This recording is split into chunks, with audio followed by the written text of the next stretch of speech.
Be cool, be kind, be classy. A cupcake so sweet and sexy. Have fun and enjoy the journey. Just have a good attorney. No big whoop, no biggie. She lives in New York City. Not just a YouTube show. When you know, you better grab a straw. Learn about the law. It's cool here in the shade, sipping motions and lemonade. Cool heads will prevail, kindness will never fail. Be classy and vastly wise. Oh, Melanie Little is going live. Oh no, where is Melanie? Follow the island's melody. Is a concert within reach. No surprise, she's at Jones Beach. She heard some music far away. Captain Jack Stack Harbor Bay. He sings and his piano plays. Not all sounds are waterways. Speaking Yiddish and Latin, it's not just for Manhattan. It's for Goethe and Michigas. Ridiculous that insanus. Oy vey, Marcus. Proset, that's for schmucks. Be cool, be kind, be classy. My cupcake's sweet and sassy. Not just a YouTube show. When you know, cool heads will prevail. Kindness will never fail. Be classy and vastly wise. Melanie Little is going live.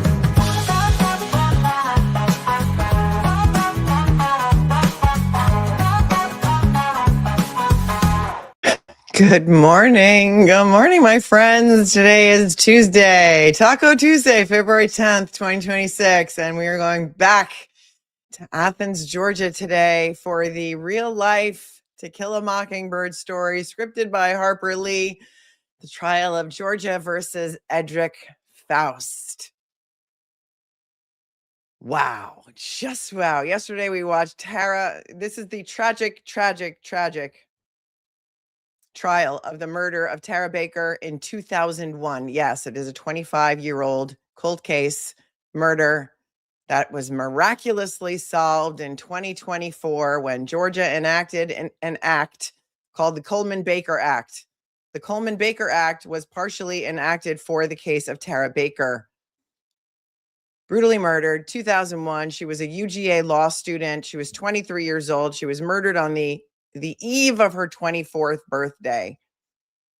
For 25 years, this case went unsolved until miraculously there was an arrest of a black man named Edrick Faust in 2024.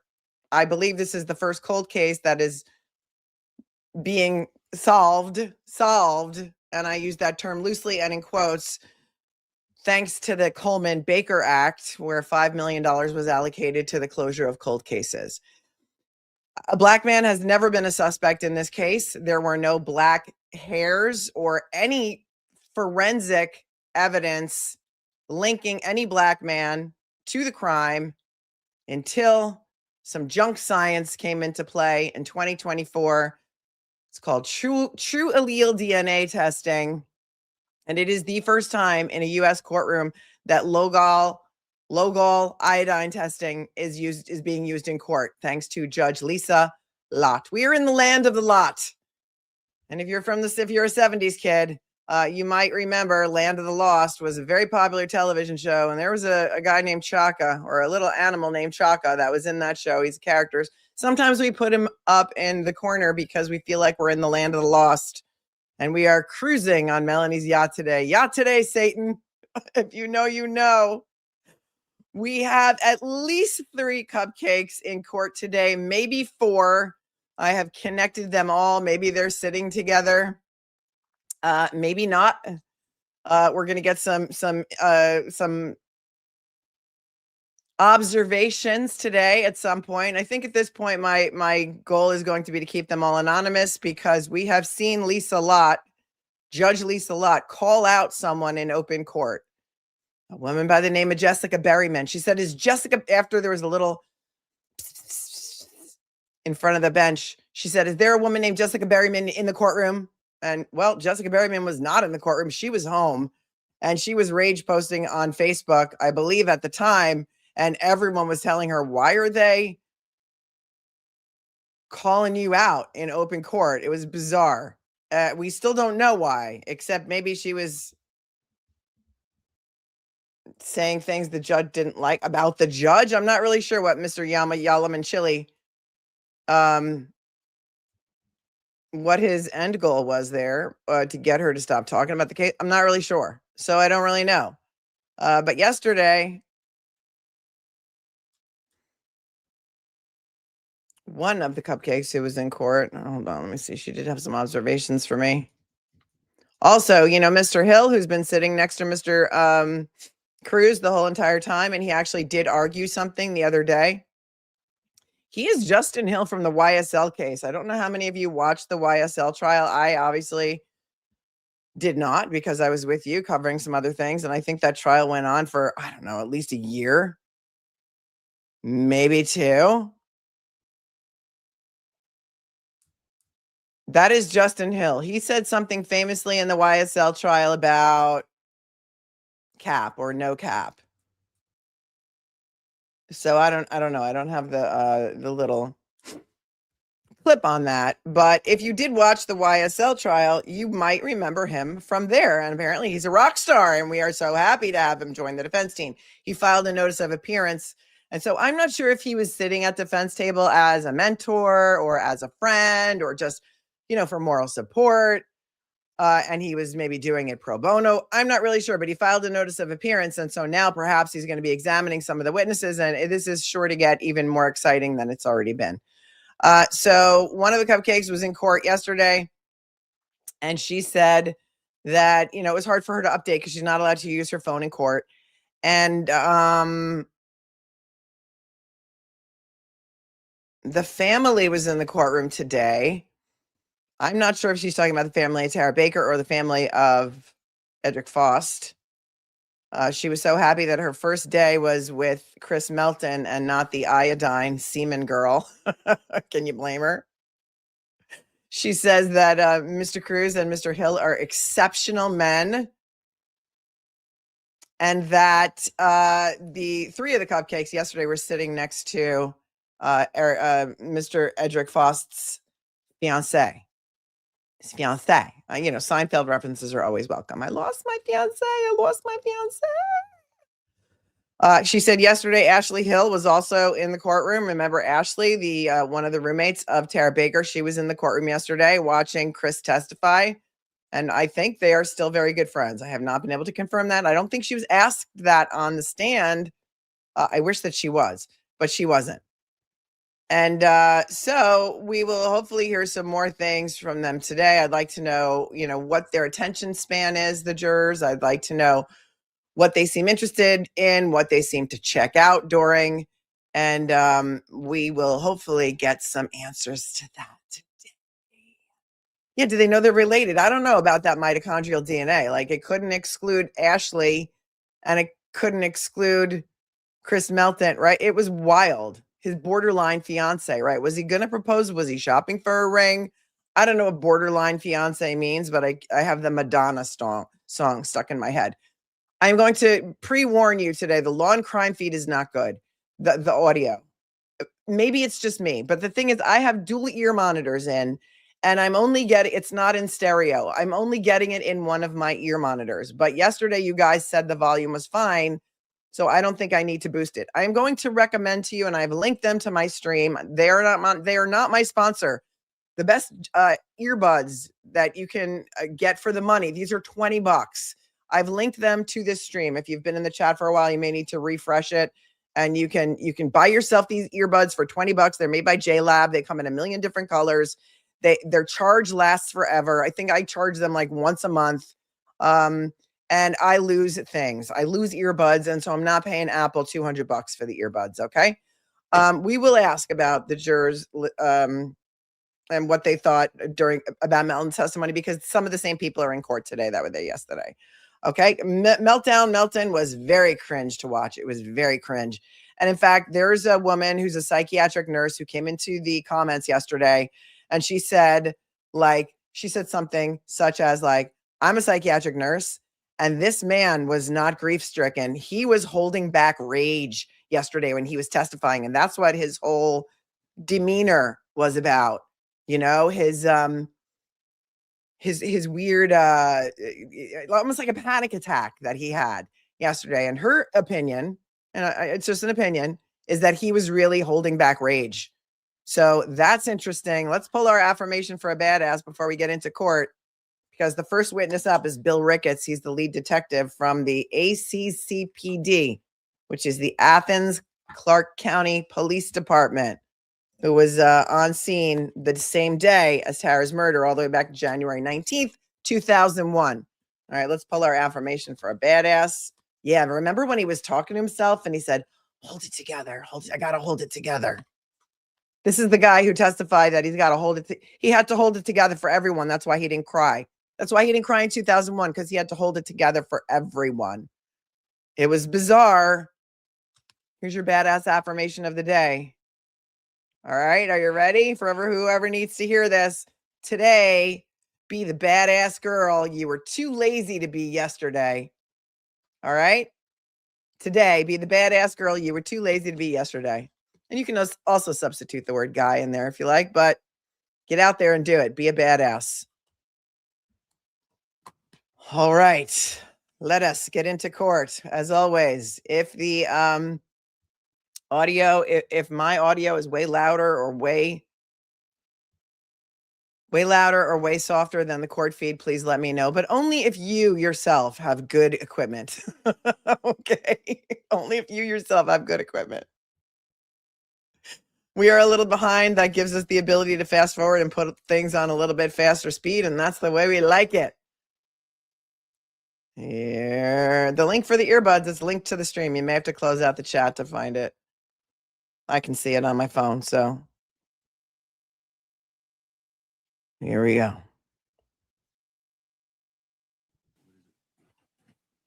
All right. We will go ahead and do that. I think taking a longer lunch break if necessary. Oh yeah, they're going to have to pre-mark some pieces of a statement. I think that Yalamanchit, let me just hear that again, because I didn't really listen to this morning yet. After the state's Okay, so that's Justin Hill. There he is. Oh, great freeze frame of the two of them. That is our king, our new favorite defense attorney, Ahmad Crews, CREWS, in the foreground, and behind him is Justin Hill of the YSL trial. Perfect. How great is my freeze frame? Let's just, well, Chaka really should be in the corner for this, because here, I'll get in there too so we can all smile together. Free Edrick Faust. Okay. All right, let's do this. Let's just go back a little bit to see what Yamalama Ding Dong was saying about today.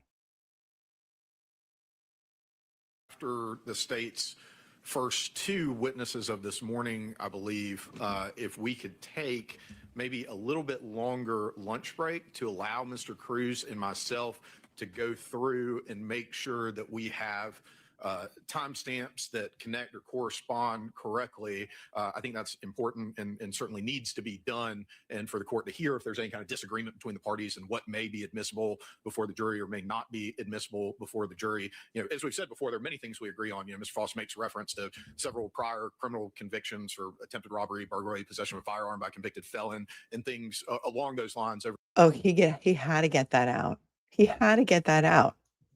Mr. Crews has prior convictions for this, that, and the other. Listen to it in regular speed. He really wanted the media and the world to hear that. Agreement between the parties and what may be admissible before the jury or may not be admissible before the jury. You know, as we've said before, there are many things we agree on. You know, Mr. Faust makes reference to several prior criminal convictions. Edrick Faust is looking at you. He's like, thanks for the support, cupcakes. For attempted robbery, burglary, possession of a firearm by convicted. Okay, attempted robbery, burglary, possession of a firearm. Convicted felon. By a convicted felon. Along those lines over an extended period of time. And so those things, I don't think there's any argument from the state that those things are not going to be admissible. Oh, they're not going to be admissible. But I want the whole world who's watching to know about it, because I want the whole world who's ignorant to think that, oh, because he has those convictions, he must have killed Tara Baker. Faust's prior convictions. Did I say Crews? I didn't mean Crews. I meant Faust. All those charges don't make him a murderer. Here we go. Robbery, burglary, possession of a firearm by convicted felon, and things along those lines over an extended period of time. And so those things, I don't think there's any argument from the state that those things are not going to be admissible before the jury, but I think that there may be some other things. Those are prior bad acts, and they're not admissible. Thanks for understanding the rules of evidence, Yamalama Ding Dong. I just want to make sure that we flesh that out before anything gets played before the jury. Wow. All right, thank you. Ms. Crews, anything you want to say in response? No, ma'am. All right. We will go ahead and do that. I think taking a longer lunch break if necessary is appropriate. I'll be downstairs. Y'all need to let me know if we need to take something up on the record before the jury gets back. All right. Are you going to be down there doing your Anything chief judge Nothing else duties? from the state, Judge. Ms. Crews, you ready for the jury? I am, but I do have one matter. Your Honor, the WebEx link, is it possible that I could get that so I can start sending it out to witnesses? One is, I got to his name, but I spoke about him the first day his father died, as well as Ms. Keishana Armstrong, the two individuals that need the link. And this is for you. Oh, wait a second. Hold on. What? Is it possible that I could get that so I can start sending it out to? You ready to take something up on the record before the jury gets back? All right. Anything else from the state? Nothing else from the state, Judge. Ms. Crews, you ready for the jury? I am, but I do have one matter. Your Honor, the WebEx link, is it possible that I could get that so I can start sending it out to witnesses? One is, I got his name, but I spoke about him the first day his father died, as well as Ms. Keishana Armstrong, the two individuals that need the link. And this is for your case in chief. Is that correct? That's correct. Okay. So the easiest way to make that happen, because it is a very time sensitive matter and it's hard if we are not in sync with the time that has been set. It's hard. Is it really hard to set up a WebEx? Come on. To redo it. So as soon as we know when you're going to present your case in chief, I think is the best time to get those set up. Yes, ma'am. All right. But we will certainly do that. Yes, ma'am. All right. Anything else? No, ma'am. All right. Thank you. You can bring the jury in. WebEx is another, like similar to Zoom.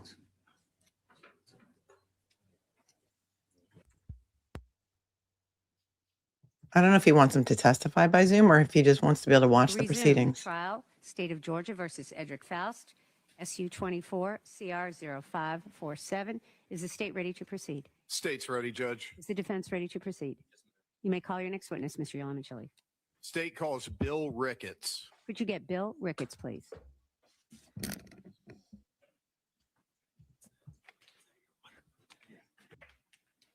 Stay hydrated, Judge. Sir, if you, yes. Okay. Sorry. I don't know what I just did. Sir, where are you currently? LLIAM, Ricketts, RICKETTS. Sir, where are you currently employed? I'm a supervisor with the Department of Homeland Security. Okay. And what capacity do you, or is there a particular agency that you work with within the Department of Homeland Security? Yes, sir. I'm a supervisor with the law enforcement section of the Transportation and Security Administration. Okay. And prior to working for TSA, were you involved in law enforcement in a different capacity? Yes, sir. From 1992 to 1996, I worked at the Oconee County Sheriff's Office. And from 96 to 2001, I worked with the Athens-Clarke County Police Department. Okay. And were you working with the Athens-Clarke County Police Department on January 19th of 2001? Yes, sir, I was. At that time, what was your assignment or role at ACCPD? At that time, I was currently assigned with the Robbery Homicide Unit. I was in transitioning out into training at the time, but I was robbery homicide during that time. Okay. And were you working on January 19th of 2001? Yes, sir, I was. All right. So I want to start kind of at the beginning of the day. Did your assignments at robbery homicide take you anywhere outside of Athens? Yes, sir. That morning I was, I believe it was Milledgeville, Georgia. I was at the state penitentiary working a cold case homicide from, I believe, 1996. I spent the morning there and then drove back to Athens with one of the DA's investigators and came back to Athens that morning. I would say lunchtime or so, somewhere in that ballpark. Maybe. Okay. And so just to clarify, though, this cold case homicide you were working from 1996, did that have anything to do with an individual named Ms. Tara Baker? No. Okay. And so when you got back, you said around lunchtime or so, was there anything unusual that you noticed when you got back to the police department? Yes, sir. When we got back to the police department, pulled in the back where I normally park, and all of our vehicles and forensics and the CID units were gone, which I told the other investigator that wasn't a good sign for us for the day. And it was not. We went inside, and this is early in the days of cell phones. So we went inside, and I got assigned to go back out over the Fawn Drive. Okay. And you said go back out over to Fawn Drive. Was that related to Miss Baker's murder? Yes, sir, it was. Okay. And what did you do when you arrived at Fawn Drive? I arrived back on the scene and met with Lieutenant Durham. Crime scene folks were there. Talked it outside for just a few minutes with folks there. And then I began to talk to Lieutenant Durham, and he took me on a tour of the scene to get a look around so we could start taking some notes and look around. They had already been working for a pretty good bit of time before I got there. He showed me around the location, the crime scene. We looked at that. I took some notes.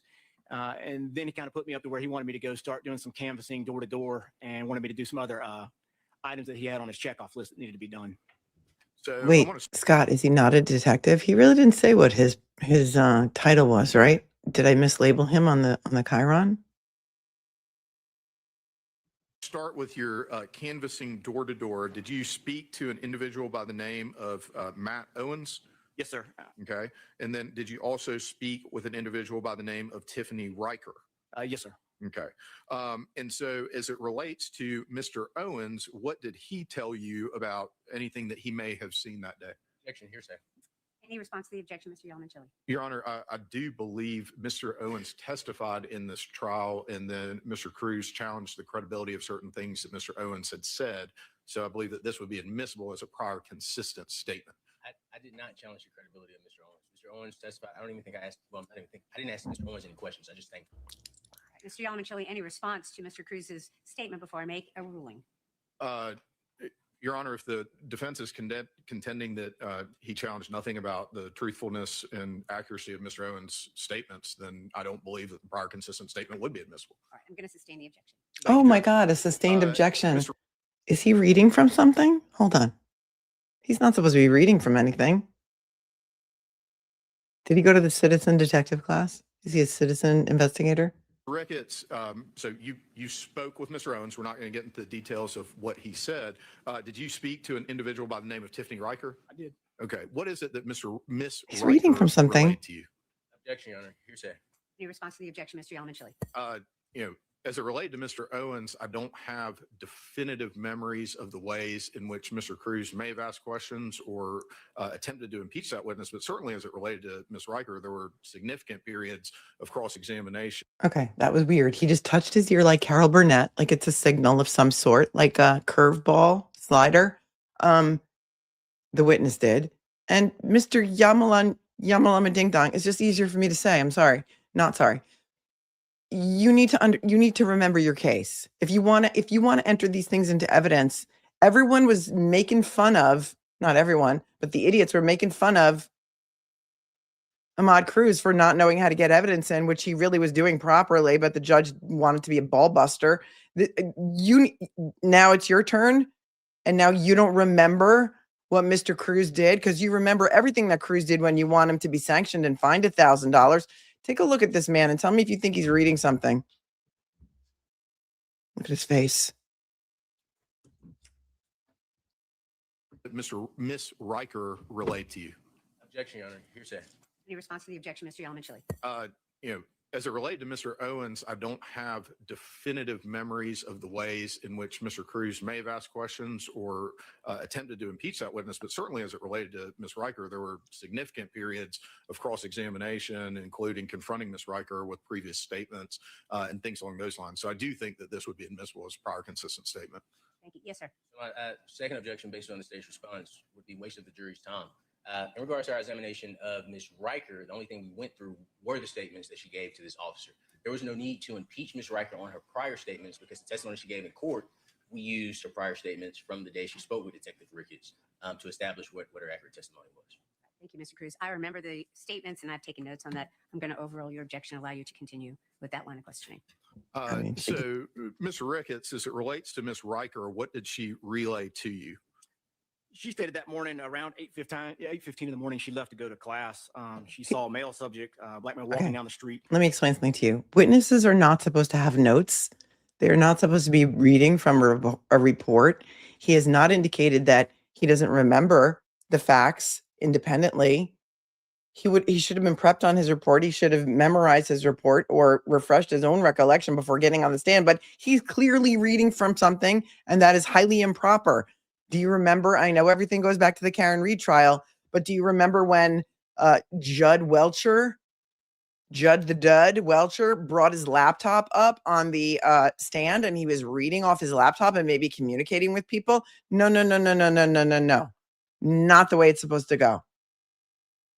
From the area of Cooper Road towards her apartment. Now, she said the male subject had to stop in order for her to back out of the driveway and go on.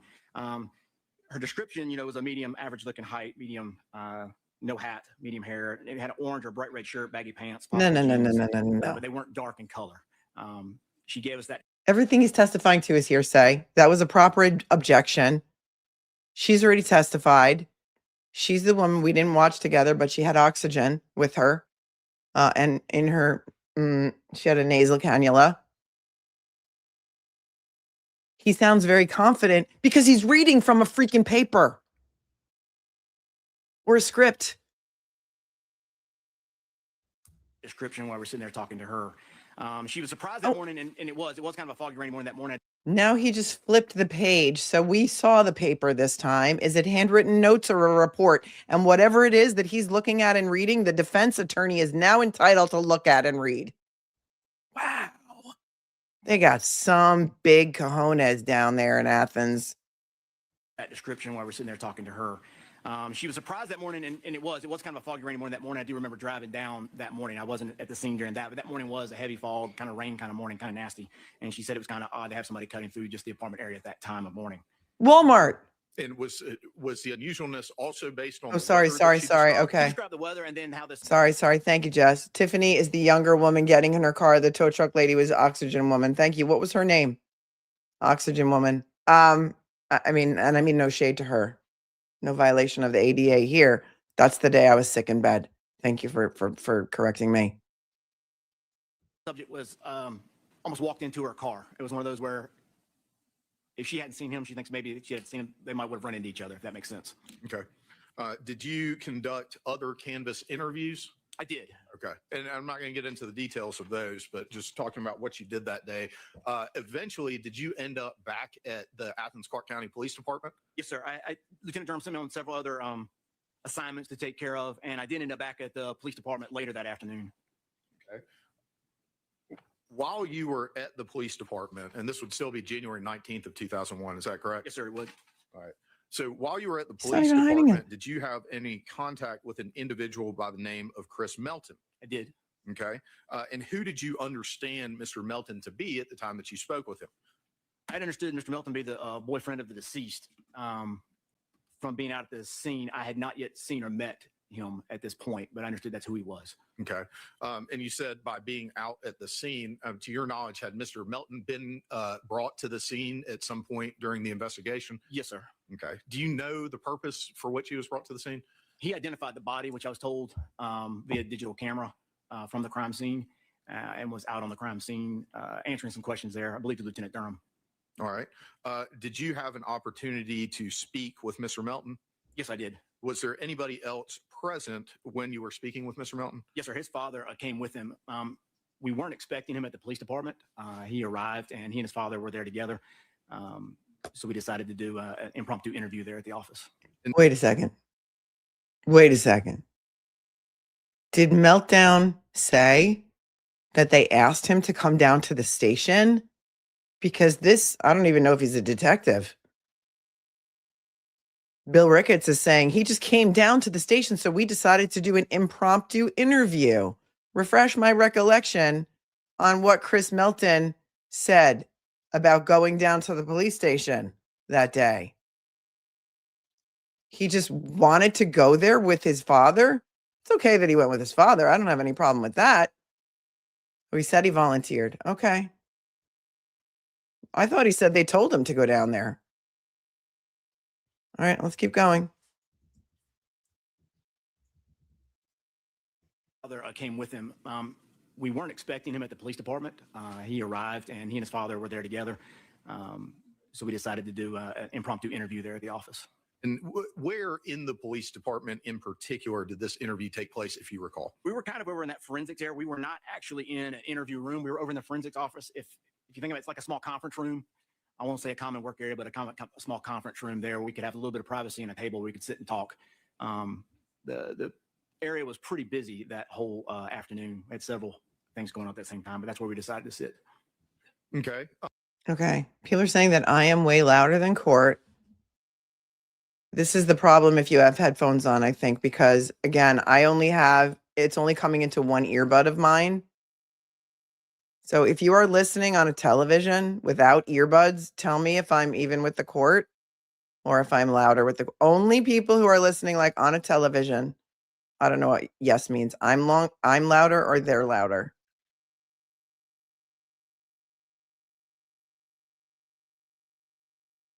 I'm louder. Lower my personal volume.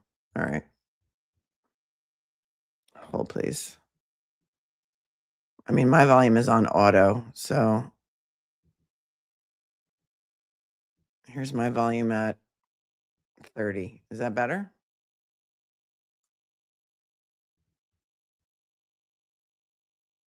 Okay, here's me on 30, and here's court. So what, if anything, did Mr. Melton tell you about his relationship with Miss Baker? Okay, is that better? Otherwise, I'll just go back to auto and boost it to 10. That's better? I mean, I aim to please. All right, here we go.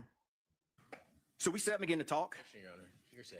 All right, Mr. Yalmachili, any response to the objection? Yes, Your Honor. I believe that Mr. Crews attempted to impeach Mr. Melton regarding the, I guess, status or general place that his relationship with Miss Baker was in at the time. And so I think that these would be prior consistent statements on that issue. May I respond, Your Honor? Of course. In our cross-examination of Mr. Melton yesterday, the exact statement he gave Detective Ricketts about his status, Mr. Melton testified to. My concern, Your Honor, as we just saw with Ms. Tiffany Riker, is the state is attempting to use this officer to change the testimonies of other witnesses. That's why we're raising our hearsay objections. Ms. Riker has testified, Mr. Melton has testified. If it truly is a prior consistent statement that was not elicited or left hanging, which it would lead to a misinterpretation, yes, he could bring it up. But just to ask this officer to follow up and give the same testimony that other officers, that the actual witnesses have come in and give themselves, I ask that the honorable court, sustain our hearsay objection in that regard. Thank you. Anything further before I make a ruling? Just briefly, Your Honor, the prior consistent statement rule for admission has to do with exactly the situation Mr. Crews just described, as far as a witness having testified, the defense attempting to impeach that witness, and then later that witness's prior consistent statements from the time coming in to show that that impeachment is incredible. So it's the very purpose of the rule. Yes, sir. I disagree with that, Your Honor. Prior consistent statement is if I challenge the credibility of this witness on that statement, and then the state comes in and say, hey, he's elicited testimony that the witness has said one thing, but we have a consistent statement from the past showing that his testimony in court is consistent with the statement that he's made before. We don't have that issue here because Mr. Melton, the same testimony that Detective Ricketts can give to the honorable court, Mr. Melton gave. And I can say the statement I want because I don't want to put any, I don't want to taint the witness. But I would just ask that if there are prior consistent statements that the state would like to use, that's fine. I won't object to those. But just to ask Detective Ricketts what other witnesses told him, we would ask the honorable court to sustain our hearsay objection on that point. All right, thank you. I think it's the first time in this trial you both are right. You're both correct about what a prior consistent statement is. I'm going to sustain and overrule the objection. I'm going to do both. And so this is what I'm going to limit the state to. With regard to the statements that you are seeking to elicit, they need to be connected to the issue of impeachment and any necessity for a prior consistent statement. It cannot be, for example, as Mr. Crews has just outlined, an entire narrative of the interview with Mr. Melton. So I'm going to ask you to limit your questioning. I'm going to make a ruling that you have to limit your questioning of this witness to the specific areas that you're seeking and arguing need a prior consistent statement. Yes, Your Honor. All right. And so I will not. Okay, I'm gonna try one more thing. Hold, please. Because you're saying people are saying they have to crank their volume all the way up. I'm gonna go back to auto. I'm going to try and boost it to 10. Hold on a second. I have an extension on my browser that is specifically for YouTube.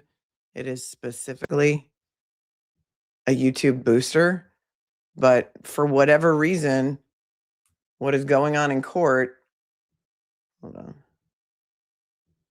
with the sound is not, it's not working.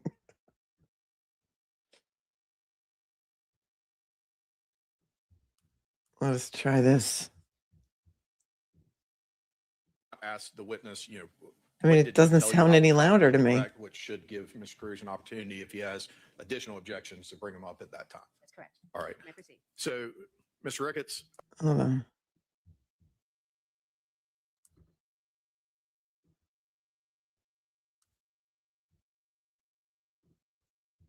I want to ask you very specifically, what is it Yeah. that Mr. Melton told you about the condition or status of his What's way too loud? Me? Okay, listen. If you're not on real time, just don't talk. If you're not on real time, don't say anything.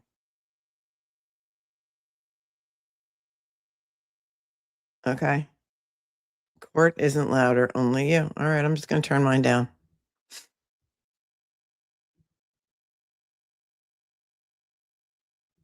Not uncommon. It's not uncommon in trials to have this issue, but it's just very annoying for me.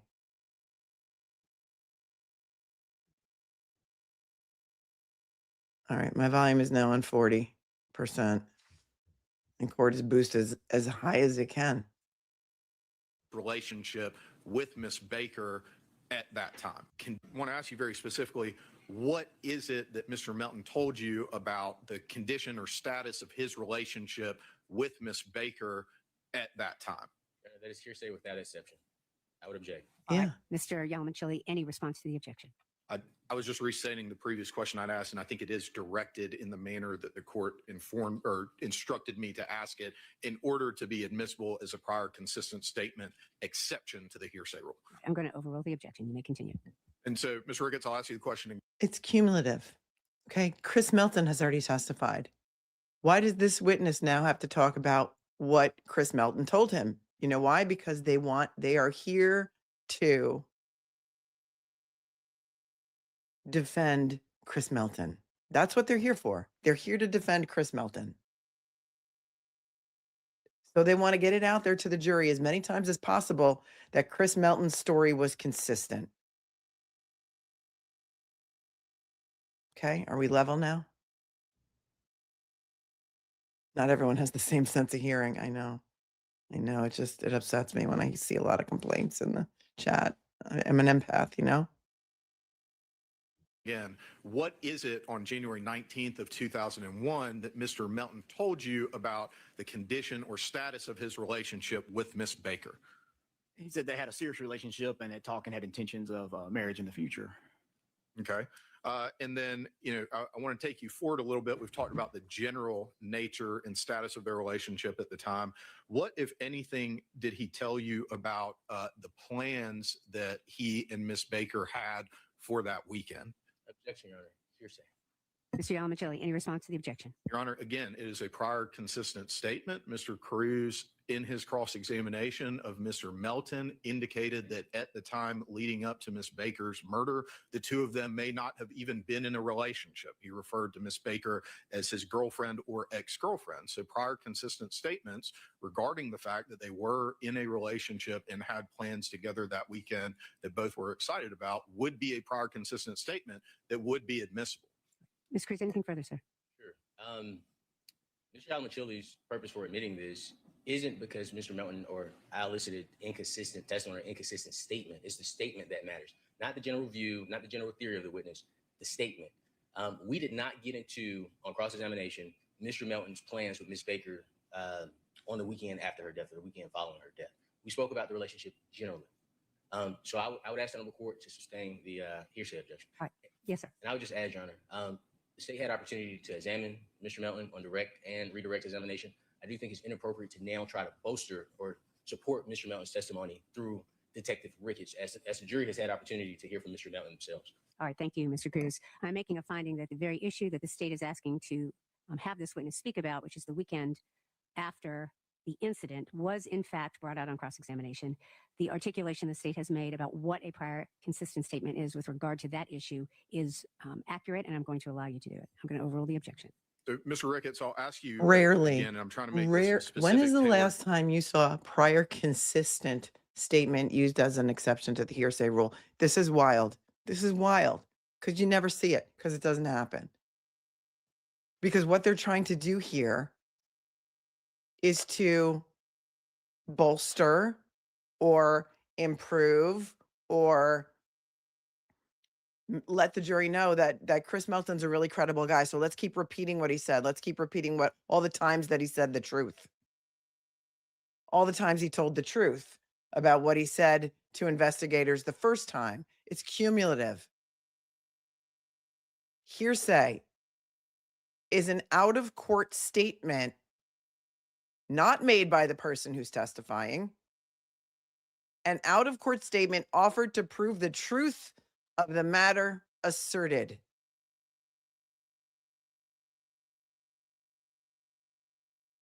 I need to hear her reasoning, if you want to call it that, and I use the term loosely and in quotes, again, on normal speed. Weekend plans, marriage plans. How is any of this proving that Edrick Faust is guilty of murdering Tara Baker? How is any of it? It's not. You're being gaslit at the highest level. State is asking to have this witness speak about, which is the weekend after the incident was in fact brought out on cross-examination. The articulation the state has made about what a prior consistent statement is with regard to that issue is accurate, and I'm going to allow you to do it. I'm going to overrule the objection. So, Mr. Ricketts, I'll ask you again, and I'm trying to make this a specific tailored question. What, if anything, did Mr. Melton tell you about plans that he may have had and Miss Baker had for that weekend? Yes, he went in depth about Tara had plans that evening with friends and family for a birthday party on the 19th for that night, and that he had planned something for her on Saturday night where they were going to meet and be together that evening on the Saturday the 20th. Did he express anything to you about their feelings regarding those plans? Yes, on the Friday, numerous times when we were talking, he said that Tara wanted him to drive down and be there for the 19th for the party at the winery with folks in the law school and from the law firm where she worked. He didn't think scheduling wise. I am so sorry, Your Honor. Okay. Don't apologize to her. This testimony is an accurate testimony from anywhere in this file. The disadvantage that Mr. Faust has right now, when they're bringing in another witness to testify regarding what Mr. Melton may or may not have said, we have no way to cross-examine Mr. Melton on that information. I would ask that the state ask Detective Ricketts questions related to Detective Ricketts' personal knowledge, not information he's heard from someone else, unless it falls under his exception, of course. But to the last question, to the answer, Your Honor, our objection is hearsay. All right. Thank you, Mr. Crews. Mr. Yalamanchili, I know the witness is in the middle of a statement, but go ahead.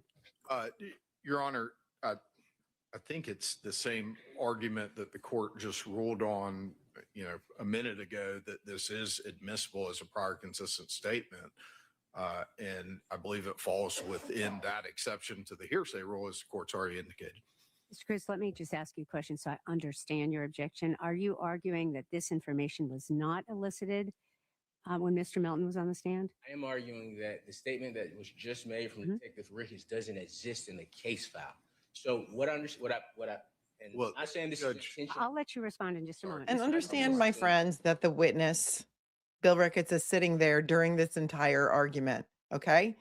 Ahmad Crews, defense attorney, King, made a motion prior to trial because this was going on during the pretrial hearings where they were having evidentiary hearings. The witness was on the stand. Yamalama Ding Dong or whoever was questioning the witness would be arguing in front of the judge with the witness on the stand. And Ahmad Crews, coming from Atlanta, where, in the real world, this doesn't happen. Okay. The witness is asked to leave the room. They argue, and then the witness comes back because the risk is, obviously, that now the witness knows exactly how to answer the questions based on how the district attorney is arguing. He should answer the question. Mr. Crews made a motion saying, Judge, we do not want evidentiary arguments held while the witness is on the stand. And she denied that motion. That is why this is happening. If you think you've never seen this before, it's probably because you have not. The jury is still there too.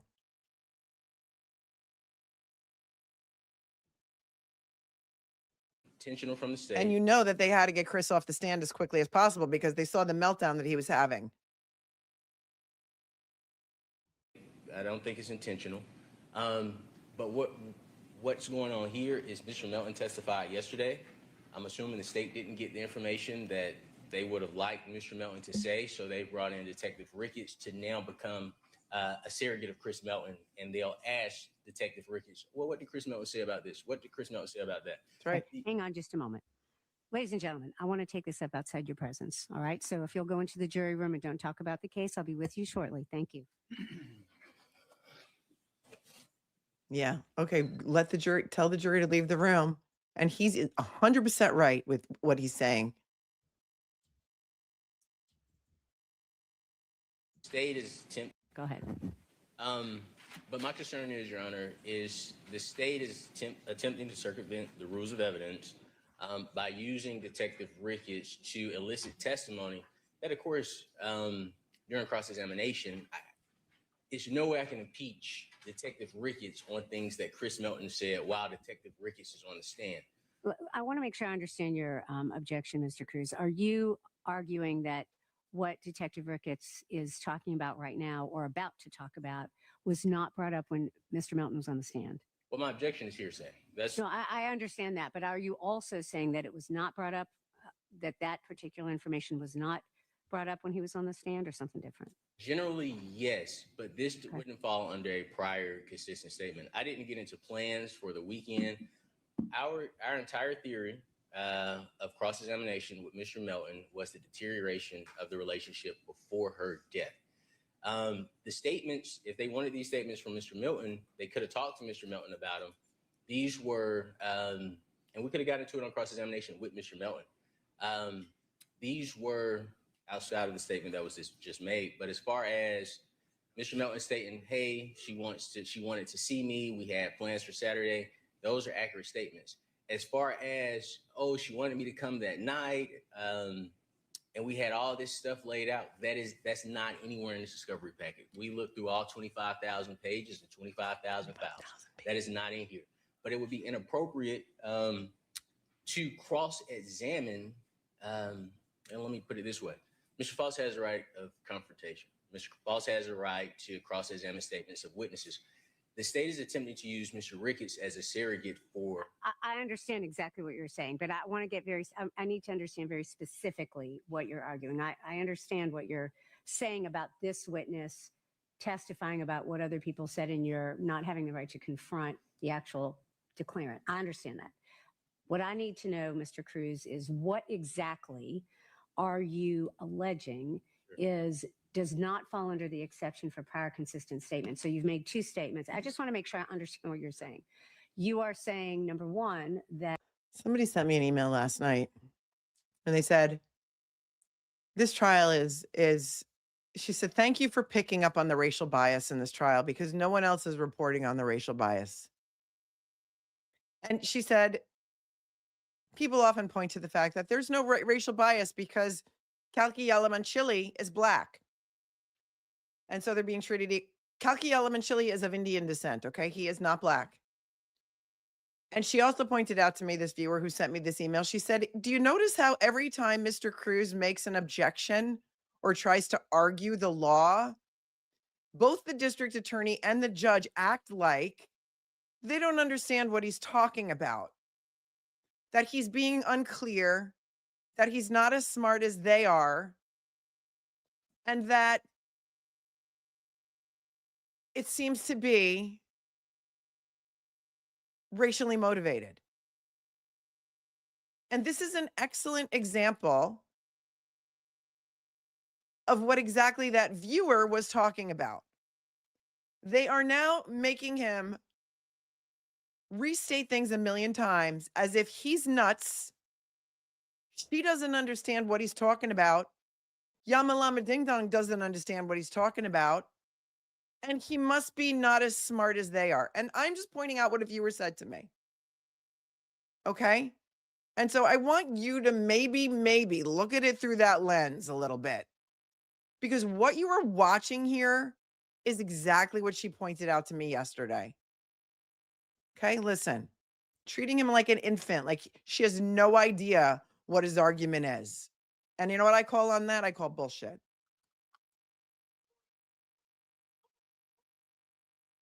KLM says that Fox 5 Atlanta has better audio. So we're going to switch. I've got it at a certain spot where we're going to try and switch over and see if it's better. Okay, here we go. Let me know what you think. Pages and 25,000 files. That's anywhere in this night. And we had all this stuff laid out. That's not anywhere in this discovery packet. We looked through all 25,000 pages and 25,000 files. That is not in here. But it would be inappropriate to cross-examine.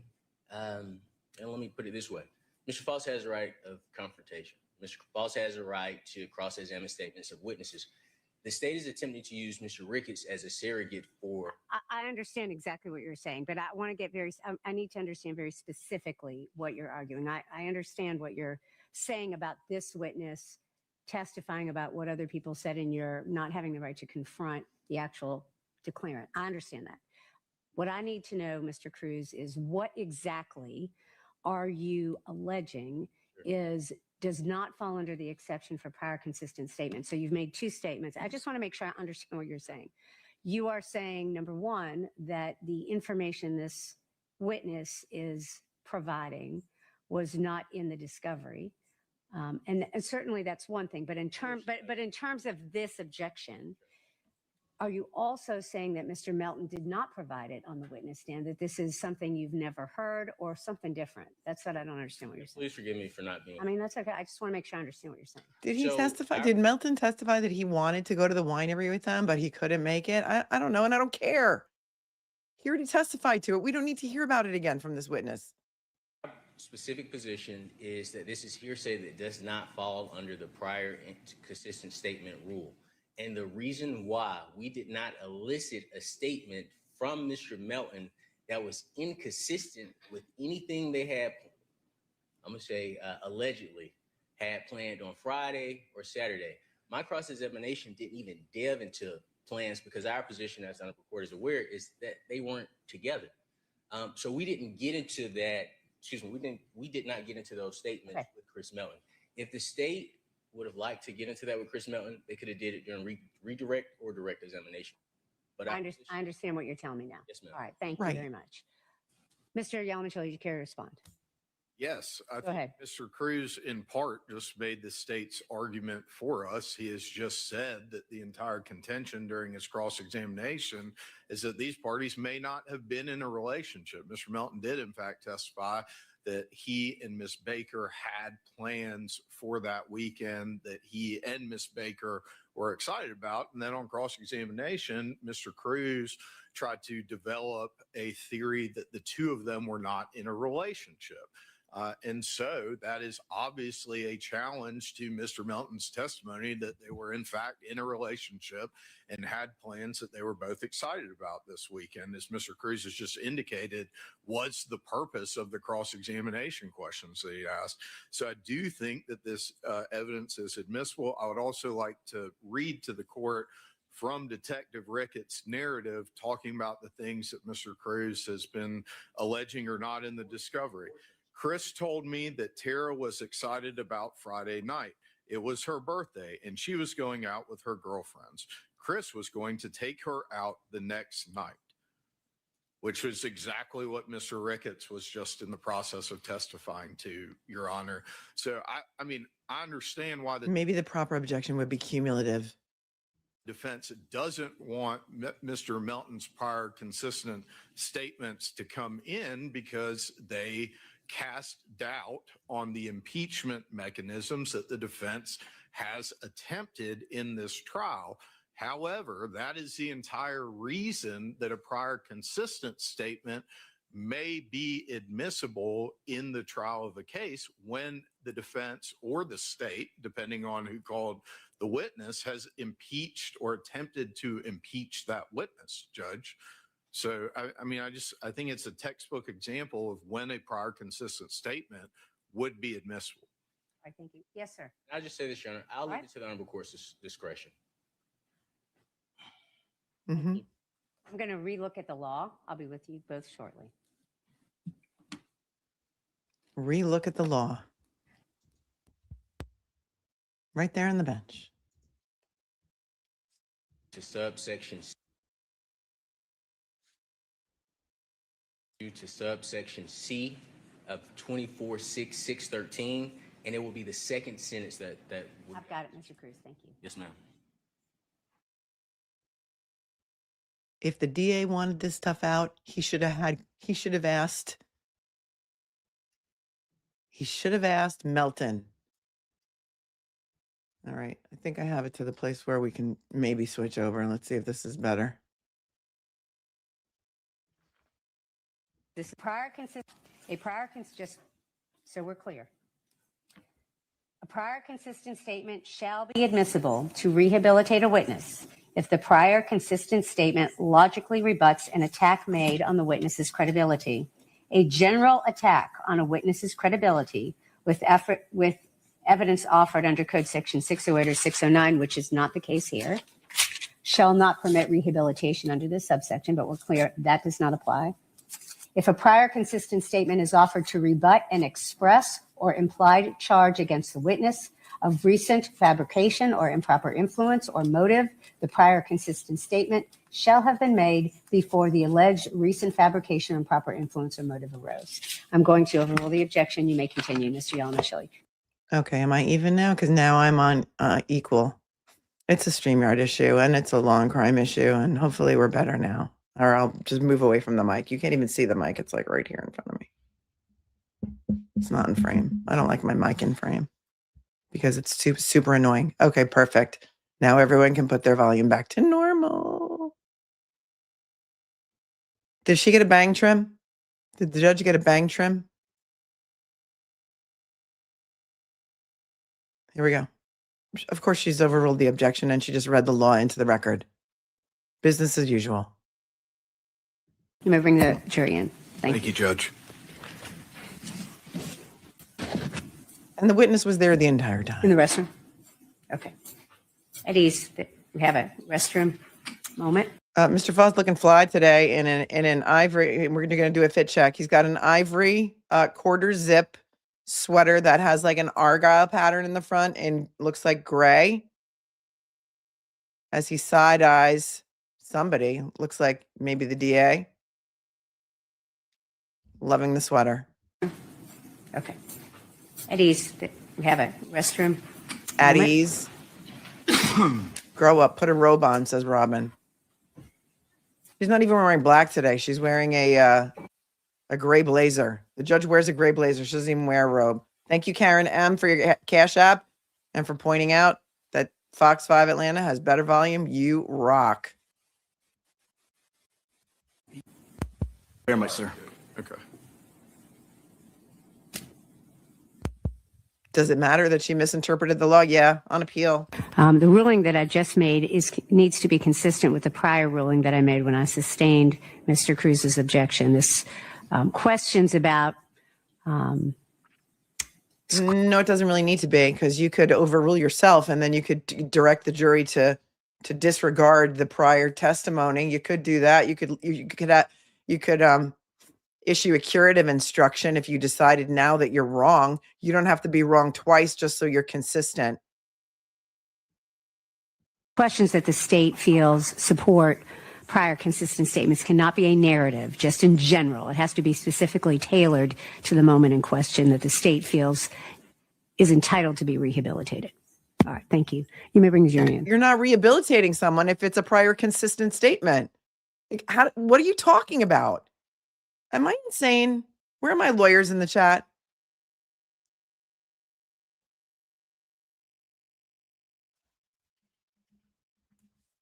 Questions about sustained Mr. Crews's objection. This questions about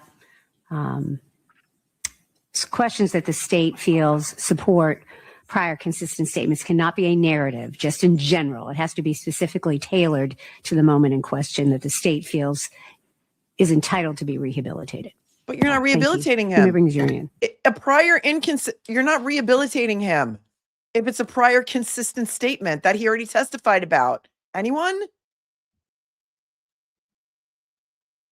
Word salad. We have a salad emoji for that for members. We have all kinds of special emojis for members.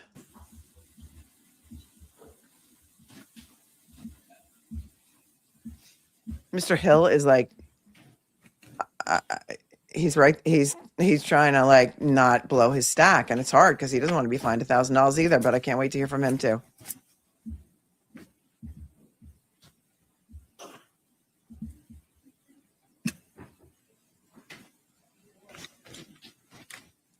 Thank you, Scott.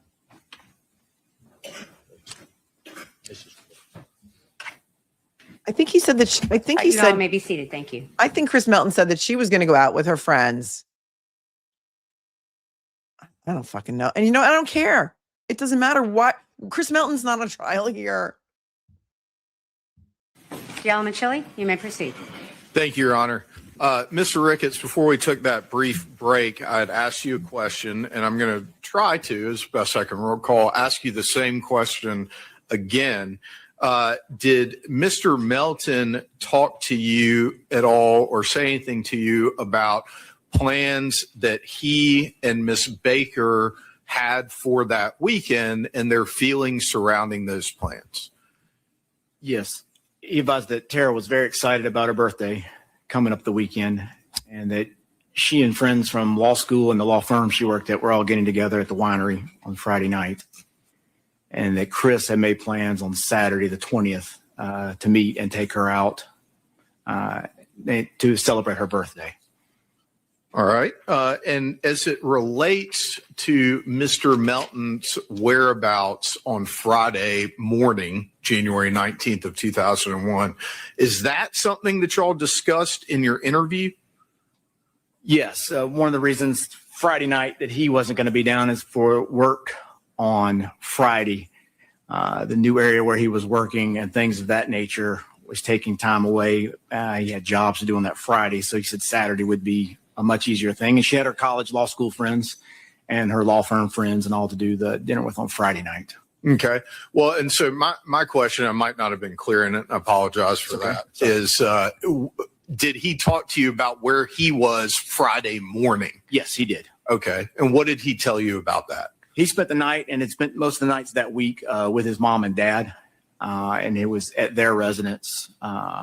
I have the address here if you need it, but he was at their residence that night until he went to work that next morning. I mean, this is classic hearsay. This is classic hearsay. This is stuff that Chris Melton told you that is offered to prove the truth of the matter asserted, that he was with his parents all week. Remember, he still had a place in Athens. Okay? He still had a place in Athens. I'm being told the jury is taking lots of notes today. Lots of notes. Let's hear this again. Okay. And what did he tell you about that? He spent the night and had spent most of the nights that week with his mom and dad. And it was at their residence. I have the address here if you need it, but he was at their residence that night until he went to work that next morning. Okay. And I don't think we want to or need to say any specific addresses. But that's what you're concerned about? When you say until he went to work that morning, did he talk to you about when that was and where he went on that morning of January 19th of 2001? Yes, sir. He laid that morning out for me. So his morning was to have his helper, his friend Chris, show up to help him that morning at the house there between 7:15 and 7:30. His friend's name wasn't Chris. Try again. His friend's name was Josh. And then they left to start their day. Okay. Did he talk to you about 7:15? Yes, sir. He laid that. Didn't he just say his friend's name was Chris? It was never asked, what did Chris do on the night of the 18th? It was never asked. Morning out for me. So his morning was to have his helper, his friend Chris, show up to help him that morning at the house there between 7:15 and 7:30. And then they left to start their day. Okay. Did he talk to you about where they went when they left to start their day? Yes, sir. His first, on this encounter on the 19th, they stopped at Nash Plumbing first off to load up with gear and equipment for that day, for the projects and the jobs that they were going out to do. He said they loaded up to there, and then they were headed over to try to make a stop over at Truck Customs.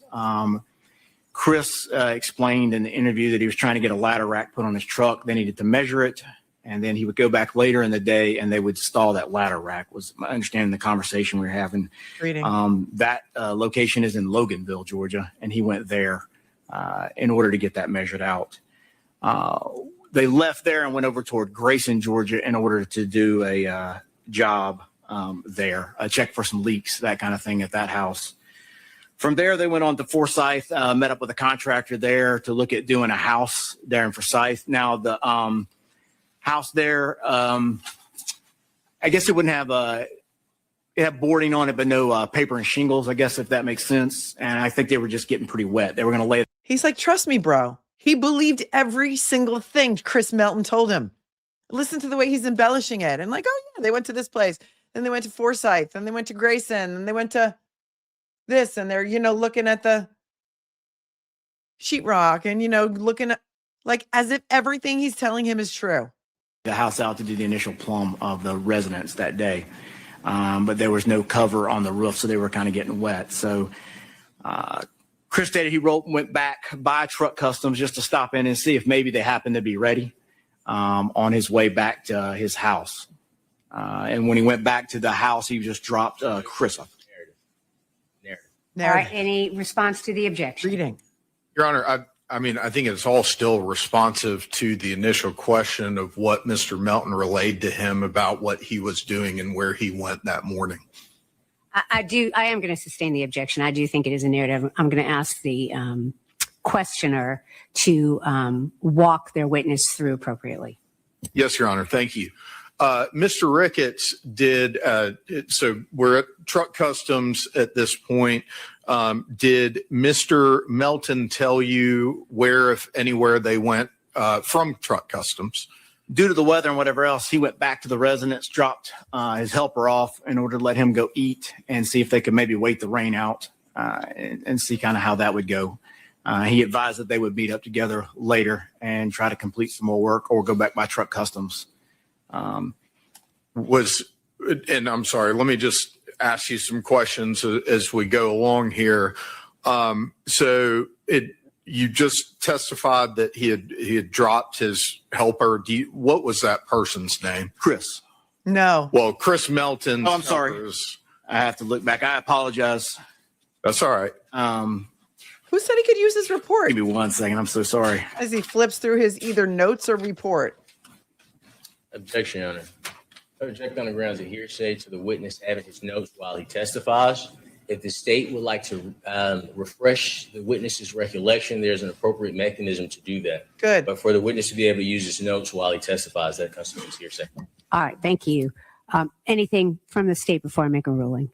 I think that's correct. We can go through asking those couple of questions if the court would like. All right. Very good. I'm going to sustain the objection with regard to how to refresh a witness's recollection, but I'm going to overrule the objection with regard to having the report on the stand. A witness is entitled to have it on the stand. They just have to use it appropriately. What? What? You have to ask if he's allowed to have his report. Are we in the land of the lost? How many times have we heard witnesses say, may I have my report on the stand, Your Honor? Is it okay if I refer to my report? Is it okay if I refer to my report? And then they give him the report. And then the defense attorney has to agree. Okay, let him have his report. This is wild. This is insane.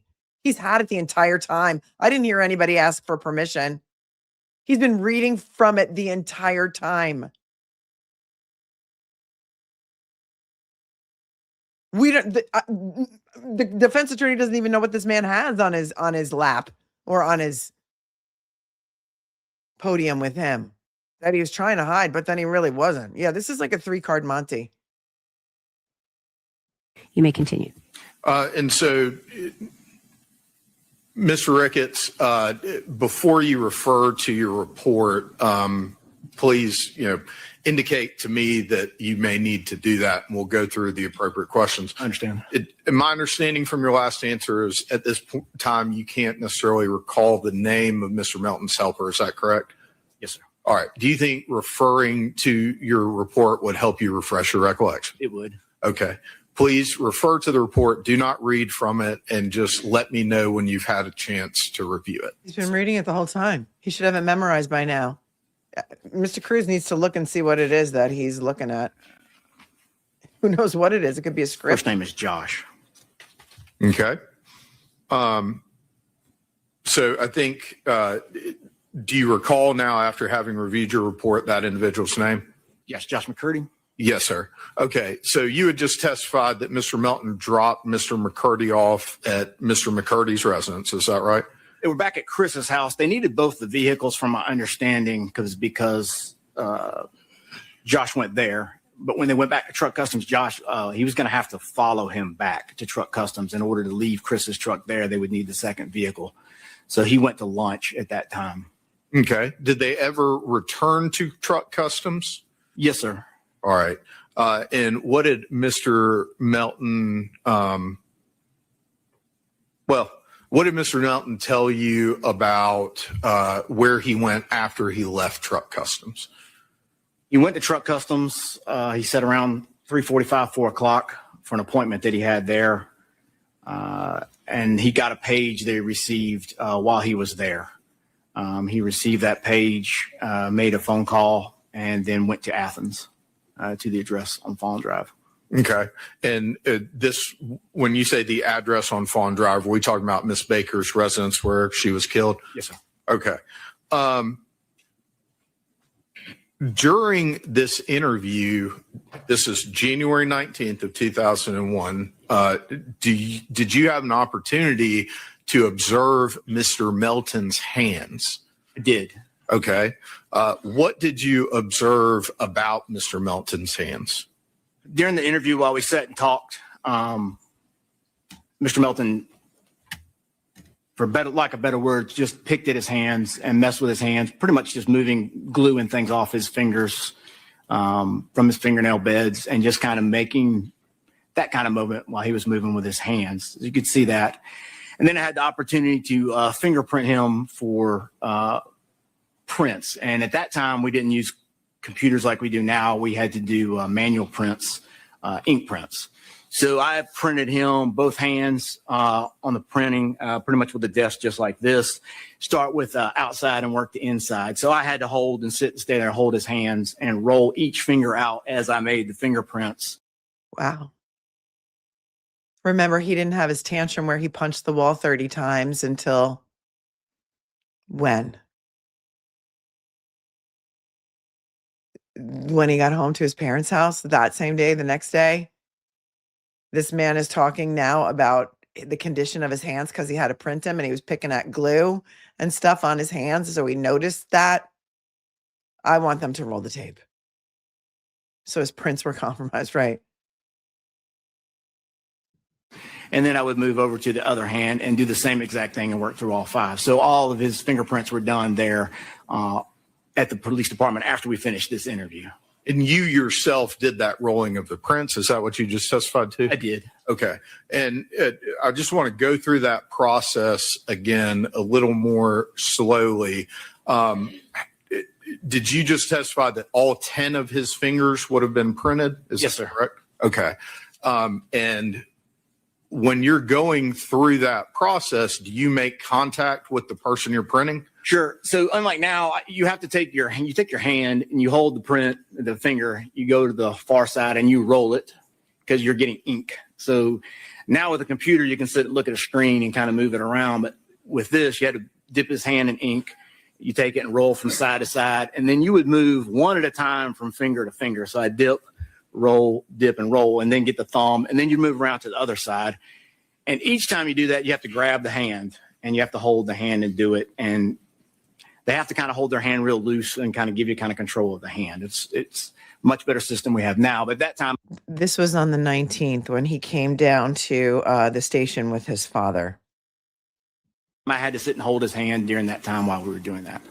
All right. And so I want to fast forward a couple of days and then rewind back a couple of days. Did you have an interaction with Chris Melton on January 21st of 2001? Yes, sir, I did. Okay. And during that interaction, did you and Detective Newton take any pictures? Yes, we did. We took pictures. Okay. In particular, on Mr. Melton's hands, when y'all met with him on January 21st, was there anything that caused you to take pictures of his hands? Yes, he had marks on his hand on Sunday that weren't there on Friday evening when we talked to him. And so when we were taking pictures, we took pictures of those also in the rest of his body. So when you met with him on January 21st and you saw the marks, you took pictures of those, or Detective Newton, y'all took pictures of Yes, on the 21st, we saw those. We did the other stuff we had to do, and we also took those pictures. Were those Or is he just covering his ass for the reason why he didn't take pictures on the 19th? marks on his hands on January 19th of 2001 when you interviewed him and then fingerprinted him? They were not. Okay. If they had been, would you have taken pictures of them the way you did on January 21st? Yes. Okay. This is a little bit of an aside. Have you ever worked with plumber's glue and some things related to plumbing? Sure. So there's primer and there's glue. Objection, relevance. Objection, relevance. Objection calls for a speculation. Objection. He's not an expert in plumbing, Your Honor. And, you know, the glue gets all over your hands and you have to peel it off. Sure. So there's primer and there's glue, and, you know, the glue gets all over your hands and you have to peel it off, things of that nature. On the interview on Friday, I was just watching individuals who were interviewing, and he was picking at his hands. One, I think for concentration and trying to cope, if that's a word. I don't know, but he was just trying to pick at his hands. Your feelings about why he was doing it is completely irrelevant. I feel like Mr. Crews is now having to, like, not object at certain times because the jury may be getting mad that he's objecting too much.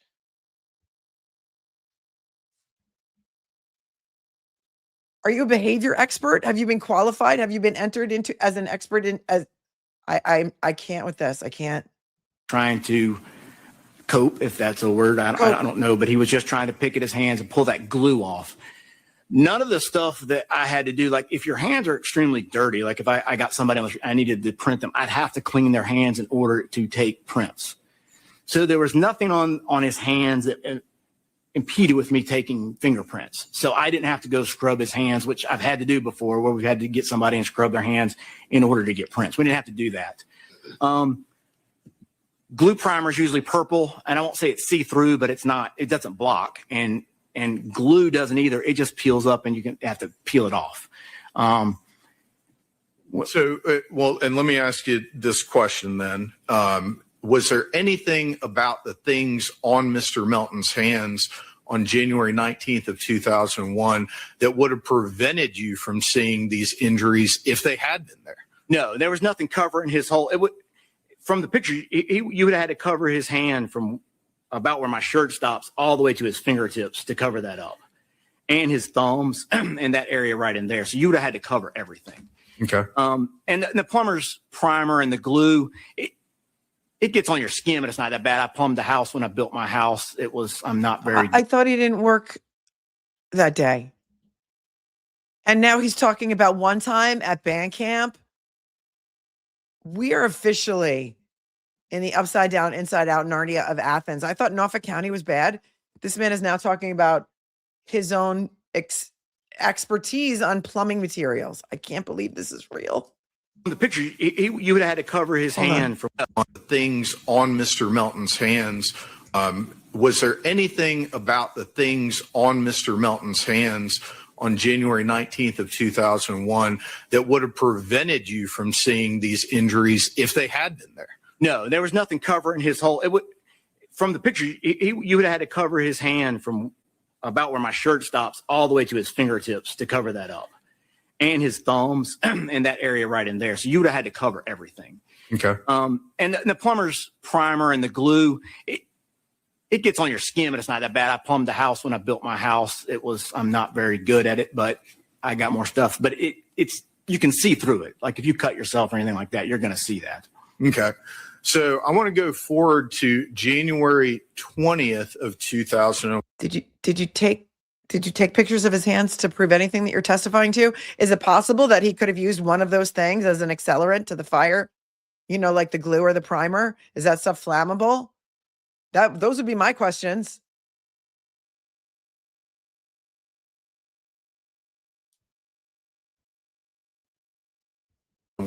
So this is the day between the first day in time that you ever talked to Mr. Melton and the second day in time that you talked to Mr. Melton.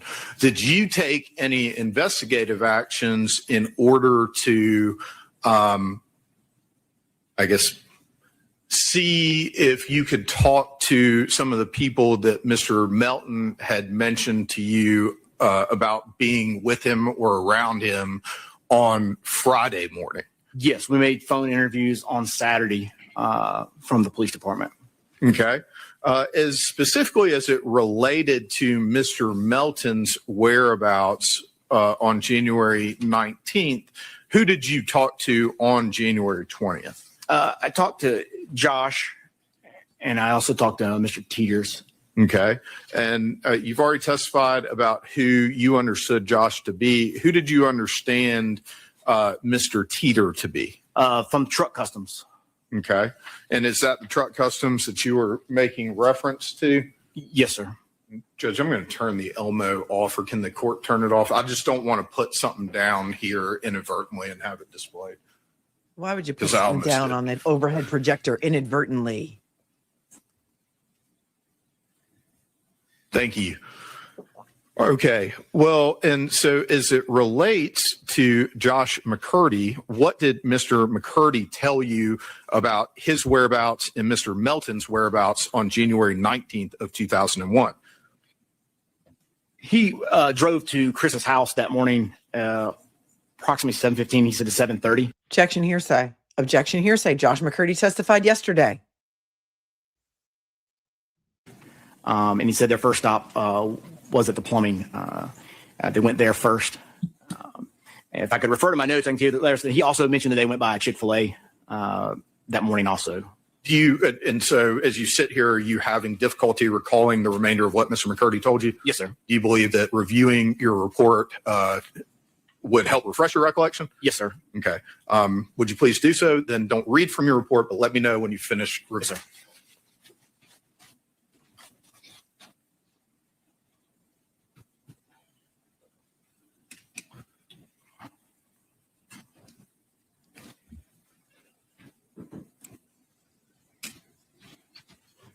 So he does mention that they went by Chick-fil-A that morning also for some breakfast. Did Mr. McCurdy tell you anything about where they went after Chick-fil-A? To Grayson, which is just right down the road from. And was there a particular time he said he believed that they had gone to He Grayson? thought it was between 8 and 8:15. Okay. And from there, did he tell you anywhere that they may have gone after that? He mentioned Forsyth and the place with the rain, and he was talking about just how wet they were getting and weren't able to get in out from underneath that rain. He said that it was just too much rain to get any work done there. Steve, you might be late, but it was objected to, and the judge said it was okay. It was never asked for him to have the report on the stand, but she said it was okay for him to keep his report up there and keep looking at it. So it's been objected to. He did object. Thank you for tuning in late. Okay. And so after they left Forsyth, did Mr. McCurdy say anything about where they went next? He did mention they went back to Truck Customs that afternoon. Okay. Did they go anywhere between Forsyth and Truck Customs?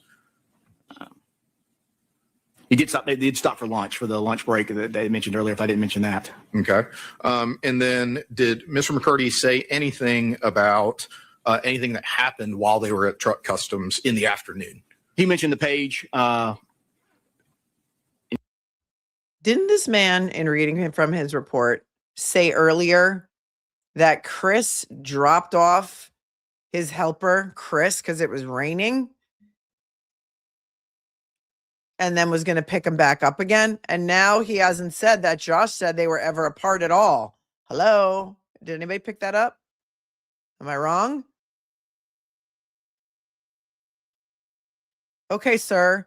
So you didn't see that as being a different story than what Chris Melton kept, yeah, right. Lunch. Exactly. I adjusted my volume. Now you can't hear me or the court.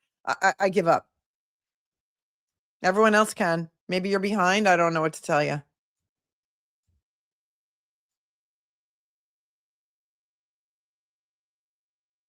Am I right as usual? I don't know. My mind could be wandering. I'm getting a little hangry. I got to get a protein bar. I'll be right back. Listen to this again. If the judge is going to allow him to read his report, every single thing that every single person told them, even though it is hearsay. Thank you. Let's go. I will never change. Don't worry. Read from your report, but let me know when you finish reviewing. This is Josh, what Josh told him again.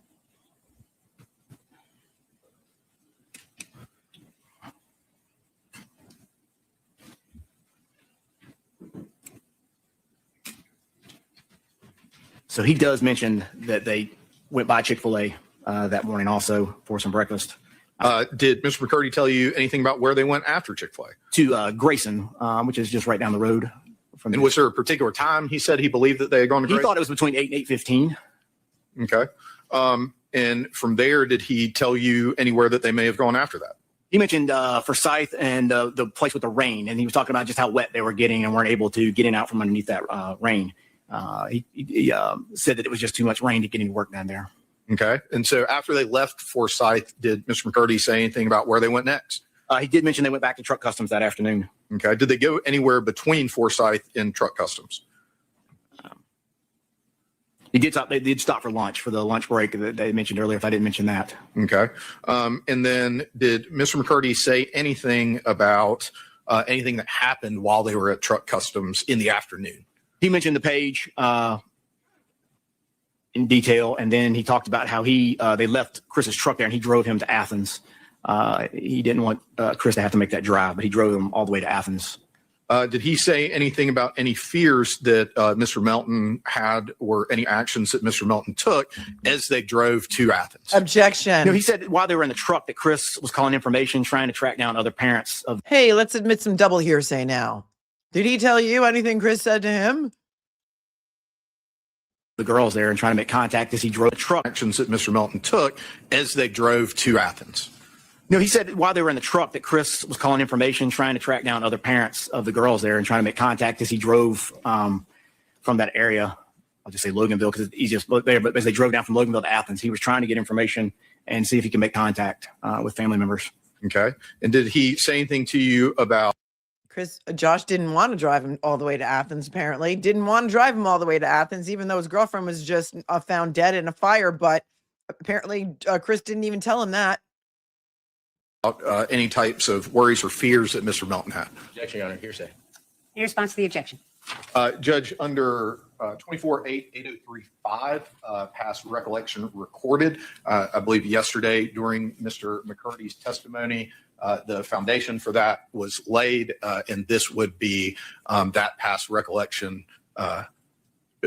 recorded being admitted under exception to the hearsay rule of 24-8-8035. All right. Mr. Crews. Your Honor, I'm pulling up the law.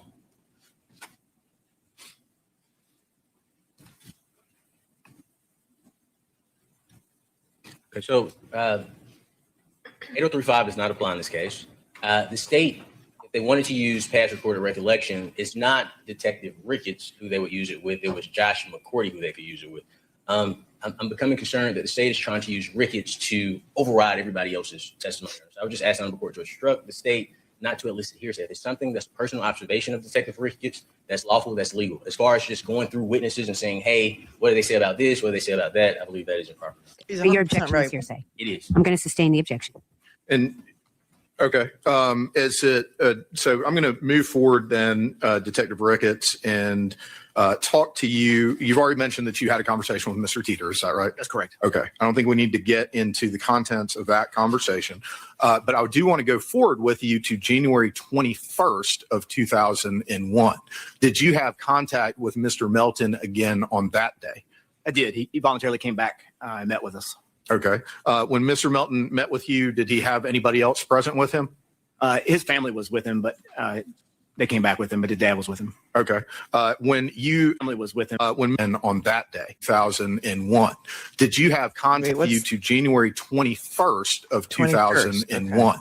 Did you have contact with Mr. Melton again on that day? I did. He voluntarily came back and met with us. Okay. When Mr. Melton met with you, did he have anybody else present with him? His family was with him, but they came back with him, but his dad was with him. Okay. When you spoke with him, and I think you already mentioned taking photographs of him, who all was present when that was happening? Just Chris and Detective Newton and myself. Okay. And did Mr. Melton give you any additional information beyond what he told you on Friday evening about where he was on Friday morning? We went back over the timeline of events from Friday, and Chris added that he had stopped by the Wachovia Bank in Loganville just after 9, which he didn't mention on Friday, which we took note of that. And then on Monday, some other detectives went to run that to ground. That information wasn't passed on a Friday, but Chris talked about it with me on Sunday. Everything else pretty much stayed the same, except It's like Jennifer McCabe calling back Lank to add some stuff to the police report. You know, Karen said, did I hit him? Could I have hit him? That's what it reminds me of. All of a sudden on Sunday, Chris Melton remembers that he went to the bank on Friday. for that. All right. To run that to ground. That information wasn't passed on a Friday, but Chris talked about it with me on Sunday. Everything else pretty much stayed the same except for that. All right. And so when he was meeting with y'all on January 21st, did anything come up regarding a blood sample? Yes, toward the end of our conversation at the police department, we talked about the crime scene, things of that nature. It's the first time that I brought up with Chris that there was the possibility that Tara had been sexually assaulted. We had a brief conversation about DNA and some things of that nature, and I told him that at some point we would need to get consent and he would need to do a sample for us, and he agreed. So warrant wasn't necessary, but he agreed to go with us to Athens Regional or Piedmont Hospital to do that. Did you attend or observe that blood draw? I did. We went there. They followed us over. We had made contact because it was a Sunday, and we had a nurse in the lab do that for us. And I observed both vials be drawn, placed in the evidence bag, and then I took them back to the police department and placed them into evidence. Did Mr. Melton make any statements to you about the last time he and Tara had sex? He did. From going over. Wow. I mean, this is so far beyond the bounds. The bank witness testified yesterday that she had a receipt that Chris was there around 9:10, and he was there for like maybe 10 minutes. I forget the time that the bank's receipt was stamped, maybe 9:12. And he withdrew $480 from the bank in cash, and he made a deposit of a check.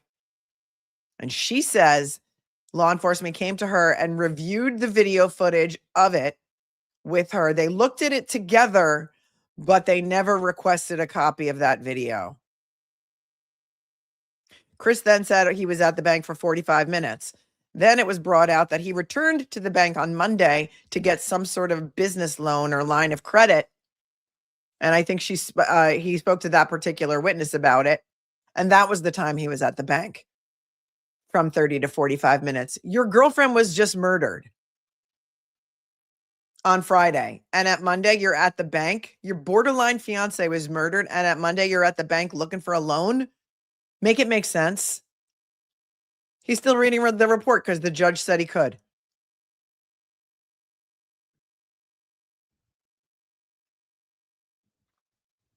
He's saying the first time that he told Chris that Tara was sexually assaulted was on the 21st, which would have been the Sunday.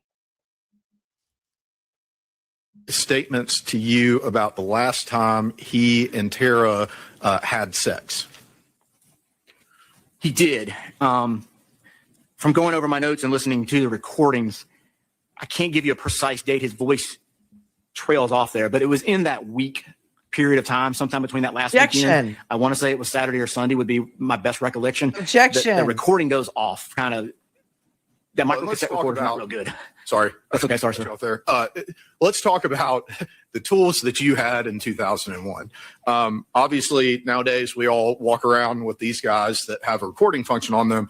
When you were a police officer in January of 2001 and you needed to record an interview with an individual, what equipment were you provided with in order to do that? We were using micro cassette recorders. Audio wasn't always the best, but we did pretty good on it. You can listen. Who remembers those little dictation machines? It was a micro cassette recorder. I had one of them that I dictated all of my correspondence on for my secretary to type. You were allowed to call them secretaries back then. Now I think you have to say administrative assistant. I don't know why. I don't know why secretary is a derogatory term. To them. It's pretty hard to. We use those. I laughed talking to some of the officers waiting for grand jury this morning. They didn't understand that this was the first area of time when we were doing these reports. One that was word processing. So if that makes sense, we were done everything else before that on typewriters.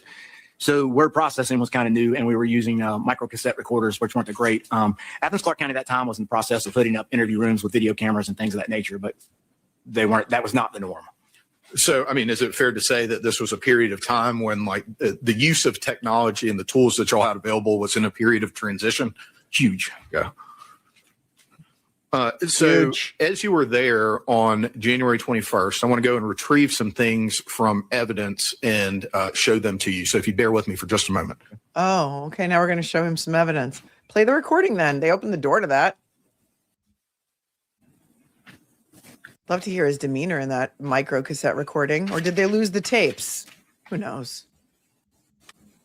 Mr. Ricketts, I'm going to hand you two exhibits. They're both admitted into evidence already. They're defendant's exhibits 29, and then, I'm sorry, I said two exhibits, two sets of pictures. So D29 has been marked collectively. So all the pictures are D29. And then I'm also going to hand you defendant's exhibit 37, 38, 39, and 40 that have been admitted into evidence already as well. Hand those up to you. I'm going to give you a chance first to look through them. And then if you just let me know when you've had a chance to look through them, I'll continue asking you questions at that point.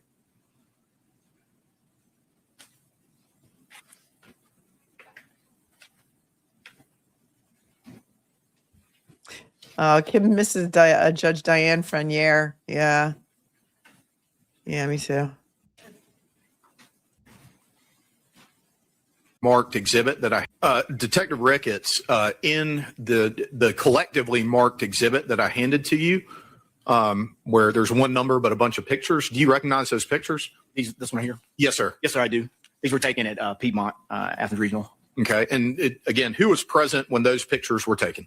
Detective Newton, that's his arm right there in the picture right there. He took these photos here, and I took the other photos. Okay. And those images, the injuries that are depicted on those hands, were those present on January 19th of 2001 when you interviewed Mr. Melton and then fingerprinted them? They were not. Okay. And then the other set of pictures that I handed you, I want to ask you a few questions before we talk about those. I think they're defendants exhibits 37 through 40, if I'm recalling correctly. Sir. Okay. When you noticed those injuries to Mr. Melton's hands, was there any explanation provided by him for where those injuries came from? I talked to him about those. He advised that when he got back to his apartment, Wynn was alone for a period of time, that he kind of lost it. He said as soon as he walked in the door, it was there on the right side when you go into his apartment, and he just punched the wall numerous times. And then he said he sat on the floor and just cried. Is that in your report? He just sat on the floor and cried.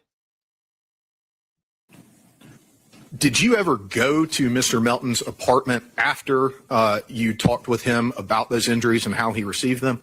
So I believe it's the 23rd. I went over. I believe that's the correct date. But yes, sir, I went and I took these photos in the apartment. Okay. And when you say these photos, are you referring to defendants exhibits 37 through 40? I am. Okay. The damage that you saw to the wall, was that consistent to you with the injuries that you saw on Mr. Melton's hands? It is. Okay.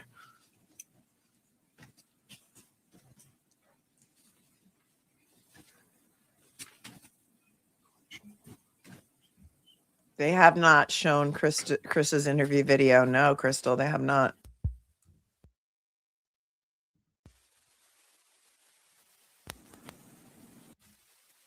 Any other questions for you?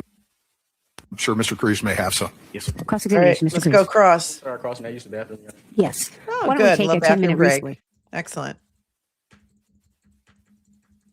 Nothing worse than doing cross-examination when you have to pee. All right, we got a little room to move now. So that is.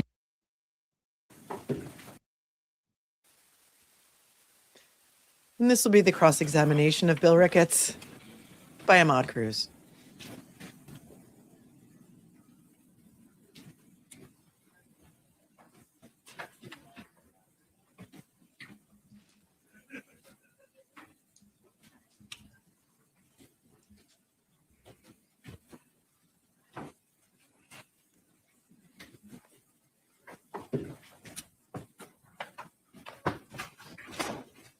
You all may be seated. Mr. Crews, cross-examination.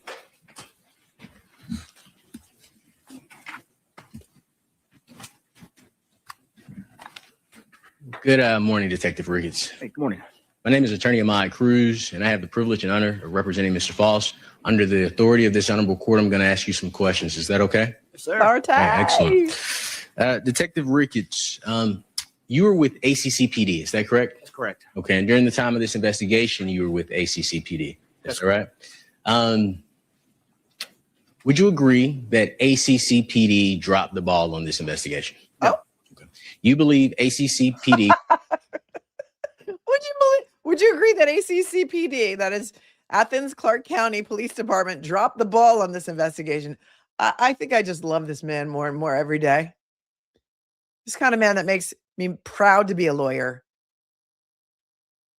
KML says Faust's name was not mentioned once in the direct examination of law enforcement. Yeah, that's because Edrick Faust was not a suspect until 2024. I was talking over it, so let's listen to the question number. He always opens, his first question is always a banger. Yes, sir. Okay, excellent. Detective Ricketts, you were with ACCPD, is that correct? That's correct. Okay, and during the time of this investigation, you were with ACCPD. That's right. Would you agree that ACCPD dropped the ball on this investigation? No.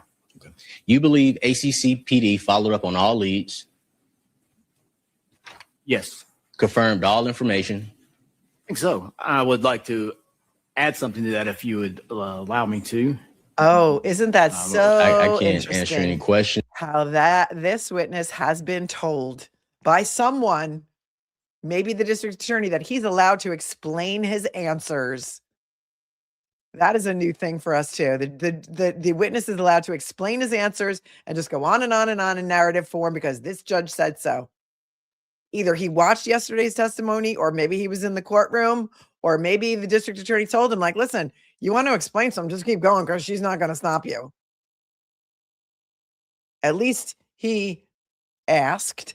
No spoilers, please, if you're ahead. Wow. Confirmed all information, I think so. I would like to add something to that if you would allow me to.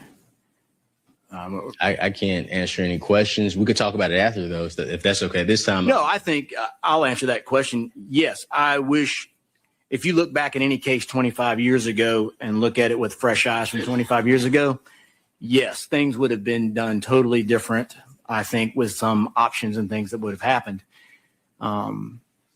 Everything that I can say to, and I will not answer on behalf of ACCPD, but on the days that I was a part of this case, I will say, I think, yes, we did. But I think if you look at anything 25 years back, I think if you look at something I did last week, there'd be things that I would like to improve.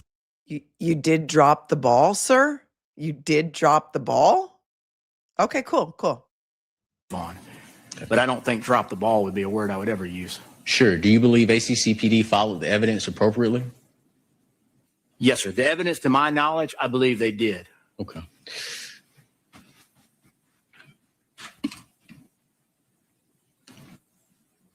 And I'm assuming that you met with the prosecution before you testified today. Is that right? That's correct. Okay. Do you or ACCPD feel a need to justify why Chris Melton was not arrested? No. Do you or ACCPD feel the need to have to defend Chris Melton?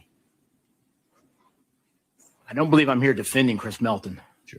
So that is a yes or no question. Then please repeat it. Yes, sir. Do you or ACCPD feel the need to defend Chris Melton? No, Okay. Do you or ACCPD feel the need to defend the state's case? no. Okay. So I'd like to ask you some questions about a couple of things that you talked about on direct examination, okay? Okay.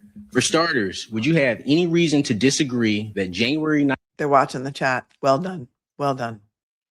19th, 2000? For starters, would you have any reason to disagree that January 19th, 2001 was 9,153 days ago? Sounds appropriate. And I'm going to use this whiteboard over here. Yes, sir.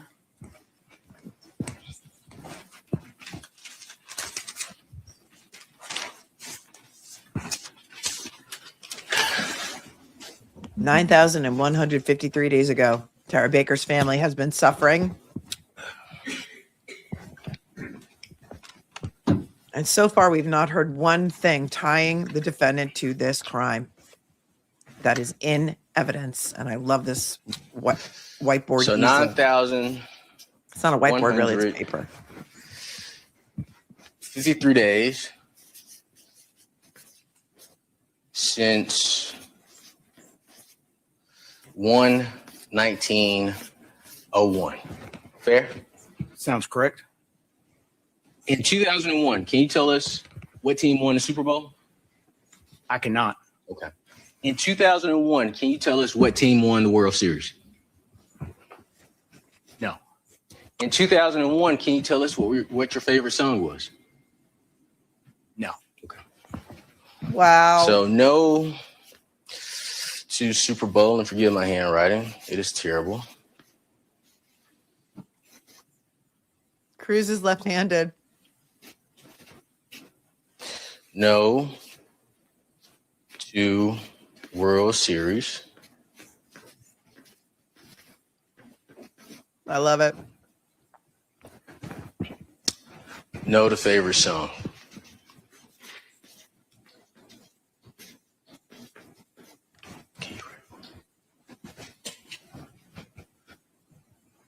My handwriting is terrible. Your This memory's is not no so good, favorite is it? song. Correct. Here's Justin Hill coming to And the you would rescue. agree He's that like, you're I'll no- write on the board for you, bud. I'll write on the board for you. And they are friends because I went and looked at them on Instagram. They've been commenting on each other's stuff for years. These guys are buds. And I love this for them. They're going to battle together. It's very exciting. Correct. Oh, Hill's a lefty And you would too. agree that your notes say nothing about Mr. Melton picking anything off of his hands. Is that correct? No, sir. I'm going with that from the recollection of the audio cassette tapes from that day. So your statement to this jury is that based on the audio cassette of that day, it refreshed your recollection that Mr. Melton was picking items off of his hands. Yes, sir. You asked me about the Super Bowl. Not an NFL guy, not a baseball guy. That's fine. The crime scene for Tara Baker, I'll never forget. The Mr. Ricketts, that's a yes or no question. Well, repeat your question, please. Witness is allowed to explain his answer. May I be heard on that, Your Honor? You may be. Yes. I would disagree with that. The witness on cross-examination, my job is to posit to the witness yes or no questions. If the state wants the witness to elicit further testimony, they do that on redirect. At this time, Your Honor, I pretty much give the witness what the answer is. They can answer yes or no, and we decide which direction we go from there. So I would ask that the witness is not allowed to control cross-examination, to control Mr. Faust's rights to cross-examination, and we're allowed to ask the witness leading questions that the witness answers appropriately. Okay, so this is not about witness control. This is about what the law allows. And cross-examination questions are yes or no questions, certainly. But the law allows a witness to answer yes or no and then explain if he or she chooses to make an explanation. Wow. And so I'm going to overrule your objection. He is This allowed. must be some obscure Georgia law because I've never seen that in any other state. He can say he's not a football guy, but he will never forget the Tara Baker crime scene. But he also has x-ray vision because he could hear, apparently, in the very tiny micro cassette recording, which historically had horrible audio. He could hear him picking his hands. Okay, got it. It's not in the report. It's not in the notes. Cite the law. To explain if he uses and The witness leading questions that the witness answers appropriately. okay, so this is not about witness control. This is about what the law allows. And cross-examination questions are yes or no questions, certainly. But the law allows a witness to answer yes or no and then explain if he or she chooses to make an explanation. And so I'm going to overrule your objection. He is allowed to explain if he chooses to. If there are further objections the court needs to make with regard to those explanations, I certainly will hear it. Yes, ma'am. If you'll ask the question again, Mr. Crews. Thank you. Sure. And I withdraw that question, Your Honor. I withdraw that question. But my understanding is the audio is what refreshed your recollection in regards to what was on Mr. Melton's hands. Yes, Okay. And that audio is from January 19, 2001. that's correct. Okay. And you've already listened to that audio because the state provided you with a copy. Is that correct? Yes, sir. Okay. And if you were to hear that audio, you would recognize it. Is that fair to say? Yes. Court's indulgence. Exactly. She's trying to telegraph to the jury that Mr. Crews does not know the law, and she has to keep schooling him on the law, and the jury is there.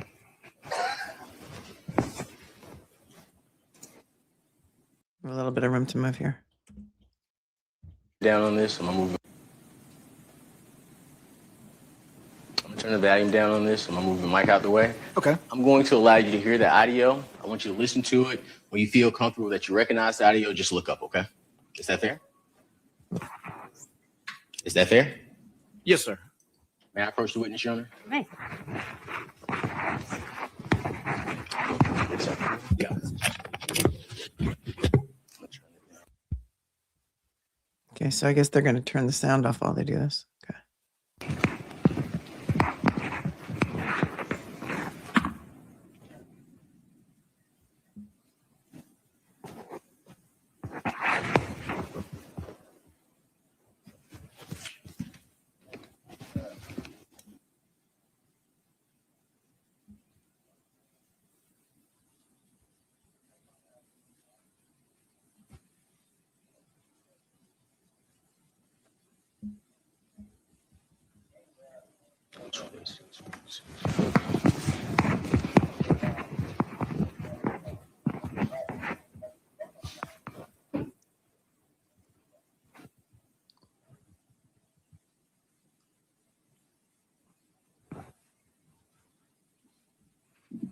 He's tried to tell the judge that she's wrong, and he's been fined $1,000 and told to bring it in by 9 a.m. That was in openings, Moon Age. If you didn't watch it, go back and watch it. It's wild.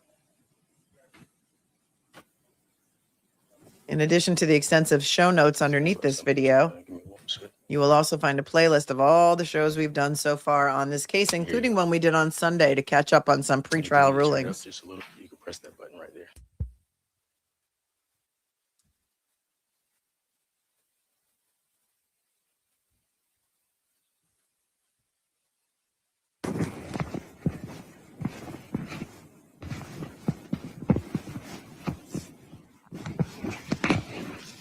The witness is now holding the laptop to his ear. See if he recognizes the You audio can turn it up if you need to. from the micro cassette. Correct. If you recognize it, if it's accurate, what you recognize it as. It sounds like the beginning of the audio from the 19th. Correct. With you and Mr. Chris Melton? Yes, sir. It's followed. Okay, that is fair. Does that sound like a fair and accurate rendition of that recording as you remember it?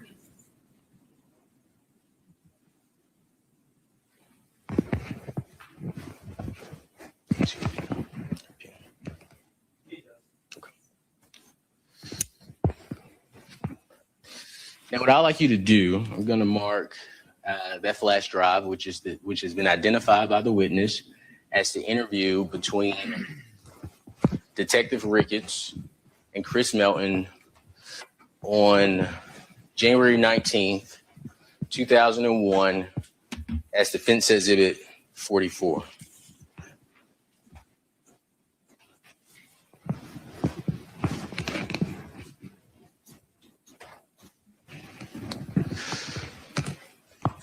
Let the record reflect that I am showing the state what has been marked as Defense Exhibit 44. All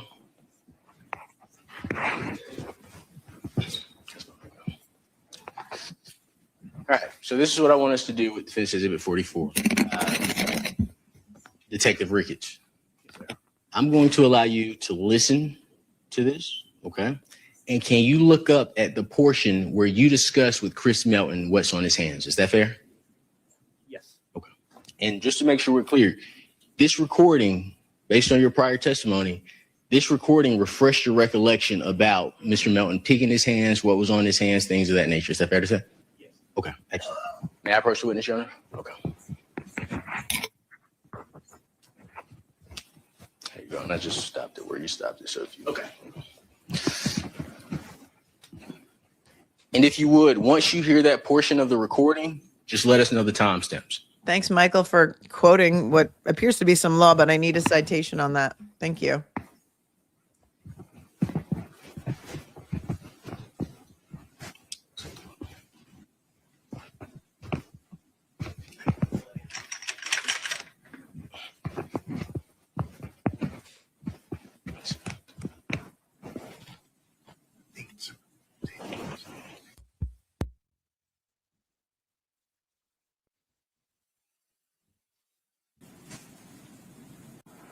If that was anything. Like, I thought that's why we didn't say that. It's a female voice on that recording.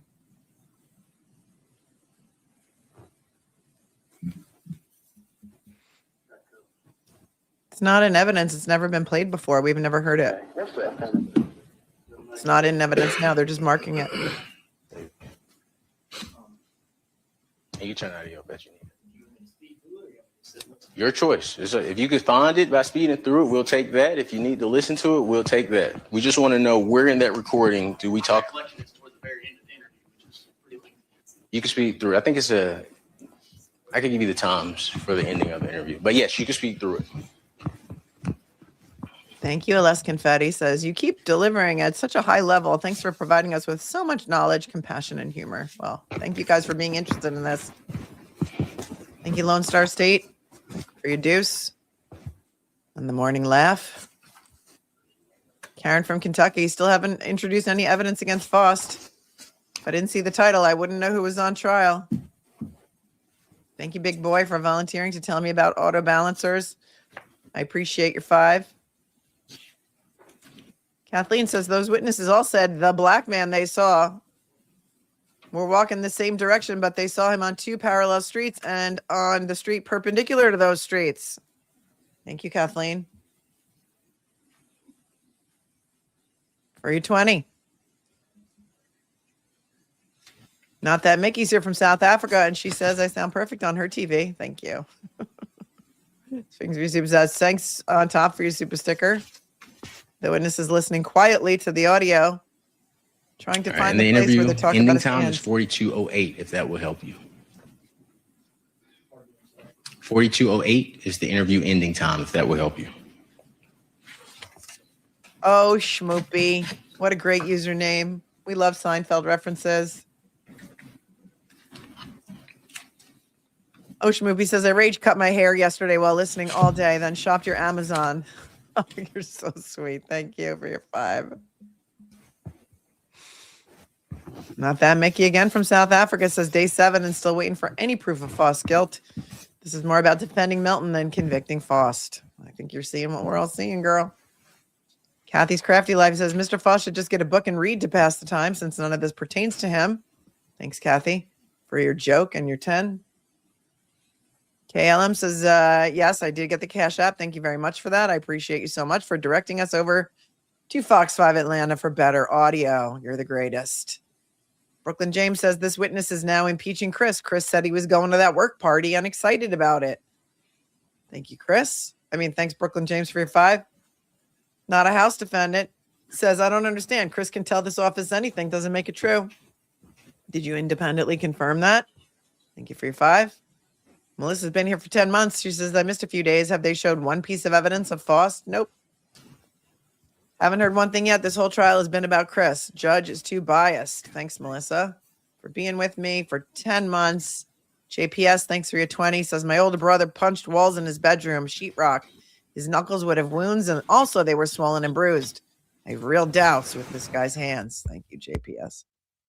But apparently this witness wants you to think, or is telling you, he doesn't know who won the Super Bowl in 2001, but he remembers that when Chris Melton came in, his hands that he fingerprinted did not look the way they did on the 21st when he took the pictures. So Crystal wants to know, she says, this is verbatim of what Chris said. How is this even allowed? We're in the land of the lost. Did Crews say anything about him reading? Yes, that was earlier in the stream. Thank you for being here for 2 months, Crystal. Toxic Grape Granny. He's still listening to the video. I didn't even pause it. I mean, the audio. So this feels like fixing yesterday's failure of the coworker saying what the prosecutor wanted him to say. Thank you, Toxic Grape Granny, for your 5. And Jersey Quest says this is going to be a 5-week trial. 4.5 weeks, excusing Mr. Meltdown. If you would like to just avoid the jury sitting in the box, if you would like to give them a break while Detective Ricketts looks over that video, I have no objection to saying. Is it video or audio? And 2 days of Mr. Faust walking to Walmart. We don't even know if that was him walking to Walmart. There's some sketches that look like maybe it could be him, but we don't even know if it was him. He has the right not to testify. And so whether or not he was in the area at the time, I don't even know if we're going to know. Would a transcript help you find it faster, Detective Ricketts? I guess the judge doesn't want to give the jury a break, but do you remember where you were 25 years ago on a specific day? This is how the defendant, one of the reasons why this defendant is highly prejudiced. How is he supposed to remember where he was 25 days ago? 25 years ago.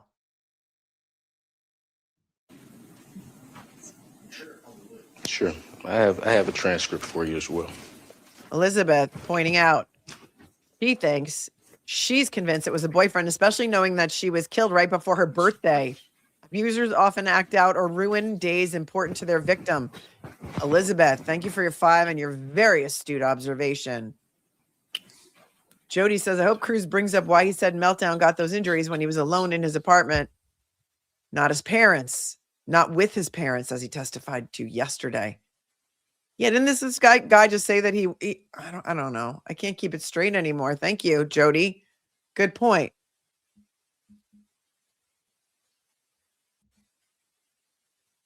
Okay, well, the sound is off for a moment here.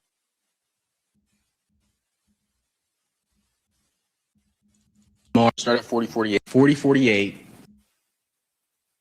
Can you go to minute mark 4048 through 4049?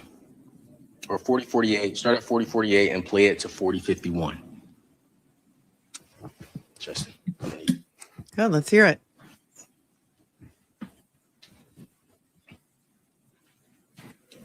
Thank you. Did you hear it? Yeah. Okay. And you would agree that the statement that you made that led you to say that Chris Melton was picking things off of his hand, that he had different glues on his hands, was you need to wash those things up or anything. Is that correct? Yeah, I believe I said, do you want to wash those things up? Okay. Can you write that on the board? Do you want to wash those things up? Okay. And that is minute mark, you would agree, 4048 to 4051? Yes, sir. That was helpful. Thank you. You're welcome. Your Honor, I would move to admit defense exhibit 44 for the purposes of moving. Any objection? No, Your Honor. It is admitted. Thank you, Your Honor. And just to clarify for the record, is it my understanding, Mr. Crews, that you're just seeking to admit those 3 seconds of the recording? Right. Okay. For now, we're gonna admit more, but for now, just those 3 seconds. So the statement, do you want to wash those things up? It says nothing about picking at fingernails. Is that correct? It's correct. Okay, and we've agreed that it's been 9,153 days, right? Correct. It says nothing about picking paint off of his skin or picking glue off of his skin. Is that correct? No, sir. Okay, it says nothing about whether the glue was transparent or not, does it? No. Okay. Would you be shocked to learn that Mr. Melton testified himself that he had plumber's semen on his hands? No. Okay, but that would be inconsistent with the testimony that you just gave the jury here today. Is that correct? No, plumber's glue, plumber's cement, I would categorize as the same thing. Well, he said 3, and he included plumber's glue. Okay. Okay. So would that testimony differ from the testimony that you just gave the jury on direct examination? I don't think so. That's fair. 9,153 days. We don't remember the Super Bowl. We don't remember the World Series. We don't remember our favorite song. But the simple statement, do you want to wash those things up, led you to tell the jury that Chris Melton's hands, you could see him. Is that right? Yes, sir. It was a totality of this interview, sitting in that interview room, looking across the table at a dad and a son.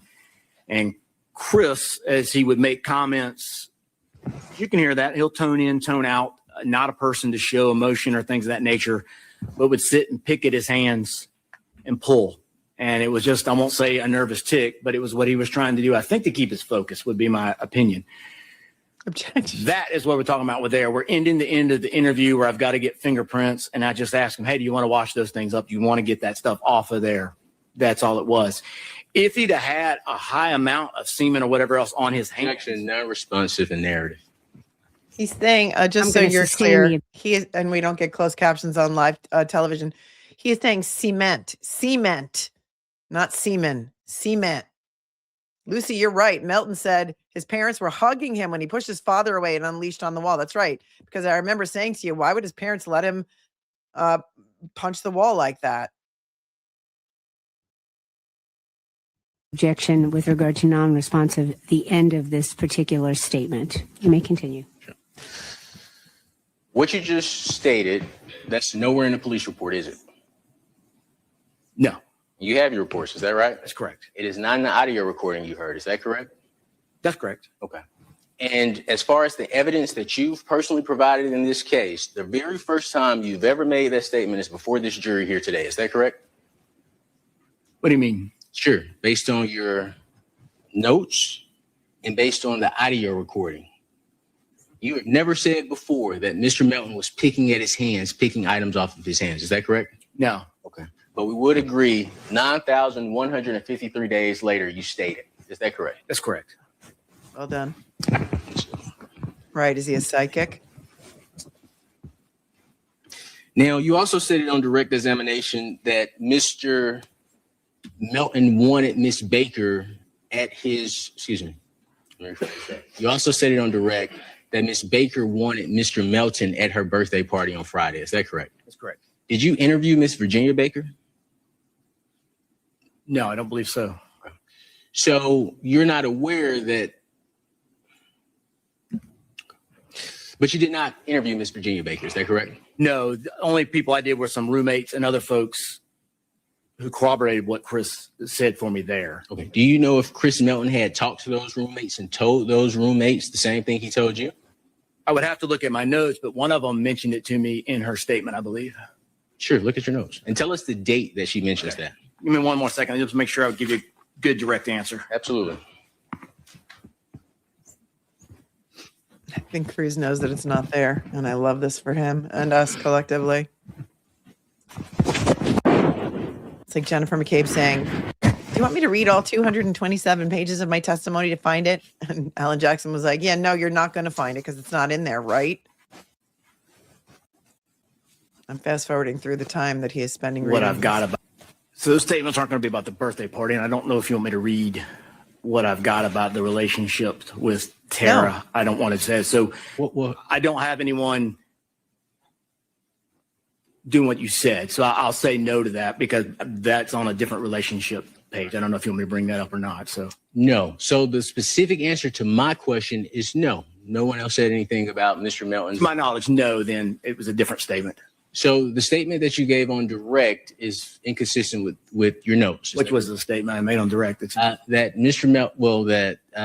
Mr. Melton and Ms. Baker had plans on Saturday. Is that correct? That's correct. Okay. And I asked you, and I'm gonna paraphrase it, had that been corroborated by anybody else? Is that correct? That's correct. Okay. And your answer to that question is no. Yes, that direct question, yes. Okay. So you just simply took Chris Melton's word for it. Is that fair to say? Yes, that was my point there. Do you think in a criminal investigation, especially involving murder, aggravated assault, burglary, aggravated sodomy,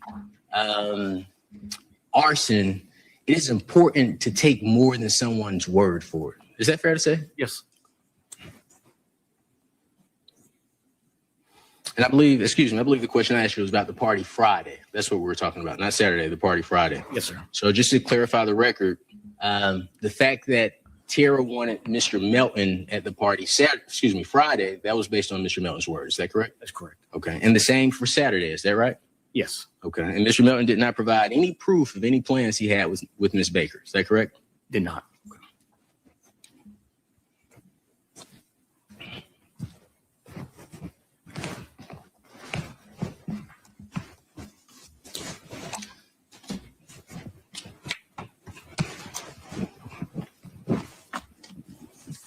Yeah, I'm going to go into a line of questioning that the Honorable Court has advised us to be cautious about. Can me and Mr. Yalamachili approach the bench, please?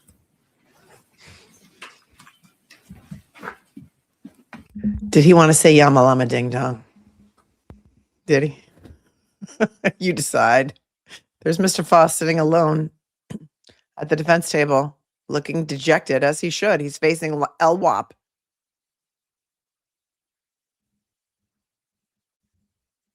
Fast forwarding a little bit.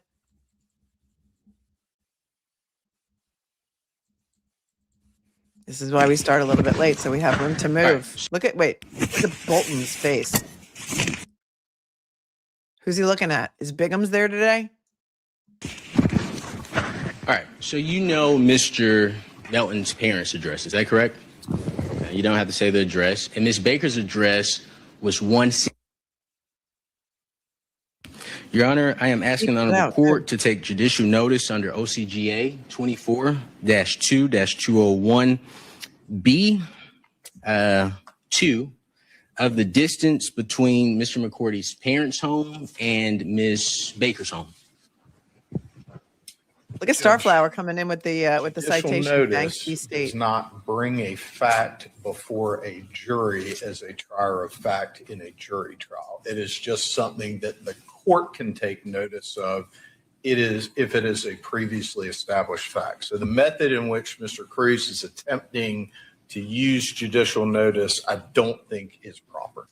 That is not true, Your Honor. I have case law 1, but I'll read the statute. The statute provides B, a judicially noticed fact shall be a fact which is not subject to reasonable dispute, in that it is either, we're under subsection 2, capable of accurate and ready determination by resort to sources whose accuracy cannot reasonably be questioned. And C says a court may take judicial notice whether or not requested by a party. And D is the language that, shows that the state's argument is not the law. A court shall, is no discretion here. A court shall take judicial notice if requested by a party and provided with the necessary information. The limitation that the state just put on the Honorable Court's ability to take judicial notice is not a limitation in the law, Your Honor. We're relying on the statute. We would like to show the state, if okay, the statute as well as the item we would like judicially noticed. I'm familiar with the law, Judge. Yum, May I allow approach, it. Your Honor? Well done, Brewer. When you approach the court, Yes, ma'am, to provide you with these Yum, documents allow in the it. law. I don't need the law, Mr. Crews. Any other arguments, sir? No, ma'am. All right. I'm going to sustain the state's objection. I agree with the state's rendition of the statute and the appropriate things that are to be used for judicial notice. I'm going to sustain their objection. Judicial notice means the court has Yes, to ma'am. can just accept something as fact without the defense trying to prove it. Okay, they don't need to prove it. The judge can just take judicial notice of something, like, the court can take judicial notice that Albany is the capital of the state of New York, right? Something similar to as such like that. They all know the law, but he's the one who went to law school closest in time to today. So I don't remember every single thing I learned in evidence class. And sometimes I need to brush up on things too, most of the time.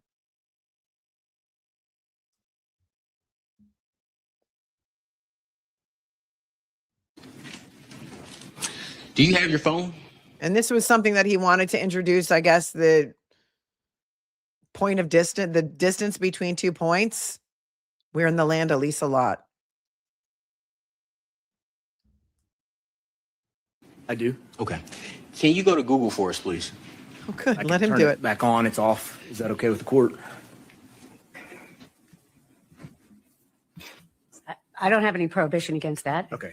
I have it on flight mode. I'm not objecting in this trial. If there's an objection, I will hear it. I just don't want to upset you, ma'am. No, sir. Thank you.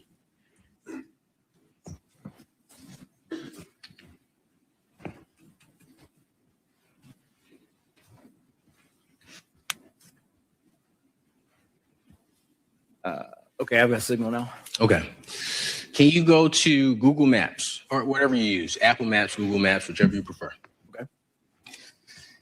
And I'm going to approach you. And for the purposes of the record, I am going to provide Detective Ricketts with Chris Melton's parents' address.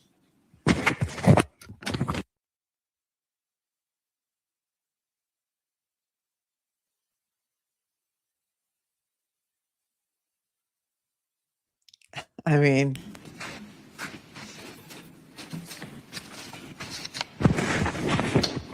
she could have taken judicial notice of it, but she doesn't want to be bothered. She's going to drag this out even longer. I thought she wanted, to not waste the jury's time. Now the witness is going to Google his parents' address. Can you put the distance from Melton parents to... Yeah, we used to say MapQuest it, but I don't think MapQuest is a thing anymore. Don't give me the directions. Do you have it pulled up? All right. And do directions to 160 Fun Drive, Beep. Athens, Georgia, 30605. Okay, so the distance between Melton's parents' house and Tara's house. Chris Melton's parents' home. Okay. Yes, he's getting to reasonable doubt. How long it would have taken Chris if he was at his parents' When you house to pull get it to up, Fawn Drive? I won't ask you about the time. I believe that that's not competent evidence, but I am going to ask you about the distance. Is that fair? Sure. Okay. All right. Right, because there might be different traffic lights now, Tara different Baker. highways, etc. You would agree that on one route, the distance from Mr. Melton's parents' home to Miss Baker's home is 39.6 miles. Is that correct? Yes, sir. I'm getting an ad pop up, but Sure.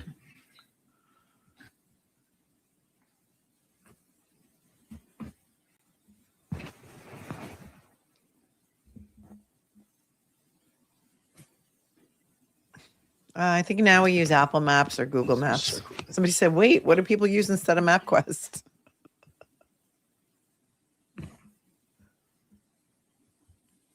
Karen DePasquale is enjoying how the witness is looking more and more uncomfortable. yes, sir. I'm getting 40 miles. Okay. 39.6 added up, 39.9 rounded up. Rounded up. Okay, perfect. All right. And I want to be specific. So 39.6, is that correct? Yes, sir. This Google's giving me 40 on the nose. Even? Yes, sir. Okay, we'll take what Google gives you. Put 40 miles. I can switch routes for you if you like. No, you're fine. Some people use Waze, I guess. Waze used to tell you where all the cops were, where the speed traps were. All right. It was Do interactive. you recall talking to a Mr. Lindsay Baker? I'd have to Mr. look at my notes to double Lindsay check. Baker. Okay, sure. And I don't believe that would be in your individual reports. And I don't know what all notes you have, but I pretty much only have anything that my name is on. I don't have anything. anything else? Well, let me ask you this. Do you know who Mr. Baker is?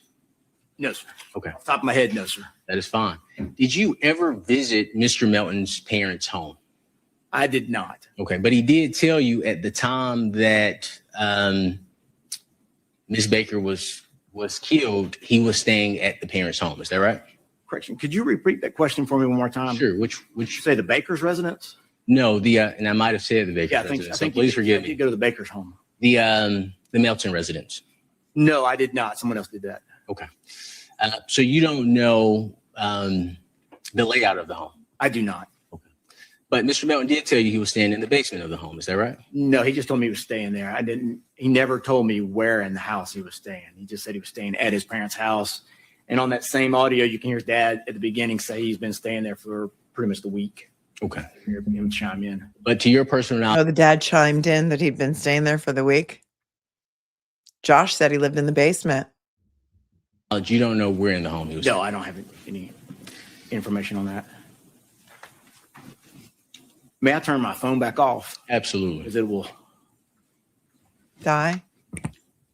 Everyone hit the like button so You more had people will opportunity see to this. listen to the recording between yourself and Mr. Melton, right? Yes, sir. And we've agreed that that interview took place on January 19, 2001. Is that right? That's correct. And you asked Chris during the interview, how did you start your day today? Or what kind of went on today for you? Do you recall asking that question? And Chris was able to explain his day in a calm and clear tone. Is that correct? Yes. He was not unable to answer any question. Is that correct?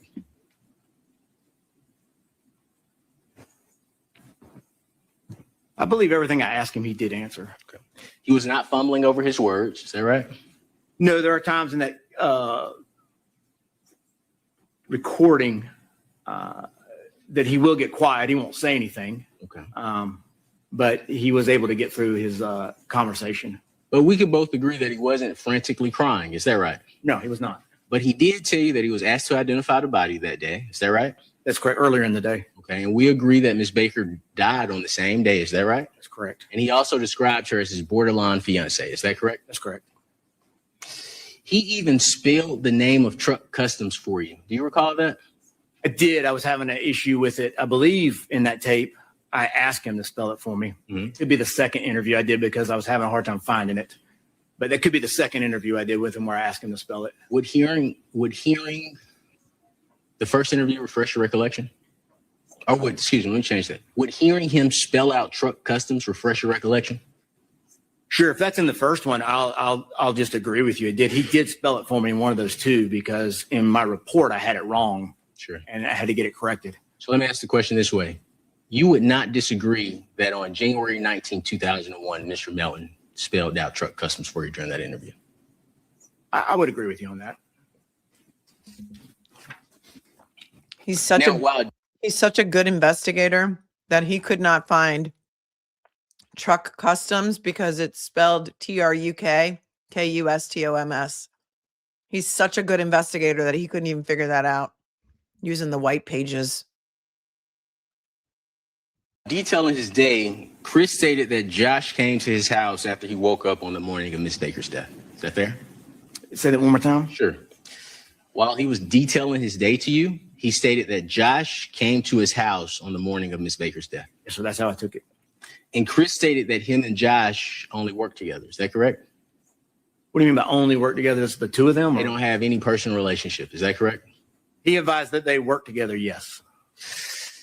And the address Josh came to pick up Mr. Melton was from Mr. Melton's home. Is that fair to say? That's correct. Okay.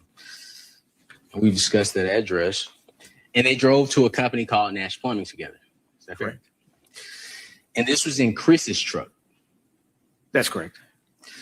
Chris says that they arrived at Nash Plumbing between 7:35 and 7:40. Is that right? Yes. Pen. Thank you.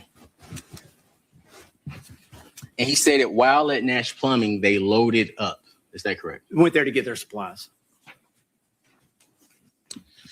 Would you agree that during the course of your investigation, you were unable to speak with any supervisor that confirmed that Josh and Chris were at Nash Plumbing between 7 a.m. and 9 a.m. on January 19, 2001? That's correct. I did not do that. You were unable to speak with any coworkers that confirmed Josh and Chris were at Nash Plumbing between the hours of 7 a.m. and 9 a.m. on January 19, 2001? That's correct. I was not assigned to do that. Oh, he wasn't You were unable to signed. speak with any receptionists that could confirm that Josh and Chris were at Nash Plumbing between 7 a.m. and 9 a.m. on January 19, 2001. That's correct. You were unable to speak with any eyewitnesses that confirmed Josh and Chris were at Nash Plumbing between the hours of 7 a.m. and 9 a.m. on January 19, 2001. That's correct. You were unable to obtain any sign-in logs or visitor logs confirming their presence at Nash Plumbing at all on January 19, 2001. You're correct. You were unable to obtain any business records that confirmed that Chris and Josh went to Nash Plumbing on January 19, 2001. Yes, that's correct. Now, Chris claimed they loaded up. We've agreed on that. Is that right? Yes, sir. But you were unable to obtain. No independent witnesses told him that Josh and Chris were at Nash Plumbing between 7 and 9 a.m. Any signed delivery or pickup on that. Is that right? Yes, sir. But you were unable to obtain any signed delivery or pickup receipts that supported that Chris was at Nash Plumbing on January 19, 2001. Is that right? That's correct. You were unable to obtain any invoices supporting that Chris Melton was at Nash Plumbing on January 19, 2001. Is that correct? You're correct. And although they picked up supplies, you were unable to obtain any work orders that supported that Chris was at Nash Plumbing anytime on January 19, 2001. That's correct.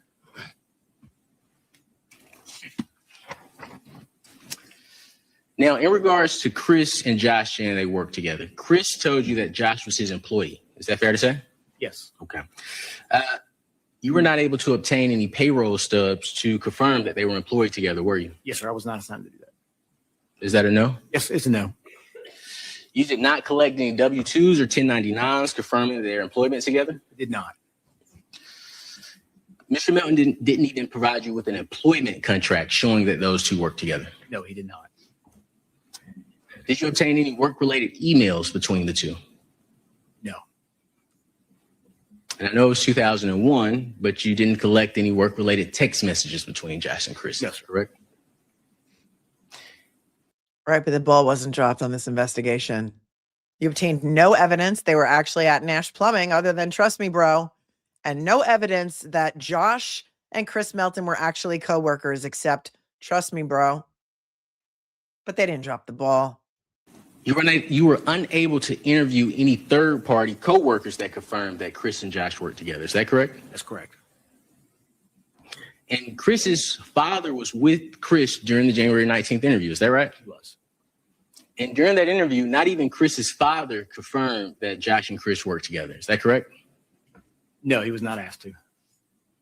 He was not asked to. So we simply took Chris Melton's word for it. At that point of the interview, that's what I did. Other folks were assigned to follow up on those things. Yes, sir. Now, during your interview with Chris, he told you that his home and Josh's home was less than one mile apart. Is that correct? I don't know if he gave me a direct. He did say they lived near each other. Okay. If I recall that correctly. Do you recall Chris stating, drove back to their house, talked to let Josh off that little guy. He lives like a mile from me. Do you remember? That little guy, he called him. And obviously Chris knew where Josh lived. Josh knew where Chris lived. Is that fair? Yes, sir. Okay. And Detective Ricketts, you personally never investigated whether Josh and Chris were personal friends. Is that right? I did not. Now, Chris stated after going to Nash Plumbing, he went to Truck Customs. Is that fair? Yes. If you'd like to refer my notes, but yes, that would be the second location.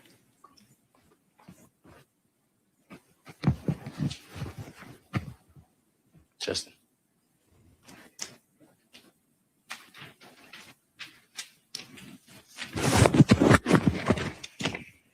Yes, right where he gets at the bottom. Go to the next page. We're going to start at the top.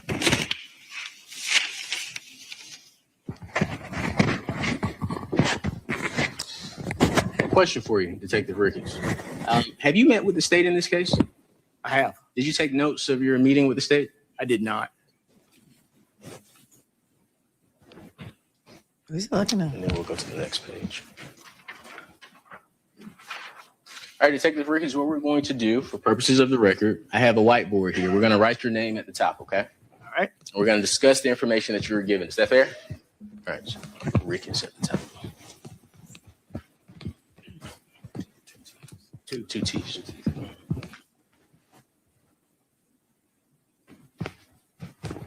You write it big.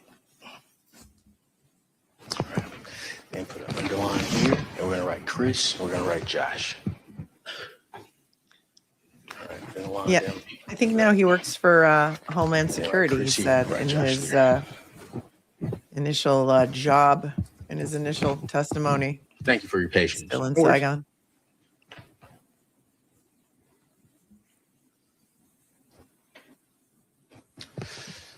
All right. So we're going to write, and you let me know if this is accurate. Very first place Chris says is Nash Plumbing. Is that correct? Yeah, on the 19th? Correct. Yes. All right. Can you write Nash Plumbing here under Chris? And for purpose of this, you may want to put the 19th on there because on the 21st, he added a location. So I don't know if you want to differentiate that or not. Yeah. Tell him how to do his Pictionary board. Why don't you? Justin Hill, attorney Justin Hill from YSL trial has now become So the the first scrivener. place is Nash Plumbing. Yes, sir. He's now become the scrivener. Okay.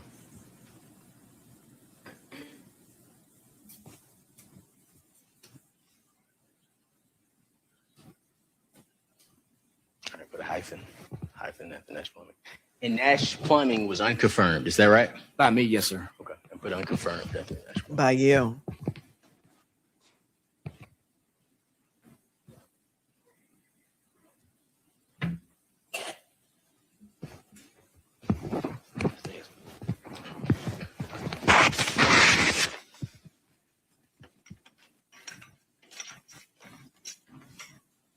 Yeah. Do I get a lifeline? Can I phone a friend? That's right, sunshine. Mr. Hill is tall, so they need to Go fast. Okay. move the easel up a little bit so he doesn't get a crick in his neck. All right. After Nash Plumbing, he stated that he went to Truck Customs. Is that correct? Can I? Yes, Truck Customs is number 2. Yes, sir. Truck Customs.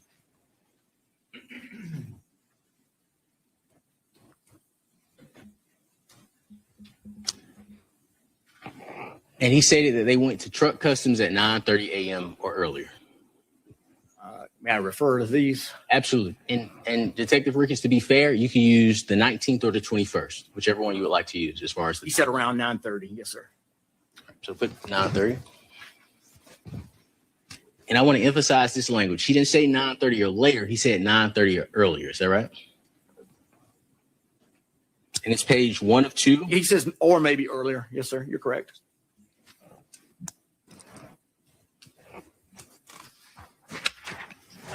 Or earlier. Now, after leaving Truck Customs, Chris advised that him and Josh went to a home in Grayson. Is that correct? Yes, that's correct.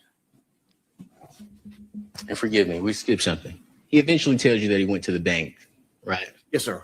Just put bank right there. Bank right here.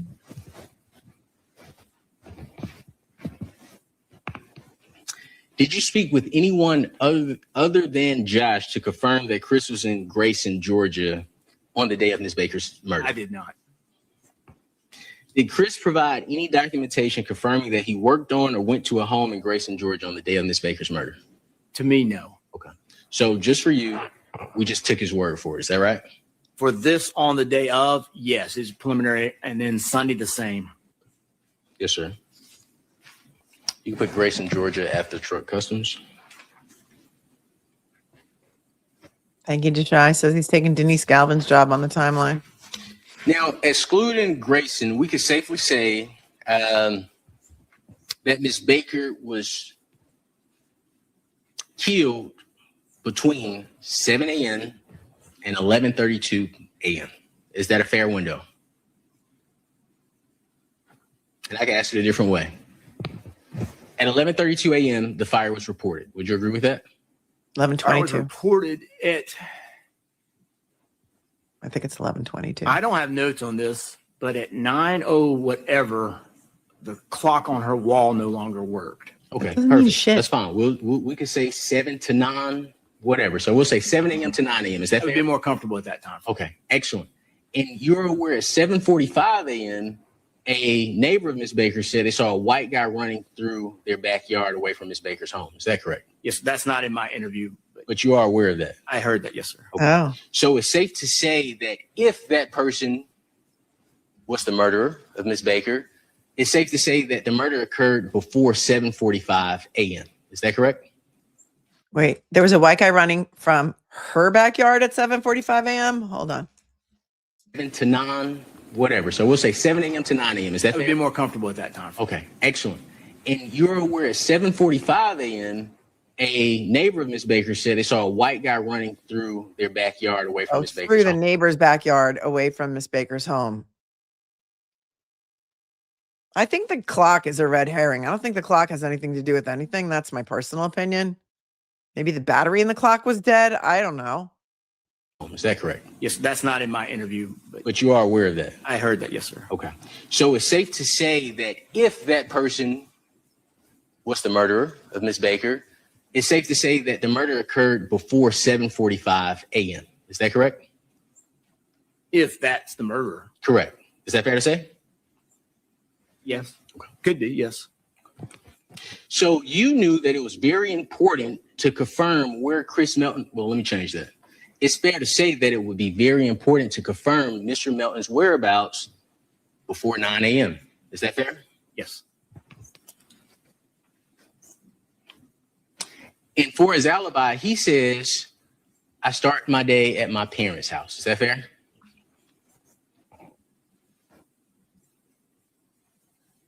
And between, because this is a specific time, he says between 7:35 and 7:40, right? At Nash Plumbing. Is that correct? 7:30 to 7:45. Okay. So based on what he told you, he's saying I'm either at Nash Plumbing or I'm at Truck Customs. Is that right? 9:30 or earlier. Is that correct?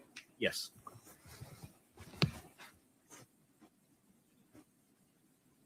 So after speaking with Chris, ACCPD's job becomes confirming Chris's alibi. Would you agree? Yes. Because if his alibi is false, would you agree that would suggest consciousness of guilt? Is that fair to say? Let me rephrase it. Yeah. Let me rephrase it in a better manner. If Chris Melton lied about his alibi, that would be significant in your investigation. Is that fair to say? Yes. Okay.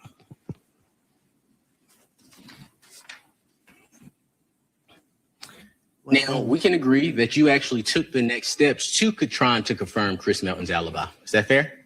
Yes, I was part of that, but there were other detectives doing that also. Yes, sir. You spoke with Josh McCurdy. Is that correct? Yes. You spoke with Mr. Bill Teeter. Is that right? I did over the phone.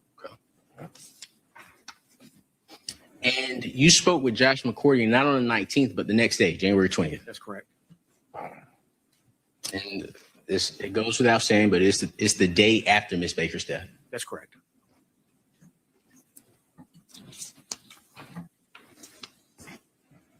Now, Josh also told you they started their day at Nash Plumbing. Is that correct? Yes. Okay. If you put Nash Plumbing here. And we've agreed that Nash Plumbing was unconfirmed. From me, yes. And if you put unconfirmed next to Nash Plumbing. Then after leaving Nash Plumbing, Josh says we go to Chick-fil-A for breakfast. Is that fair? Yes, Josh brought Chick-fil-A up. Say that one more time. Josh brought Chick-fil-A up. Thank you. And if we could write Chick-fil-A under Nash Plumbing. And then Josh says at around 8 a.m., they went to a house in Grayson to check for leaks. Yes, he gave 8 a.m. checking for leaks. Okay. Said behind the fire department on Georgia 20. And I think we've already agreed Grayson, Georgia is unconfirmed for Chris. Is that right? From me, yes. If you put unconfirmed there. And then Grayson, Georgia here, unconfirmed, or Grayson, Georgia, 8 a.m. And then Josh says from Grayson, they go to Forsyth. That's correct. And did you confirm that Josh or Chris Melton were at Forsyth? I did not. Okay. Now, they did provide you with the name of Truck Customs. I believe he may have even provided you with the address to Truck Customs. Is that correct? He may not have advised me of it, but we did get the address for Truck Customs. Perfect. But he didn't provide you with the names of anybody he spoke with in Grayson, did he? Grayson, no. I don't know if he did with other detectives, but he did not with me. That's not what sure. So Grayson is unconfirmed. Chick-fil-A is unconfirmed. Is that fair? That's correct. Okay. You put unconfirmed there. I love That For Grayson is unconfirmed. Chick-fil-A is giant unconfirmed. head and everything that's unconfirmed. just by me, so you got my name on it. So yes, sir, that's correct. Correct. So you'd agree between 7 a.m. and 9 a.m., both Chris is unaccounted for by you and Josh is unaccounted for by you. Have both their statements given at different times that corroborate where the other one was. So on this preliminary part of the investigation, we had a general idea of where they were, and that's what we were going with at that time. Well, when it comes, Trust me, bro. We had a general idea of where they were, so no big whoop. We're just investigating a brutal murder and rape and sodomy and strangling and stabbing and burning down the house. You know, a general idea of where they were. No big whoop.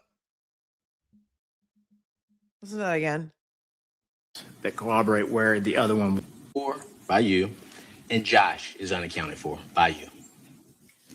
Have both their statements given at different times that corroborate where the other one was. So on this preliminary part of the investigation, we had a general idea of where they were, and that's what we were going with at that time.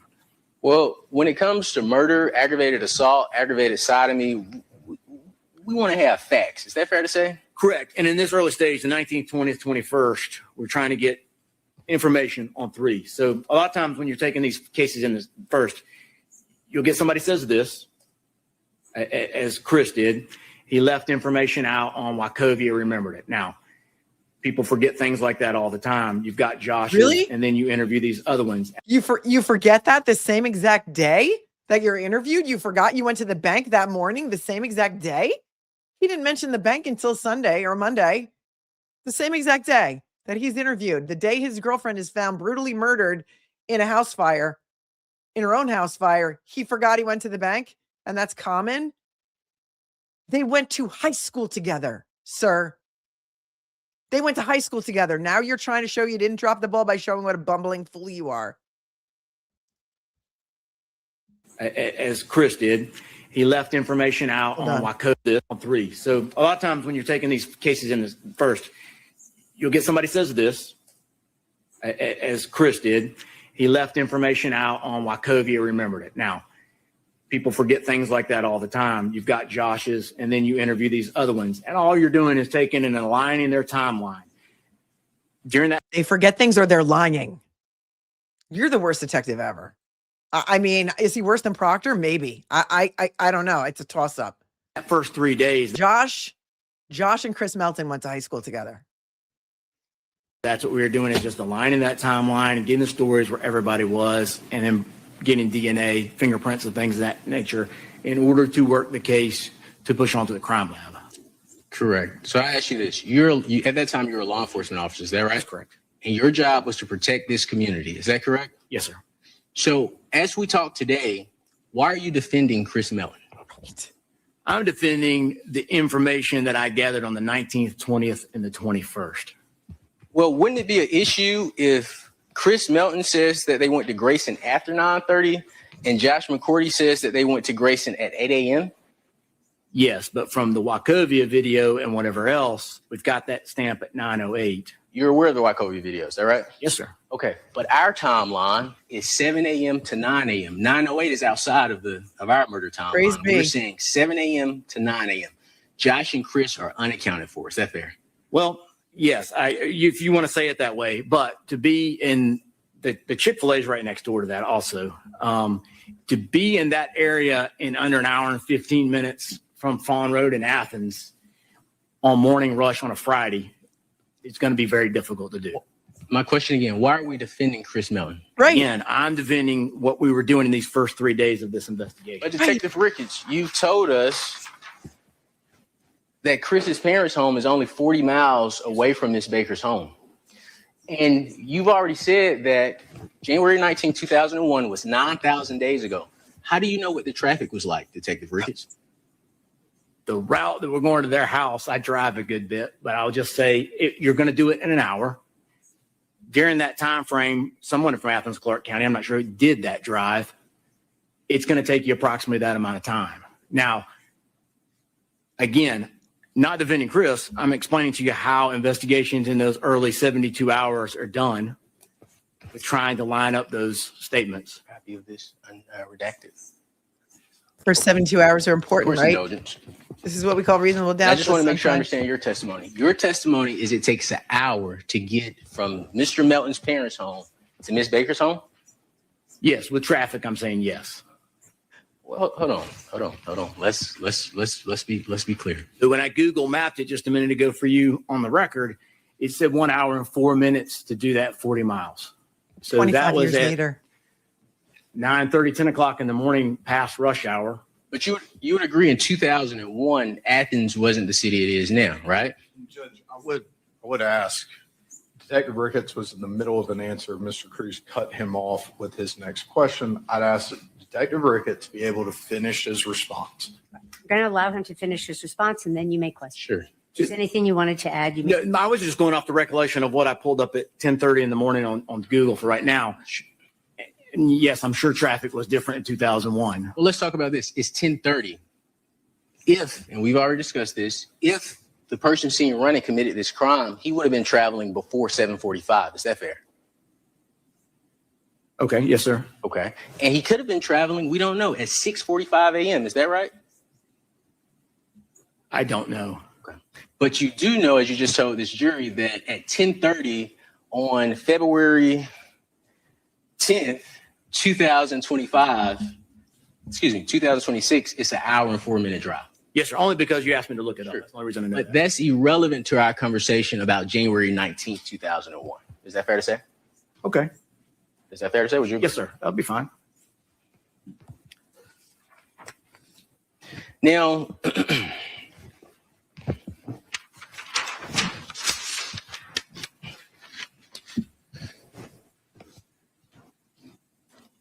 we have a discrepancy in the alibis, right? We have Josh saying Chick-fil-A. We have Mr. Melton not saying Chick-fil-A. Is that fair? Yes, sir. They're both saying that. One saying Chick-fil-A, one saying that. One saying what?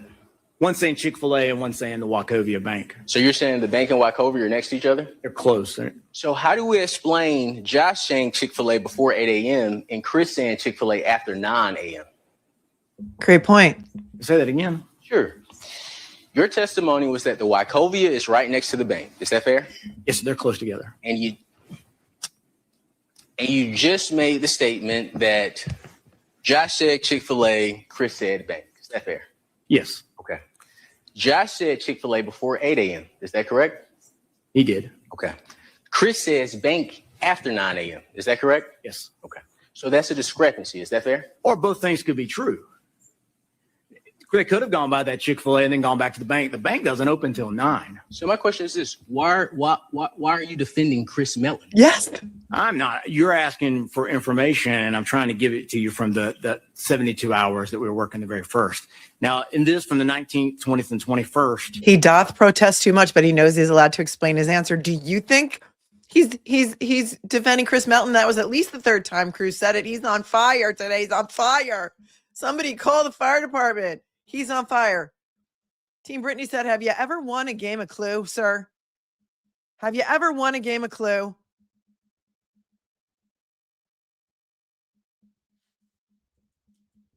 Absolutely defending Chris Melton. Why? Why? We all want to know. After 9 a.m. Is that correct? yes. Okay. So that's a discrepancy. Is that fair? Or both things could be true. They could have gone by that Chick-fil-A and then gone back to the bank. The bank doesn't open till 9. So my question is this: why are you defending Chris Melton? I'm not. You're asking for information, and I'm trying to give it to you from the 72 hours that we were working the very first.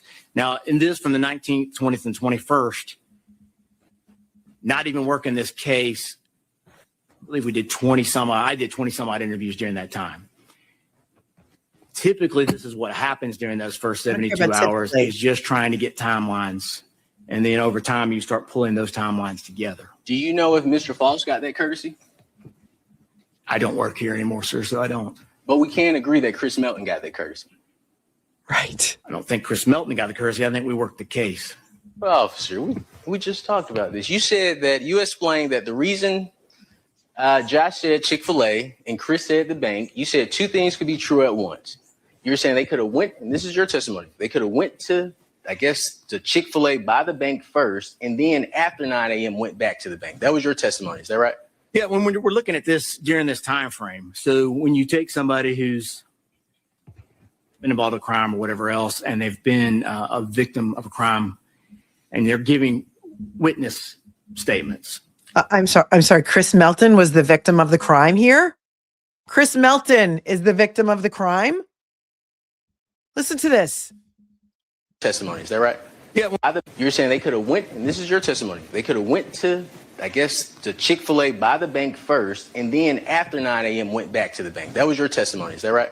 Yeah, when we're looking at this during this time frame. So when you take somebody who's been involved in a crime or whatever else, and they've been a victim of a crime, and they're giving witness statements, things are recalled the next day or so. He forgot Wachovia, which is a timestamp thing. Don't know why he forgot. He just told you that he thinks Chris Melton is a victim here. He just told you that he thinks that Chris Melton is a victim. Listen to this one more time and tell me if I'm overreacting or I'm wrong. Okay? That's sitting here today in 2026. He thinks Chris Melton is a victim here. And that is all you need to know. And I hope Mr. Crews caught that because we're behind. The only victim is Tara, right? You're saying they could have went, and this is your testimony, they could have went to, I guess, to Chick-fil-A by the bank first, and then after 9 a.m. went back to the bank. That was your testimony, is that right? Yeah, when we're looking at this during this time frame. So when you take somebody who's been involved in a crime or whatever else, and they've been a victim of a crime, and they're giving witness statements, things are recalled the next day or so. He forgot Wachovia, which is a timestamp thing. Don't know why he forgot that until Sunday. Don't know. Normal people, through the course of doing investigations for almost 35 years, do not walk through and timestamp their day. They can give you approximates and say this and that. The majority of people I've interviewed for homicides, whatever else, and not saying at the bank I was at 9:08, whatever else. Now, I understand what you're saying. This was a timeline of 3 days where we're trying to put people where they're supposed to be. And I'm testifying to those 3 days, what I did on those. And some of it, like I told you, I didn't do those interviews, so I cannot answer that for you. Sure. We're trying to put people in those spots and then see what evidence moves from there. You would agree that Ms. Baker is the victim in this case? 100%. Since January 19, 2001, Ms. Baker was the victim. Is that correct? 100%. And her family were victims. Is that correct? 100%. And ACCPD's job as law enforcement officers are to make sure the victims are taken care of. Is that right? Yes. And to solve those crimes, correct? Yes. And when questions pop up as a law enforcement officer, your job is to answer those questions. Is that right? Yes, sir. Your job is not to explain away those questions. Would you agree? I'm not. I'm explaining away 72 hours. I'm not saying my specific question is your job is not to explain away those questions. I'm not speaking. I'm sorry. I took it as you were implying, but no, it's not. I agree with you. Now, on January 20th, 2001, you spoke with Mr. Bill Teeter. Is that correct? Yes, sir. Over the phone. And Bill Teeter is the gentleman that worked at Truck Customs. Yes, sir. Okay. You had no reason to believe whatsoever that Mr. Teeter and Mr. Melton were personal friends. At that time, no. On the 21st, no. And based on your interaction with Mr. Teeter, you understand that Chris Melton's relationship with Mr. Teeter was solely as a customer. At that time, yes, sir. And you would agree that gives Mr. Teeter a certain type of credibility, right? Yes. He would have no reason to lie for Chris Melton. Is that fair? Yes. Okay. He would have no reason to try to cover up for Chris Melton. Is that fair? That's correct. Okay. And Mr. Teeter told you that Chris came to his shop around 10 a.m. Is that right? Yes, sir. I believe that's correct.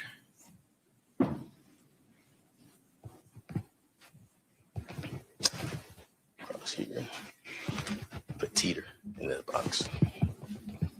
So we could say that Chris's trip to Truck Customs was confirmed. Is that fair? Yes, sir. He said Chris had to come by there once in the morning around 10 a.m. The only appointment Chris had that day was for 4 o'clock.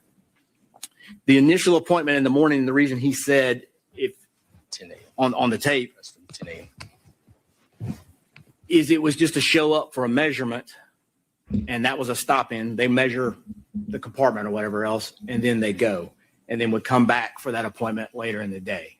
Okay. But the appointment was for 4 o'clock. So we've confirmed around 10 a.m., correct? But we still have not confirmed that window between 7 a.m. and 9 a.m. Is that fair? Yes, sir. So based on what Mr. Teeter told you, it is fair to say when Chris Melton told you that he went to Truck Customs at 9:30 or earlier, that was not true. Is that correct? His timeline was off on that one because Truck Customs, if he'd have left the Wachovia to go there, he would have been there right around 10. Detective, if you can answer this question. Sure. Do you feel the need to explain for Chris Melton? Yes. Again, you're asking about a timeline, Sure. and I'm trying to explain to you from where that Wachovia was to truck customs is not a very far. Well, this was my question. My question was, and I'll ask it a different way. Chris said he was at truck customs from 9:30 or earlier. Do you agree? That's what he said. Yes, sir. Okay. Bill Teeter said that he was at truck customs around 10 a.m. It's correct. Okay. And you would agree this is significant because once you told Chris Melton that you talked to Bill Teeter, he changed the time that he was at truck customs to 11 to 12:30 a.m. Is that fair to say? The second interview is when he mentioned that he went to Wachovia. Officer, we're talking about truck customs. Yes. Okay. So, and that's why I believe his timeline just slid just a little bit, but that was a timeline from 9:30 to 10:30. Did Mr. Faust get the same courtesy from law enforcement to explain any discrepancies he may have had? Judge, I'm going to object to the form of the question as being argumentative as well as lack of personal knowledge. As Detective Ricketts has already said, he'd never worked the case at the point that Mr. Faust entered it. I will withdraw the question, Your Honor. I'm going to sustain that objection. Yes, ma'am. The timeline has slid. Now the timeline has slid. I'm going to give you fair warning that I must leave at 1:30 for an appointment with one of my kids. So we're going to get through as much as we can before 1:30.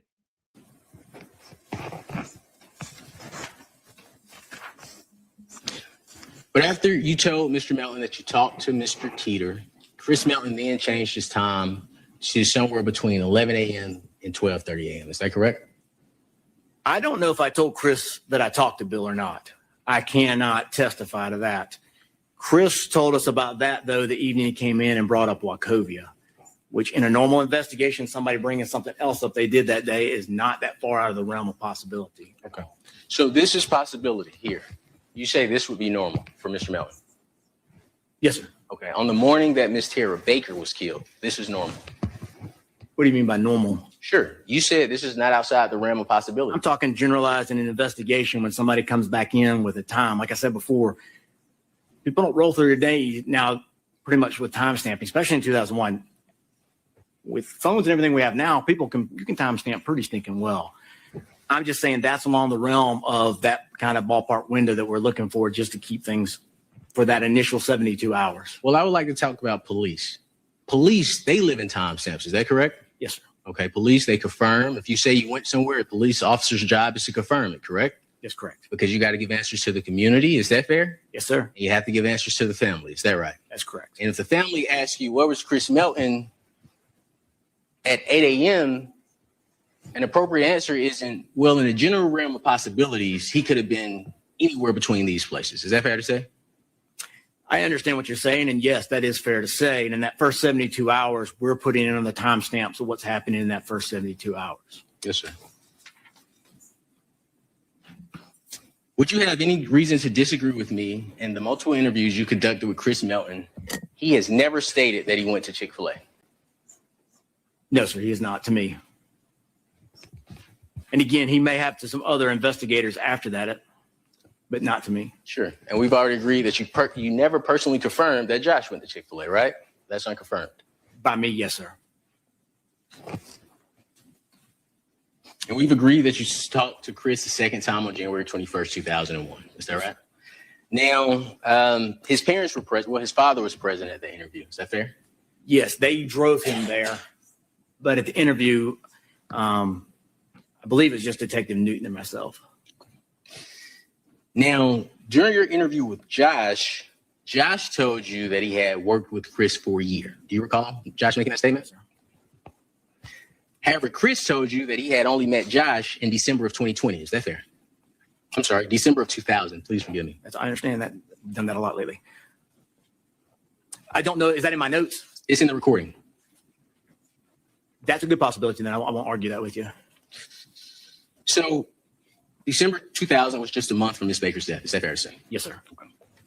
And if you can, write Chris 1 month, Josh 1 year.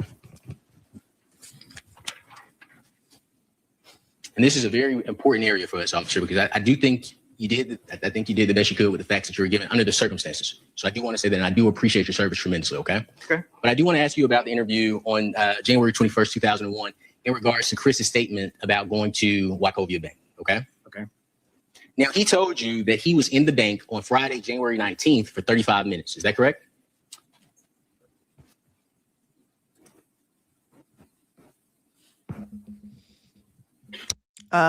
If you want me to leave the stream up while I go for my appointment with my kid, I will. I don't know how long it's going to take, but if you want me to leave the stream up, I will, so that you can keep watching together. If you want me to do that, just put a 1 in the chat so I can gauge that interest. You won't get my hilarious and insightful commentary, of course, but I can maybe be in the chat while I'm sitting in waiting rooms and such. All right, cool. We can do it if the mods are willing. And that would be on the recorded interview if you don't He see said he's in the bank for around 30 minutes. That's just what I typed in my notes. Would you have any reason to disagree that he specifically said 35 minutes? I put 30 in my notes, but 35 won't be a. Would you like to hear the audio recording? No, sir, I'm fine. And if that's true, that Chris Melton spent 35 minutes in the bank on Friday, January 19th, you would agree that it's not an insignificant amount of time to spend in the bank. Is that right? No, sir. Okay.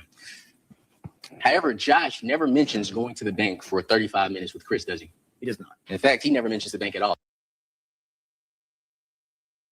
It's a little bit sped up because I thought I was going to have to leave and end the stream, but I'll keep it on normal stream, and I'll keep it on normal speed, and I'll keep the stream going. And we know from the bank that it was like about 5 or 10 minutes at the most, right? 10 minutes at the most that he was there. I'll put it back on normal. Okay, I like our tribe too. Our tribe is awesome. I'll leave my photo up so that you feel like I'm here with you. And then I'll be the one who comes back into chat and says, oh, I'm late. What did I miss? Okay. No parties while I'm away, kids. Do not put up flyers in the neighborhood about an open house, okay? All right, here we go. Back to regular speed. Is that right? He does not. However, Josh never mentions going to the bank for 35 minutes with Chris, does he? He does not. In fact, he never mentions the bank at all. Is that right? He does not.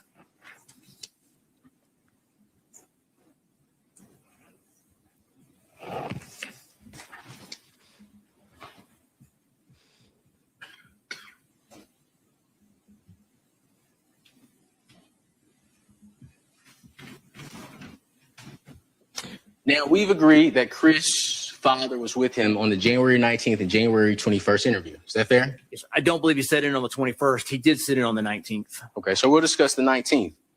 Why are you defending Chris's him? father never agreed with the statement that Chris left his home between 7 a.m. and 8 a.m. on January 19th while he was present in an interview with you. Yes, sir, not in that interview. And during the weekend of January 19th, 2001, you did not speak with Mr. Melton's mother. Is that correct? I did not. Now, Dad knows that Tara has passed away, Mr. Melton's dad. Is that right? Correct. Okay. Dad knows that Mr. Melton's son has conducted an interview with law enforcement. Is that fair to say? That's correct.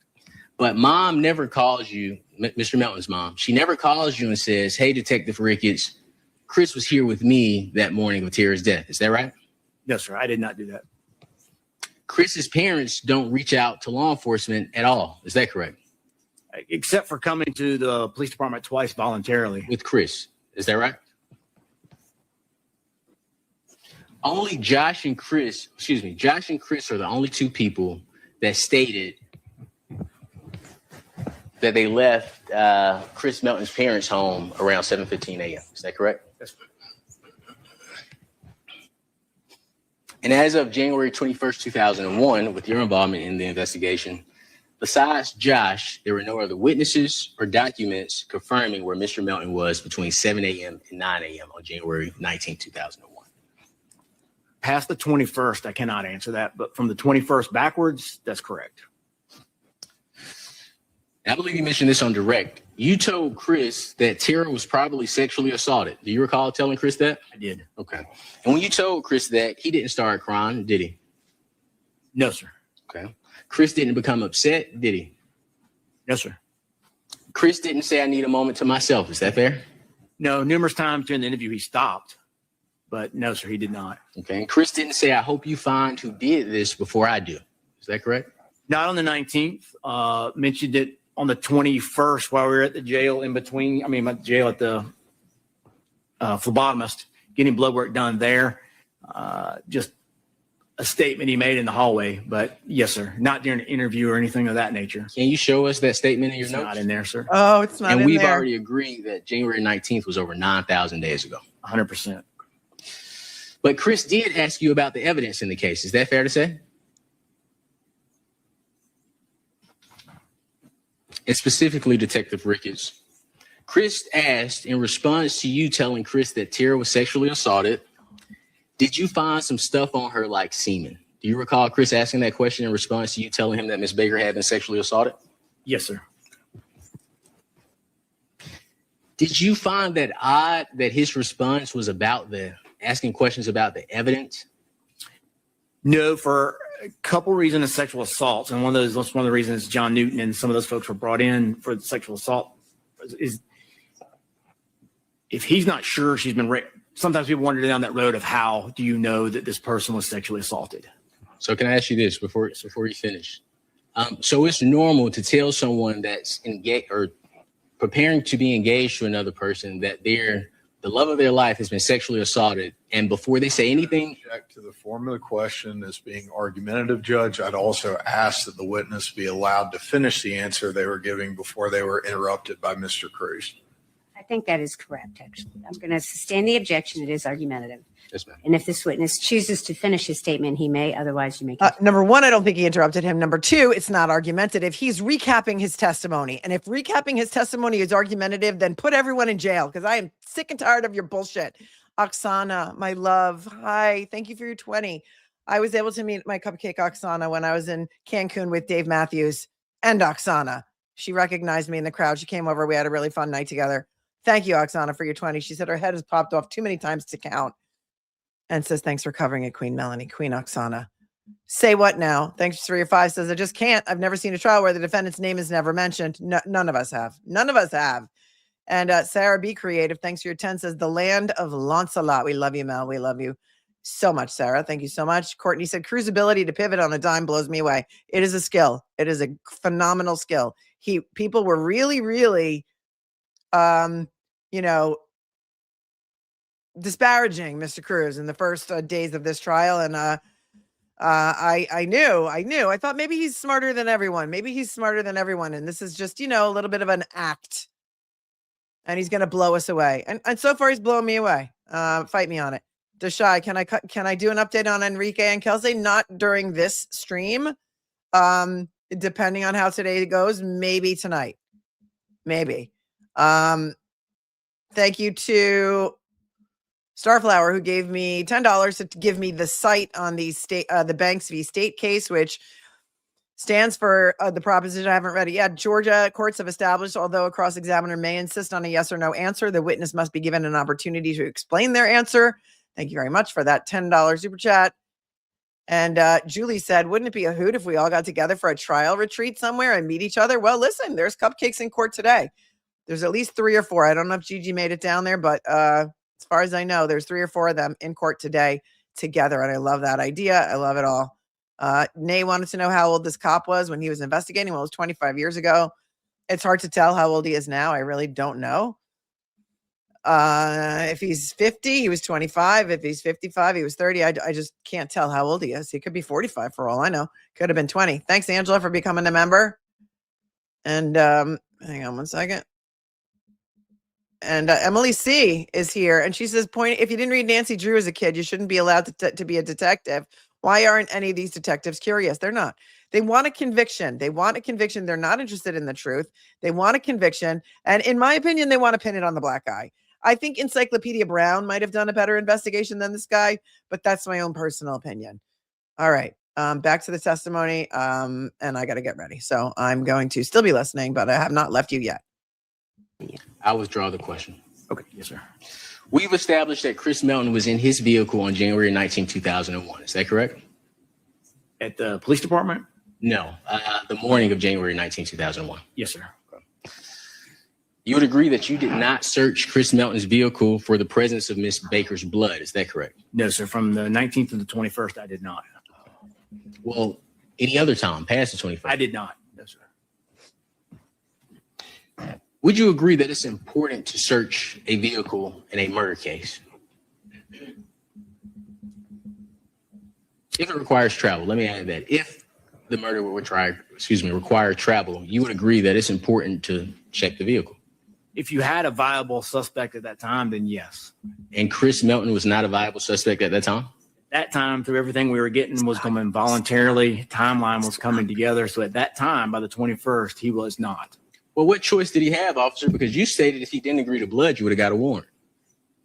Did not tell him that. But it's true, right? 100% I would have. That was part of the interview when I started with him.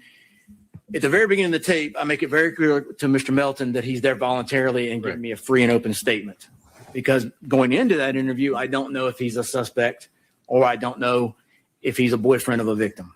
So as you start going down, that's what these 3 days are for, is to try to figure out what that person is and then what do I need to get to prosecute this. Okay.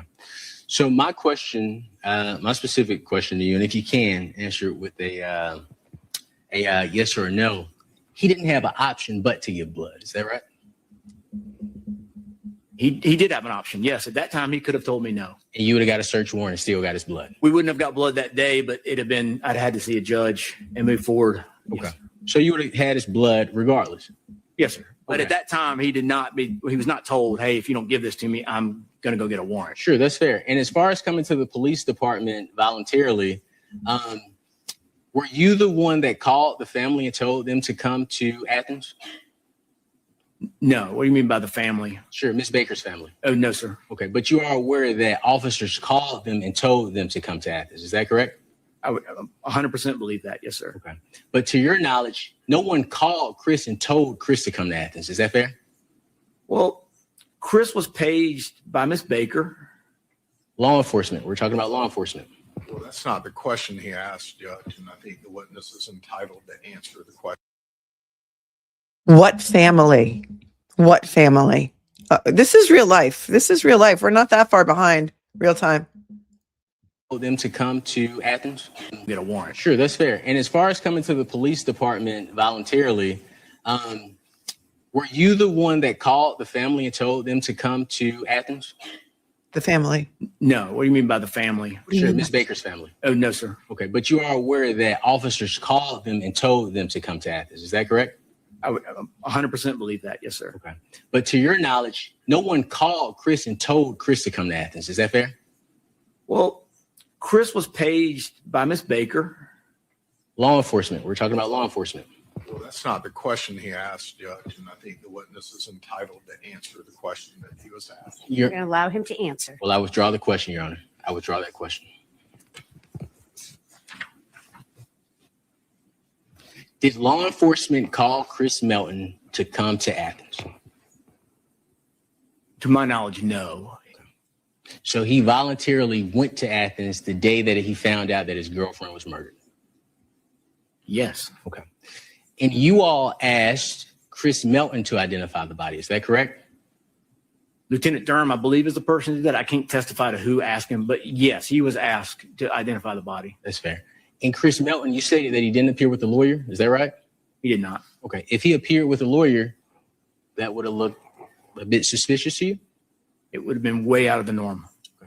So if Chris is trying to avoid looking suspicious, the best thing to do is to appear voluntarily. Is that correct? I don't believe so. Now, you talked about the injuries to Chris Melton's hands taken on January 21st, 2001. Yes, sir. Okay. And Chris told you that those injuries came from punching a wall. Yes, sir. Okay. We would agree that that is drywall in that picture. Is that right? It is. Okay. We would agree that injuries to Mr. Melton's hands look like scratches. Is that correct? Looked like abrasions would be what I'd call them.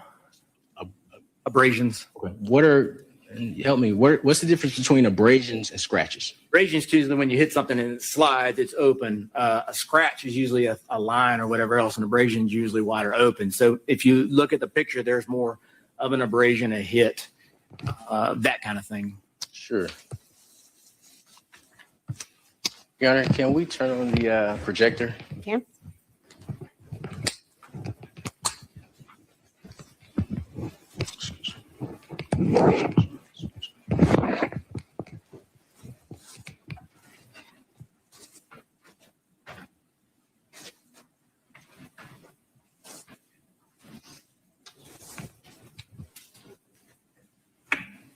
Is that an accurate depiction of Mr. Melton's hands? Yes, sir. So you say this is an abrasion from punching a wall on the inside of his thumb? I don't have a pointer, but if you look over to the index finger, all right, hold on. The ring finger and the next finger over it, that's what I'm calling abrasions right there. There's some other stuff on there that are nicks, scratches, things of that nature, but that's what I mean by abrasions, just that larger hit of something of that nature. And this is my follow-up question. Did you confirm that Mr. Melton, well, let me say this. Mr. Melton told you on the 21st that he punched the wall. Is that right? That's correct. You all didn't take pictures of the wall until 2 days later. Is that correct? I believe it's the 23rd when I went over there. Correct. Did you confirm with anyone else that Chris Melton punched the wall and that's where those injuries came from? I did not, but I believe somebody talked to his roommate in one of the reports. Well, he stated that his roommate wasn't present when it occurred, officer. The only other person that would have been in the house is just the two of them then. So you don't know if they talked to the roommate, is what you're saying? No, I'm saying somebody else did, but I did not talk to that roommate.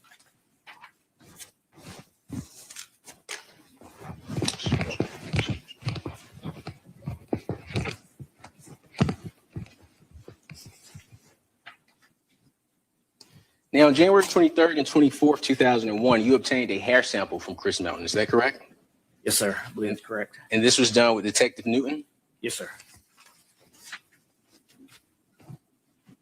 Do you recall requesting and obtaining a court order for phone number 678-725-41?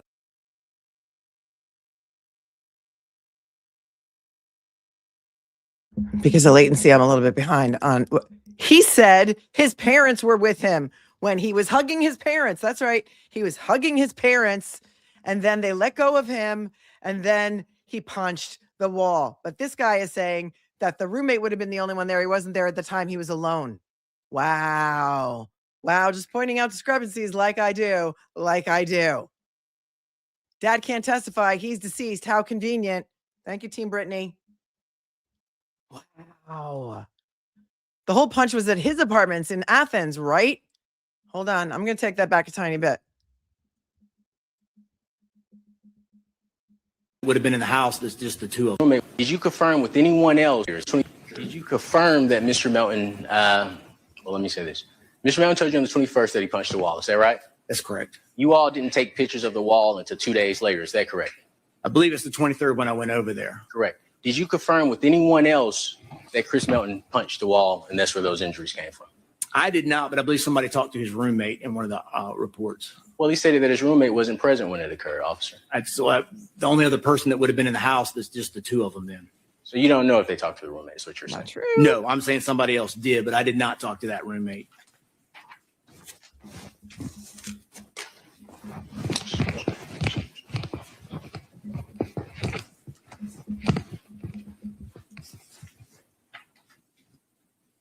Now, on January 23rd and 24th, 2001, you obtained a hair sample from Chris Melton. Is that correct? Yes, sir. I believe that's correct. And this was done with Detective Newton? Yes, sir.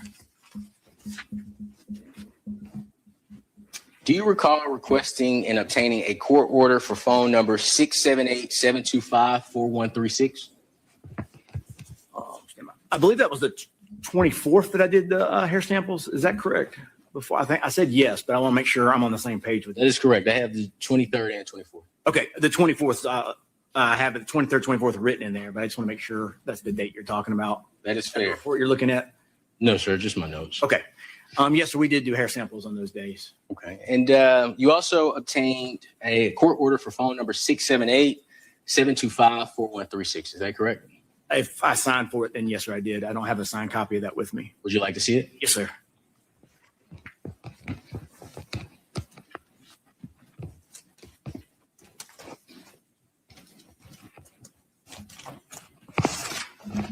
Right, Brittany. He identified a cord around her neck when he was supposed to just know she died in a fire. Impossible, says Brittany.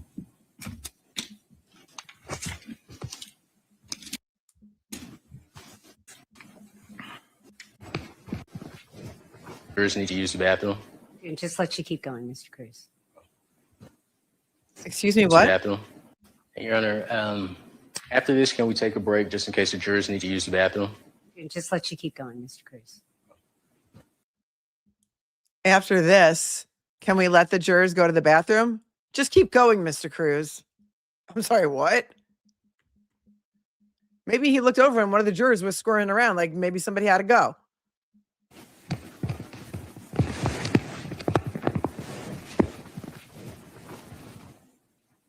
Your Honor, Listen, after this, can we take a break just in case the jurors need to use the bathroom? And just let you keep going, Mr. Crews.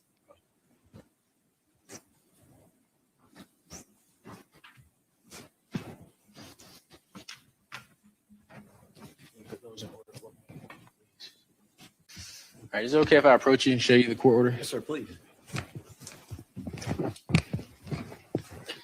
You're welcome. there was no hair from the defendant found there. Please don't please don't mislead the chat. No hair from the defendant was found on the scene. Yes, that's my signature. And that number was for, excuse me, you recognize that document, you recognize that court order? I do recognize the court order and my signature. Yes, sir. Okay. And the 678-725-4136 number belonged to Mr. Melton's cell phone. Is that correct? From my Phone recollection, I records believe now. so. I can look back at my notes, but I think that's what he gave me. Hold on. And I believe it's listed in the court order as Back at my notes, but Mr. Melton. And the 678-725-4136 number belonged to Mr. Melton's cell phone. Is that correct? from my recollection, I believe so. I can look back at my notes, but I think that's what he gave me. And I believe it's listed in the court order itself, officer. Yes, sir, but I want to make sure that's the same number he gave me at the interview. Is that Understood, understand understood, what I'm saying? understood. I do. Hang on one second. But I believe you're correct. They're saying the hair that was found Okay. in her hand was her own hair. Thank you, Mrs. Goodman, for your 10. Appreciate you through Venmo. And Karen, who sent the Cash App about Fox 5. Love it.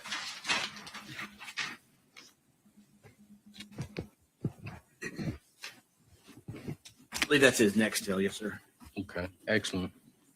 I'm waiting on the state to review some documents I gave them.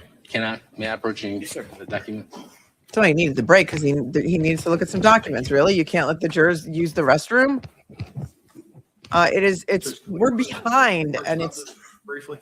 1:22. I don't know what time she lets them go to lunch, if ever. And here's she's now at the bench doing a little powwow, a little I do not. sidebar. Do you recall the records that you bar. received in response to the court order? I do not recall them. Would seeing them refresh your recollection? It might. Well, May I approach you? yes, sir.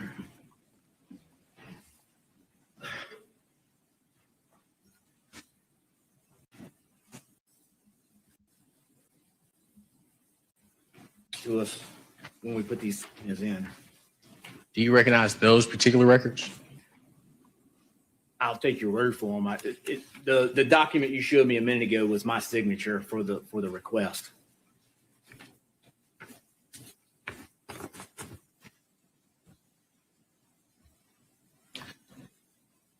So I'd like to talk about those records, okay? Okay. And Your Honor, I am not tendering the records into evidence, but I would like to mark them for the purpose of the record. Is that okay? I'm going to object, Your Honor. The witness has indicated that he doesn't have necessarily a direct memory of these records, but more importantly, as we discussed at the bench, they're not admissible in the manner that Mr. Crews is trying to admit them at this time. He's not admitting them. And therefore, they can't be testified to as far as contents from them in front of the jury. That is correct. I'm going to sustain that objection. That is Yes, correct. ma'am. You didn't even let him argue. It's so rigged. Thank you, Crystal says, I just love that Cruz is calling this guy out.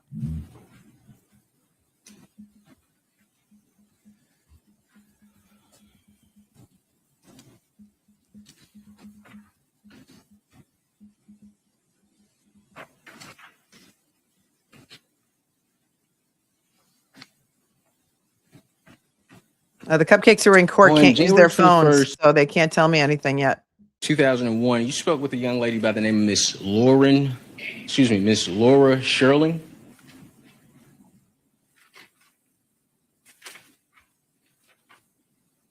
And that's your January 22nd, 2001 report.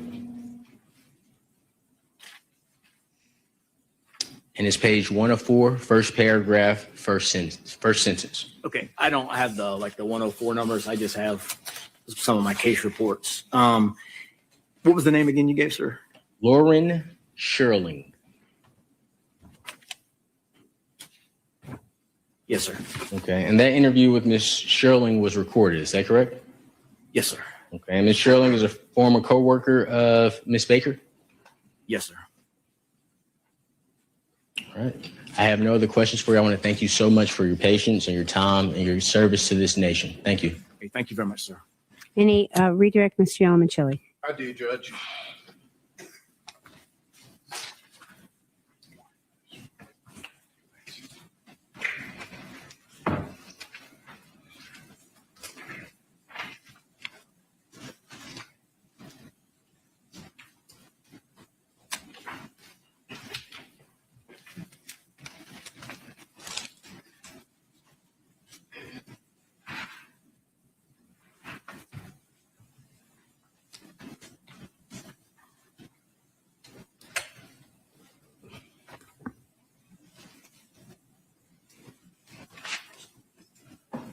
Mr. Ricketts, I want to go back and talk to you about some answers that you started during cross-examination before being cut off. Mr. Crews asked you a series of questions about whether you recall certain sporting events that occurred back in 2001, Super Bowl, the World Series, things like that. And then you began to give an answer that talked about the differences between this horrific crime and those sporting events in your mind and your ability to recall certain facts. Yes, sir. How is it that the murder of Miss Baker is different than the Super Bowl or the World Series from 2000 and 2001 to you? From the fall of 2000 to 2001, unfortunately, I worked numerous homicides and then a serial rape case, and in this case, those incidents leave a lasting impression, if that makes sense. So it's not something that you forget. Now, when you read over your reports and records, you remember it. Those small things come back, the details come back. When you start reading back through your reports, it opens up stuff, if that makes sense. Yes, sir, it does. There was another question where you started to give an answer and Mr. Crews cut you off and then withdrew his question. It had to do with you beginning to talk about what you would have done if you had noticed a bunch of things or a thick coating on Mr. Melton's hands. Do you mind telling the jury what you would have done? Objection. That was drawn out on direct examination, not cross-examination. Mr. Yalman-Chile asked him what he would have done if he saw items on his hand when he was fingerprinted. So I would ask, I would object to that question. That was nothing that came up on cross as far as what he would have done. That was direct examination. Okay, what is your specific objection, Mr. Crews? Mischaracterization, perhaps? Characterization and relevance. It doesn't All right. follow the line of cross-examination. All right. Mr. Yalman-Chile, you care to respond to the objection? Yes, Your Honor. I've got it in my notes underneath Mr. Crews's cross. Obviously, the court will recall that in whatever way the court recalls it. But Detective Ricketts was in the process of explaining what he would have done if it were some kind of thick coating, and then Mr. Crews stopped him in his answer. Right, I'm going to allow it. You may continue. All right. So, Detective Ricketts, I'm going to kind of ask you that question again. During cross-examination, Mr. Crews stopped you in the middle of your answer as you were discussing what you would have done had you found a thick coating of things on Mr. Melton's hands. Can you explain to the jury what you would have done if you had seen that? I'm going to overrule the objection. You may continue. Well, number one, if it's a large amount, you can't be fingerprinted. So that would have interfered with just the fingerprinting if there was a large amount. Now, on the back of the hands or whatever else, there wasn't enough stuff on his hands to cover up anything that might have been there. you could easily see it. So if there would have been things that we would have had to take pictures, and then we'd have had to move with Lieutenant Durham and some other ways that we would have gone on from that moment on. But those were not noticed. And again, I'm literally holding his hand while I fingerprint him. I mean, my hands are holding finger by finger as I flip that hand over. I'm having to hold his hand.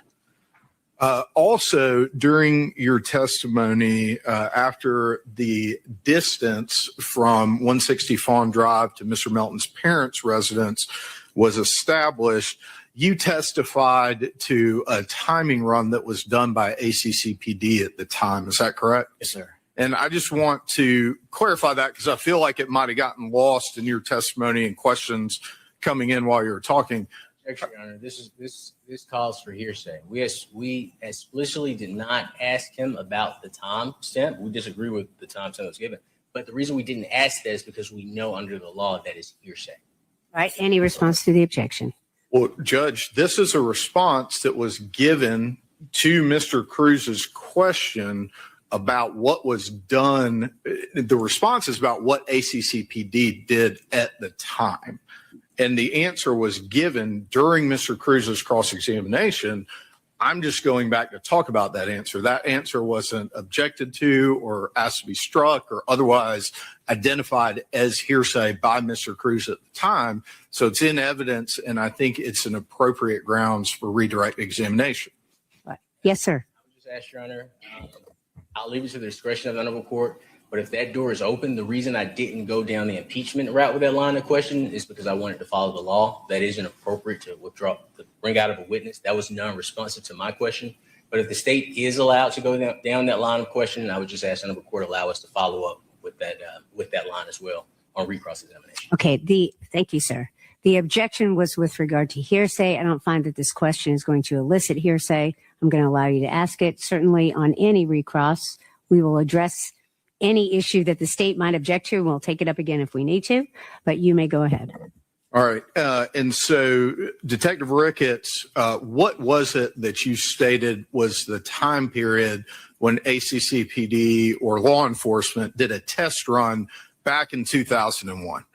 Over an hour with traffic. So that took them just a little bit over an hour to make that drive. Okay.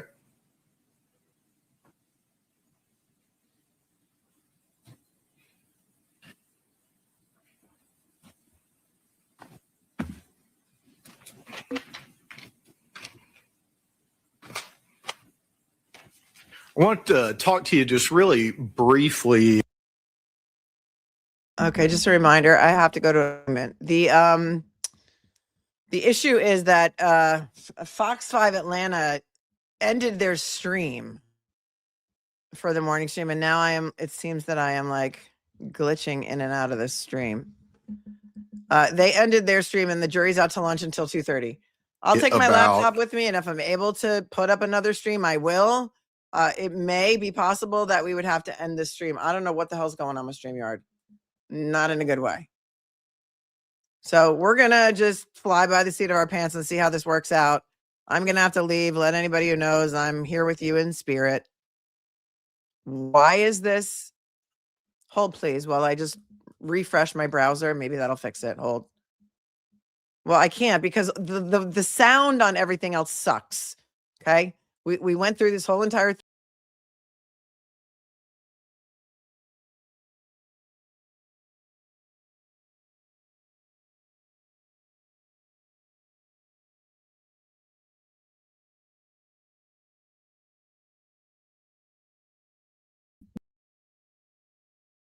everywhere stinks. So the best one we found was Fox 5. This is what we're going with now.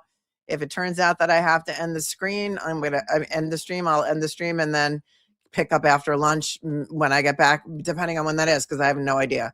But you guys wanted to hang out together, so we're going to let this roll, and I'll do the best I can from the road, okay? Am I okay? Yeah, I'm fine. Are you just tuning in? I have to go. I have to run. All right. Here we go. I'm going to let it play for now. Your familiarity with some of these areas in Loganville, Grayson, Truck Customs. During your testimony, you made reference to the fact that you drive that route at least semi-frequently. I'm not asking you an address where you live, but in general terms, what area of the state of Georgia do you live in? Toward Gwinnett County, that way off 78. Are you familiar with these areas that we've been discussing, kind of independent of your investigation? Objection. Gwinnett County to Athens is irrelevant to any facts that are already in evidence in this case. All right. There's a relevance objection. Mr. Youngman Chili. So is the objection to the follow-up question that I asked or the answer that Mr. Ricketts gave to the previous question? I'm just not sure. Sure. Go ahead. To the follow-up question, Your Honor. All right. Do you want to respond? Yes, I do, Judge. The follow-up question was, are you familiar with the areas that we've been discussing as it relates to Loganville, Truck Customs, and Grayson? So I think that is relevant. Okay. Is that your objection, Mr. Crews? The follow-up question, Your Honor. The follow-up, he asked him about Gwinnett County to these parts around here, Your Honor. That is not relevant. Mr. Melton stayed in Loganville, which is outside of Gwinnett County. So Gwinnett County to Athens is irrelevant in this case. Okay. Let me just say this. I think you're referring to the question before the follow-up question, but we can talk about that. I think that is your objection. All right. And so that question has already been asked and answered, but let's let the state, if they choose to, respond to the objection about relevance when you asked about the Gwinnett County area. Do you care to respond? Detective Ricketts, during cross-examination, indicated he was familiar with that general route. And now I'm going back to establish why it is that Detective Ricketts is familiar with that general route. And then, obviously, court heard the follow-up question, which had nothing to do with Gwinnett County. It had to do with his familiarity with these specific areas that we've been discussing. All right. I'm going to overrule the objection. You may continue. So, Detective Ricketts, I'll go back. I'll ask that question again. So, as it relates to the discussions we've had about Loganville, Truck Customs, and Grayson, are you familiar with those areas? Yes, sir. It's like a small triangle. We're there together. Loganville, Grayson, all those little areas are very close to each other, like in a triangle. And so when you say very close, let's just talk about Loganville and Grayson. How close are we talking about? 5 miles or so. I mean, they almost touch each other, I would say. Okay.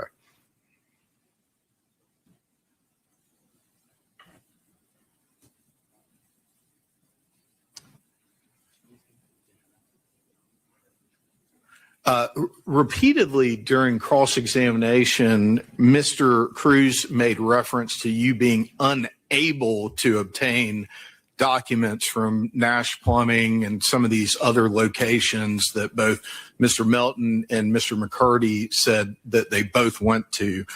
I just want to clarify, because I think sometimes unable can leave a certain impression. Did you ever actually even attempt to do that? I did not. Okay. So is it fair to say that you didn't ask and then someone wasn't able to produce them? It's just that you yourself never asked. That's correct. Okay. Also want to talk a little bit about differences in timelines. And obviously, Mr. Crews had Mr. Hill write some things on the flip chart. I don't need the flip chart. Detective Ricketts, in your having received all that information from Mr. Melton, Mr. McCurdy, and Mr. Teeter about Mr. Melton and Mr. McCurdy's whereabouts on January 19th of 2001, was there anything that you received from those individuals that caused you concern about the integrity of those statements regarding where they were? No, similar to the whiteboard, we use a similar thing, except we go across. And on any kind of investigation we started back when I did those, and even to this day, we would go across with a timeline, and you get the second subject, and you go across with a timeline, and you get the third and the fourth and the fifth, and you start looking for consistencies and inconsistencies in those timelines. In this first 72 hours, just because Chris came back and remembered the bank, again, like I said, when Mr. Crews was talking to me, that's not abnormal for the timelines not to be minute by minute, to be some overlap. So on that first 72 hours, we weren't concerned about that overlap. We weren't concerned about any of that. We wanted to move on toward getting fingerprints, DNA, and push the investigation that way. So we were trying to secure all that, but that timeline didn't give me any pause at the beginning. Now, we've had investigations before, just to give you a this or that, investigations where as soon as you put the timelines on, you're like, they're in another world. So when they're close together and you can put that line close together on a board, you can kind of work that out. And I wasn't, in that first 72 hours, I was not at all uncomfortable in what we were doing. And so as far as these variations that you saw and that we've talked about between Mr. Melton, Mr. McCurdy, and Mr. Teeter, would those be consistent with variations that you had experienced in other investigations that you had? Yes. Okay. Was there anything unusual to you about those things not being minute for minute exactly the same? In the first 72 hours plus, no. In that first 72, 96 hours, nothing was out of that realm of that I was concerned about, that I needed to move on quicker, if that makes sense. Right. And so I'm going to ask you, Mr. Crews asked you about things that Mr. Melton's father may have said or not said to law enforcement. Was there another law enforcement officer who followed up with Mr. Melton's father? In my recollection, yes. Lieutenant Durham was sectioning out what needed to be done. Again, as for this case, on that weekend, that Friday, Saturday, I was scheduled to be back going to school on Monday, leaving the state. Canceled that trip because of Friday. This was way more important. But Lieutenant Durham was assigning people to do those tasks, to do those follow-ups. So yes, sir, somebody was assigned to do that follow-up and talk to that person. Do you believe, one second.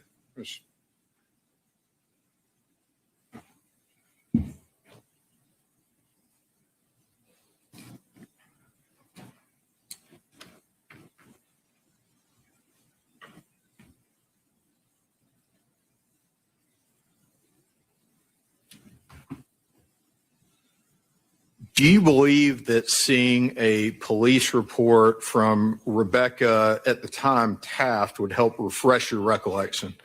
Yes. Relevant, improperly attempting to refresh a witness's recollection are my two objections. So relevance and improper attempt to refresh recollection.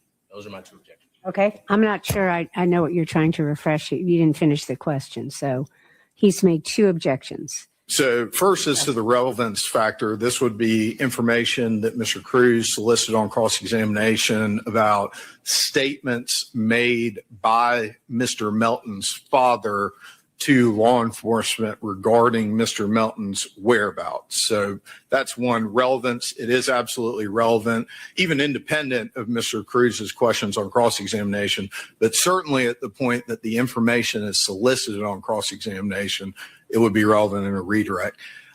Improperly refreshing the witness's recollection. What the law says about that is that a witness's recollection can be refreshed with anything, including, things that might not make sense. I could hand him a pack of exhibit stickers and ask him if it refreshes his recollection, and it may or may not. So I don't think that that's a valid legal objection in this circumstance. Yes, sir. I have one. Double hearsay. Double hearsay. It's a report from one person that he's going to show the detective to ask, or I guess refresh his recollection as to what a third person said. So I'll add that objection as well, Your Honor. Well, and Your Honor, if I may respond to the new objection. So once Mr. Crews solicits that information on cross-examination, I believe he's barred from raising an objection during the redirect examination as to that same information. Yes. One more time. Yes, sir. I know Your Honor knows the law. I'll just leave it there. Okay. Thank you, Mr. Crews. All right. With regard to the relevance, I certainly find that this is relevant based upon both examinations this court has heard with regard to this witness. I'm going to overrule the relevance objection. With regard to the refreshing recollection, you are entitled to refresh this witness's recollection if it does. So you may refresh his recollection with anything. We're going to take it from there, and then I'll make a ruling on the hearsay objection. So you may go ahead with the refreshing recollection if you can. Thank you, Judge. I'm going to show Mr. Crews a copy of the police report from May 4th of 2001. Judge, I am going to object. I don't understand how another detective's police report will refresh this witness's recollection. The foundation hasn't even been laid. He never asked the question, do you remember Rebecca Taft's report from May 4th, 2001? He hasn't laid the foundation that this officer even read this report, John. All right, thank you. All right, any response to that objection before I make a ruling? No, Your Honor. All right. The law is that if a witness does not recall, the state can ask, or the defense, any party can ask to refresh a recollection. It doesn't mean that the witness's recollection is going to be refreshed, but any party is entitled to use a document, an object, an audio recording, a visual recording, anything can be used to attempt to refresh a witness's recollection. I'm going to allow the state to attempt to refresh a recollection, and we're going to take it from there. So I'm going to overrule your objection, allow you to continue, and then we'll take it from there. I'll rule then, if necessary, on the other part of Mr. Cruz's objection. Thank you, Your Honor. Detective Ricketts, I'm going to hand you this, and for the record, it is a police report from Detective Rebecca Taft from May of 2001. If you would, please review it. And once you've had a chance to review it, let me know.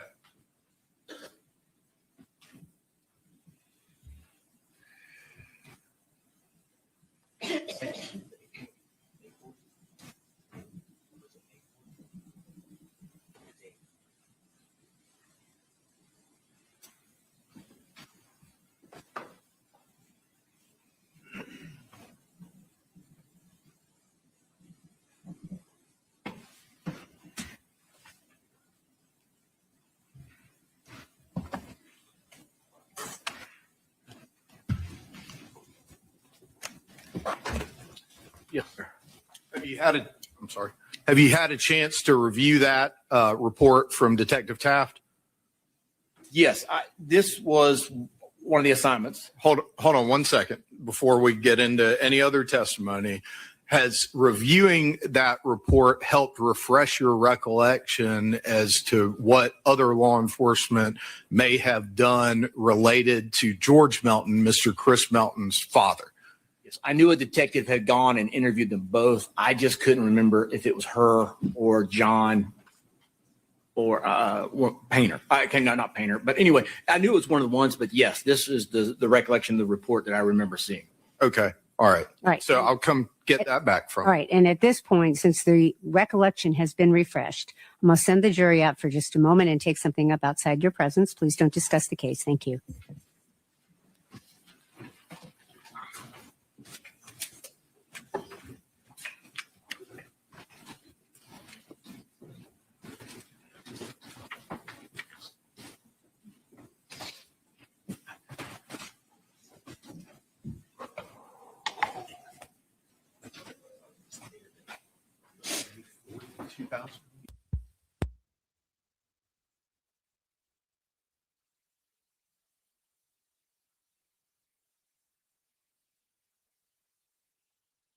Be seated. Thank you.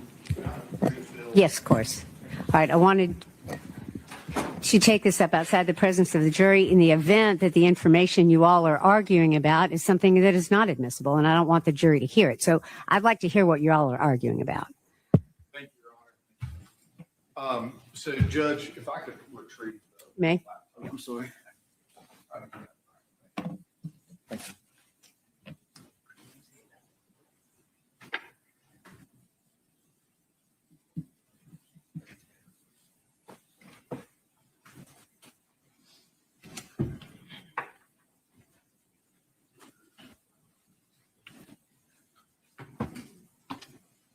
Your Honor, on cross-examination, Mr. Crews elicited information regarding statements that Mr. George Melton, who is Chris Melton's father, either made or failed to make to law enforcement, with the implication that Mr. George Melton never corroborated Chris Melton's whereabouts at his own home on the morning of the incident, which is, what is contained in Detective Taft's report, who I'll note for the record is deceased. And so based on the fact that Mr. Crews is soliciting this information, which, in its outset, obviously Mr. George Melton is also deceased, so it would be a hearsay statement. However, once Mr. Crews, as the opposing party, has elicited hearsay statements, then he's then barred from raising an objection to the other party talking about those same statements. And so what we've endeavored to do is we have reached the point at which Detective Ricketts has had his recollection refreshed about these conversations with George Melton and who had them. And my next series of questions to preview them for the court would just essentially be, are you aware of anyone in law enforcement that had a conversation with George Melton? Did they talk to George Melton about Chris Melton's whereabouts on the morning of January 19th of 2001? And what information did Mr. George Melton give about Mr. Chris Melton's whereabouts? All right. Thank you. Mr. Crews, do you care to respond, sir? Yes, ma'am. Go ahead.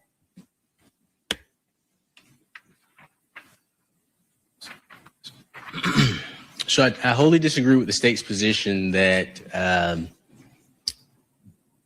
if, and I'm saying this is the case, and I get into the hearsay piece, if hearsay is elicited, they could then bring in a report that's essentially double hearsay. But in regards to the hearsay portion, Your Honor, I didn't elicit hearsay.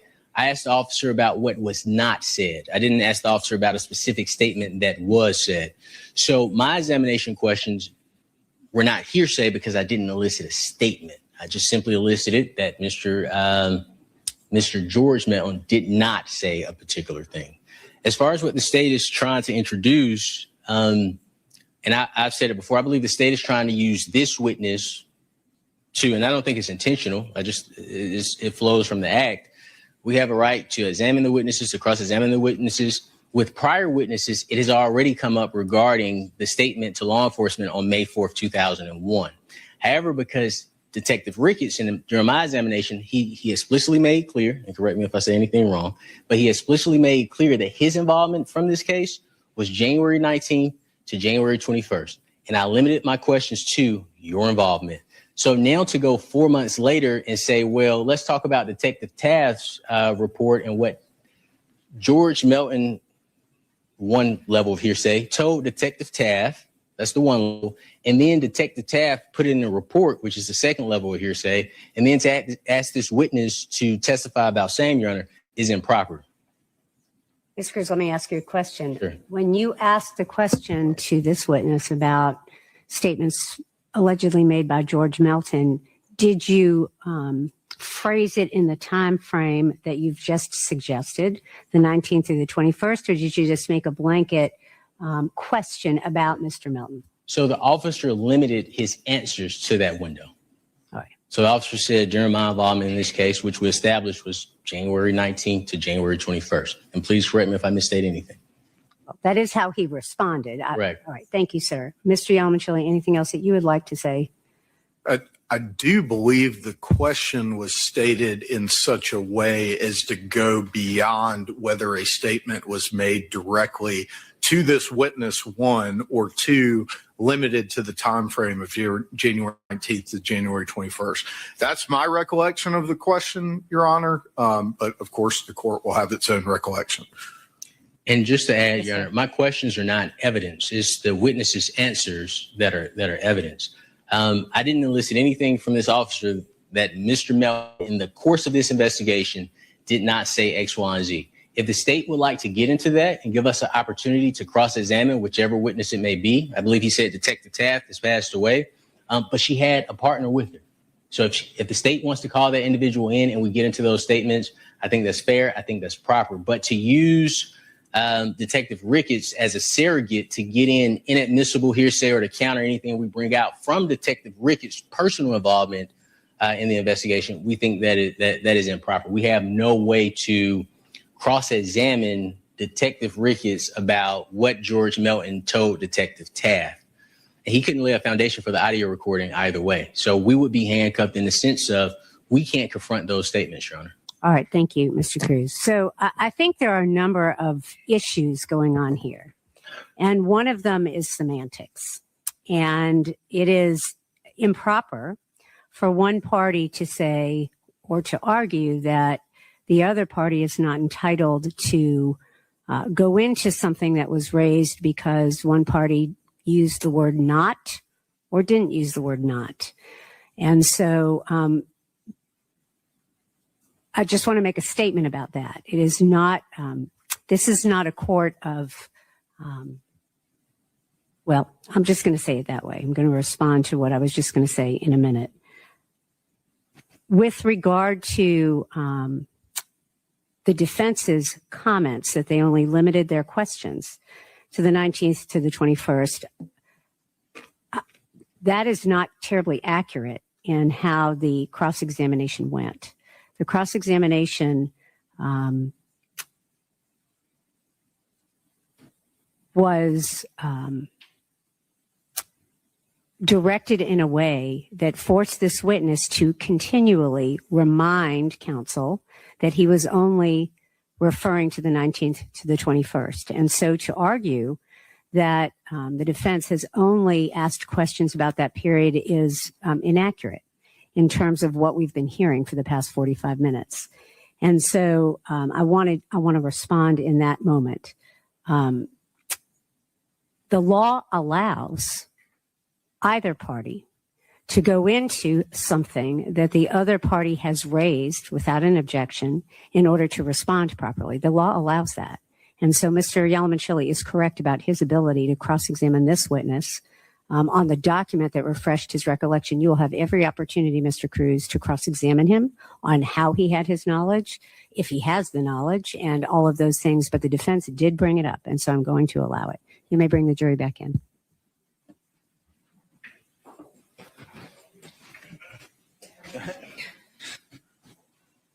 All right, you may be at ease.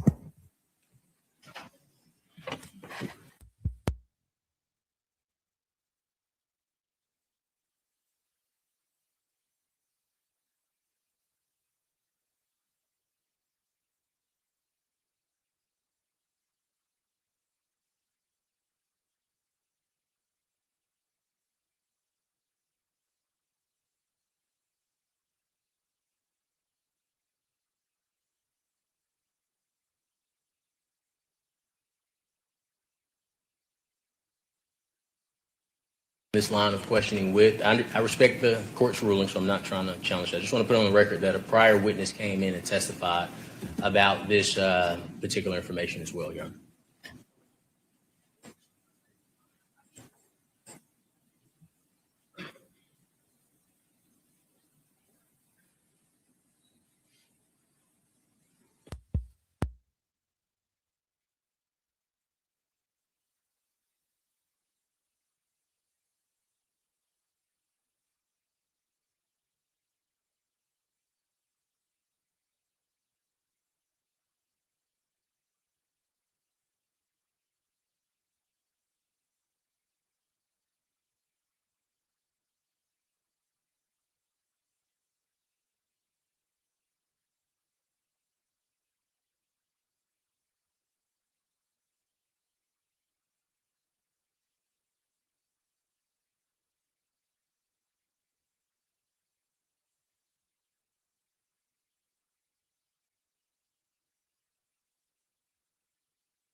You have the floor.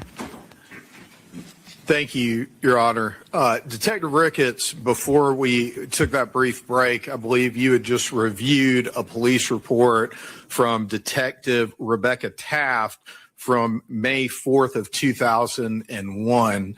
And I'll ask you the same question I just asked you previously. Having reviewed that report, did it refresh your recollection as it related to George Melton's statements to law enforcement? Yes, it did refresh my memory on that Becky was the one that went out to the residence, interviewed the family, and got those timelines on for the family and for the time that they got up in the morning and at the time that the helper showed up because Josh got there that morning. And so as it relates to the date that we're discussing, are we talking about the night of January 18th, that Thursday, into the morning of January 19th, that Friday? Correct. She had a time when she got up and then he was up that morning. Okay. And I want you to, let's limit your testimony to what George Melton said. As it relates to George Melton, did he make any statements to law enforcement regarding Chris's whereabouts on the morning of January 19th of 2001? He did. He said that he was there on the morning of the 19th when Josh showed up to pick him up and was there that morning from, I think the time frame I saw was like 6:15 that morning. Okay. And when you say there, where are they referring to? At that residence. Okay. Home. And would that be the residence of Mr. Melton's Yes, mother and father? That's correct. Okay.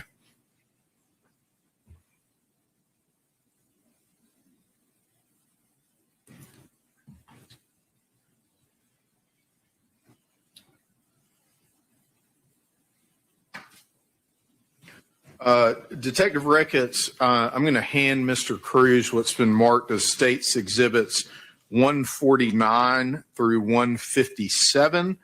And after he's done reviewing them, I'll hand them to you. Yes, sir.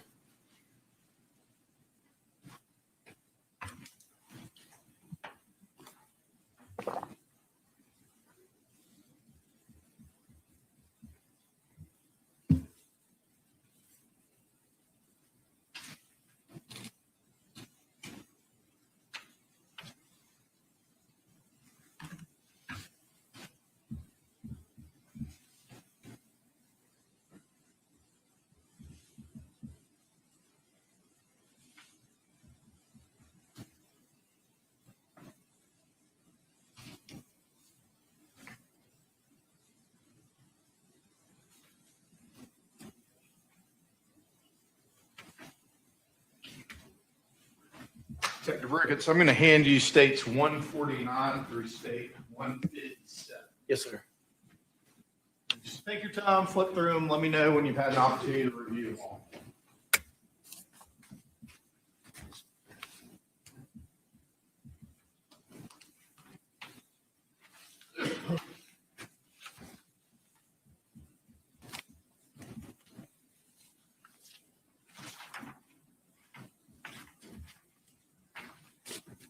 Yes, sir.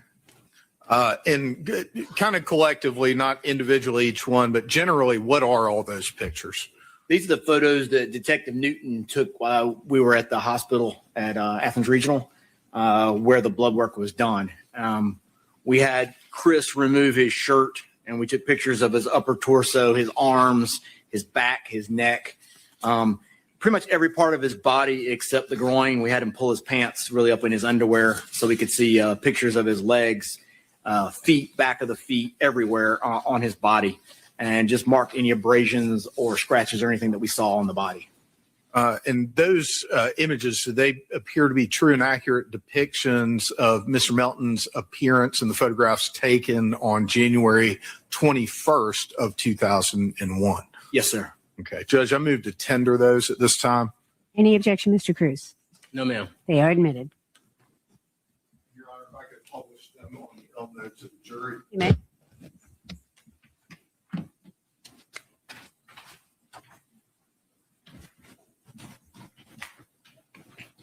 And State's Exhibit 149, I'm putting that up on the Elmo. What are we seeing for purposes of the record? Obviously, the jury can see it themselves, but what are we looking at in State's 149? We're in the clinical room where the where the phlebotomist was. This is the front picture of the torso. And another photo, there's a minor scratch on the left arm right there of the patient, or I'm sorry, I flipped at the EMS mode. I work EMS, so I apologize. On Mr. Melton on his left arm there, and it's just the front of him with his shirt off. Okay. And then I want to point out one other thing. You said the word phlebotomist. What is a phlebotomist? The person who does the blood work made pulled the blood from the person. And I'm pointing this right here in the corner right there. Do you recognize what that is? Yes, sir. I believe that's the injection point right there. Okay. She pulled them both out on the ACs right there. All right. And so the injection point, would that be where the phlebotomist accessed his vein? Or? Yes, sir. Okay.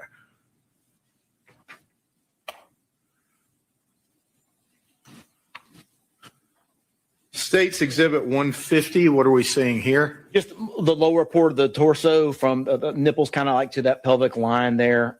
Just again, looking for any types of abrasions or scratches.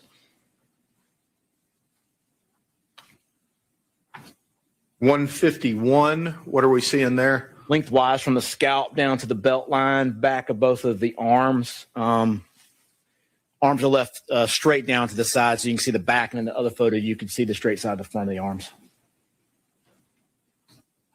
State's Exhibit 152. Just to look at that side from the patient's left, or sorry, from Mr. Melton's left. I apologize. State's 153. Mr. Melton's right side. State's 154. Front of Mr. Melton's legs with his underwear pulled up as much as possible, just to have a look at his legs. Okay. State's 155. Back side of the legs from the knees down to the ankles of bottom of his feet, or the top of his feet. State's 156. The front of the feet from the kind of top of the shin bone down. And State's 157. I believe that's his left arm, and that's the little mark that I was talking about there on the side.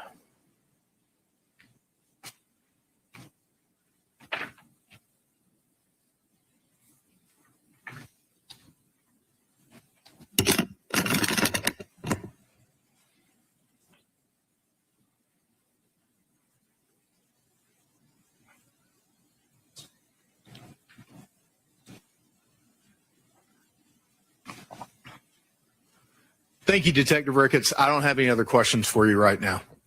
Cross-examination or recross, Mr. Crews. Sure. Your Honor, based on what was brought out on redirect, it's going to take some time. Can the jurors get lunch and I can start after their lunch? We have everybody at the bench for a moment.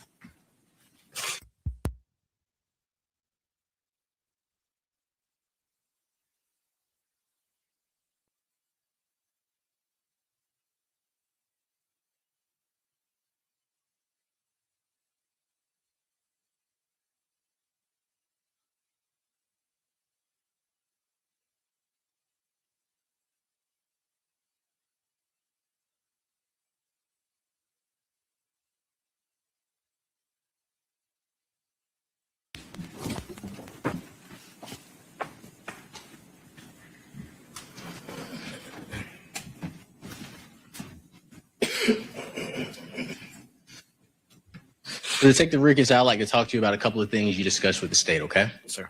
All right, first, let's talk about the over an hour with traffic to drive from Mr. Melton's home to Ms. Baker's home, okay? Can you tell us the speed that the individual was traveling? I cannot. Okay. Can you tell us how long traffic was stopped? I cannot. Okay. So that over an hour, it doesn't account for the various conditions that led to that amount of time. Is that right? No, sir, it does not. Okay. It was just in general. Yes, sir. They also talked to you about the meeting that Detective Taft had with Mr. Melton's parents. Is that correct? It's correct. And we've already agreed that this murder happened on January 19, 2001. Correct. All right. That meeting occurred on May 4th, 2001, correct? Correct. So it was about 4 months after this is taking place. Is that right? That's correct. Okay. And Mr. Melton had been staying at home for those 4 months. Is that fair? I don't know if I can answer the question. That I'm sure he moved out of his apartment, which he said he was going to do, but I don't know if he moved up there or not. I don't know when he did it. I guess you should say that. Can I show you the same report that the state showed you? Yes, sir. Thank you. And it will be in the second paragraph, officer, I believe, either one of the first two sentences.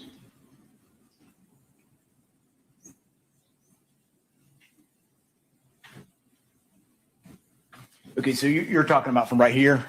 The second paragraph? Yes, sir. And this was before Tara died. Right. About 2 weeks before Tara died, he had been living there. Yes, sir. The parents said that Mr. Melton had stayed with them about 2 weeks before Tara died. Correct. So Mr. Melton, you would agree, had 4 months to tell them his alibi. Is that right? 4 months before they were interviewed. January to May. He had between January and May to talk to his parents about where he was and his whereabouts. No, because on the tape, on the interview I did with him, Mr. Melton told me that he'd been living up there for that whole week. Now they went up and said the 2 weeks, but I know probably I won't speculate. Chris used to come back to Athens on the weekend and stay in order to be closer. But on the tape in the first interview, I believe it's in my notes, Mr. Melton said that he had been with him most of the week while he was starting the business. So that 2 weeks is correct. The time frame is correct on that. But Mr. Melton corroborated to me before that time on the 19th that he had been there almost that whole entire week. So I had a week. Taft says 2.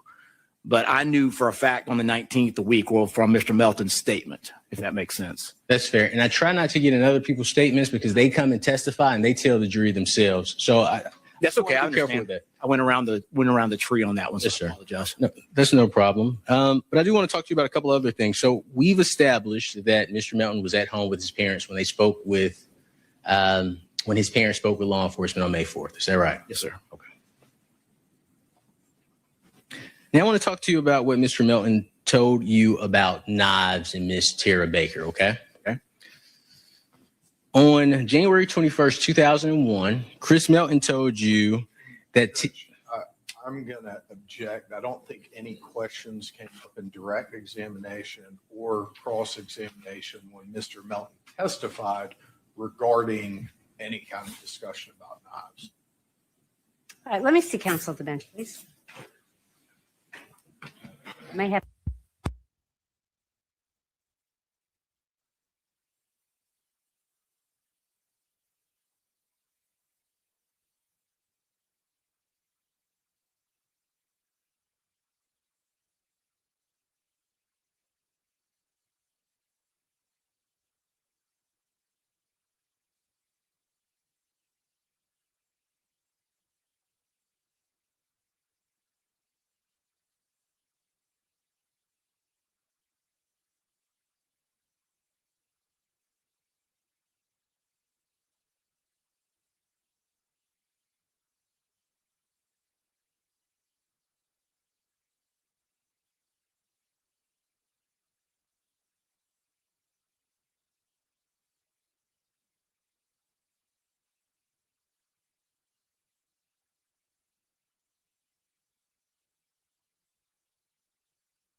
what I was looking for. I got you.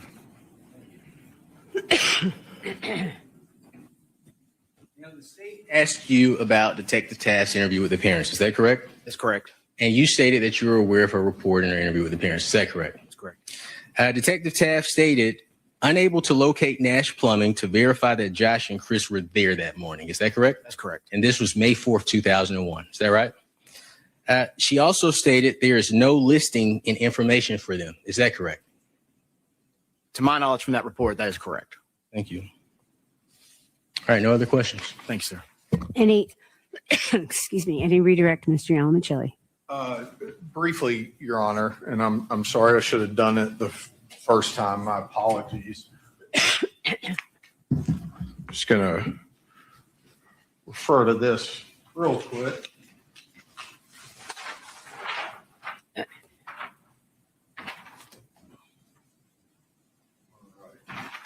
In cross-examination, Mr. Crews elicited testimony from you that Mr. Melton indicated that he and Mr. McCurdy had only known each other for a month, and Mr. McCurdy indicated they had known each other for a year. Do you recall that? Yes, sir. Okay. Was that your recollection of the interview? No, my recollection of the interview, it was more like a year they had known each other and been working on and off. That when Chris decided to start his own business, he came over to assist from somewhere else. So I think Chris pulled him over there, if that makes sense. Okay. And so your recollection of the interview is that Chris indicated that they had known each other for about a year. Is that right? Yes, sir. Okay.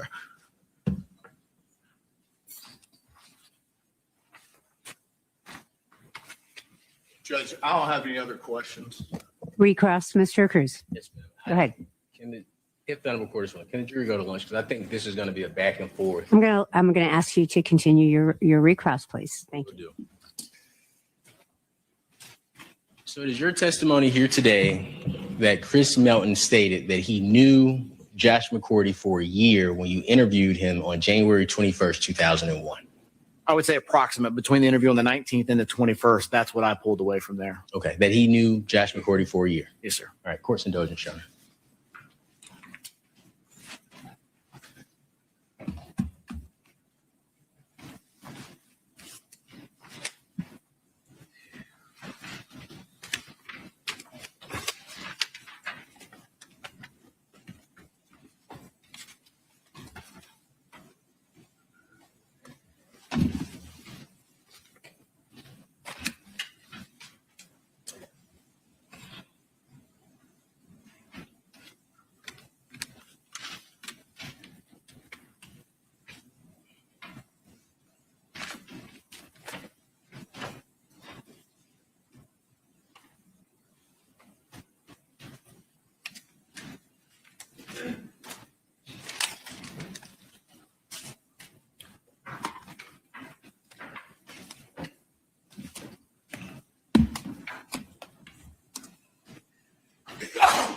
Bless you.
Before I get into how long they knew each other, I asked you a couple of questions just to be considerate of everybody's time, so we could knock it all out in one swoop.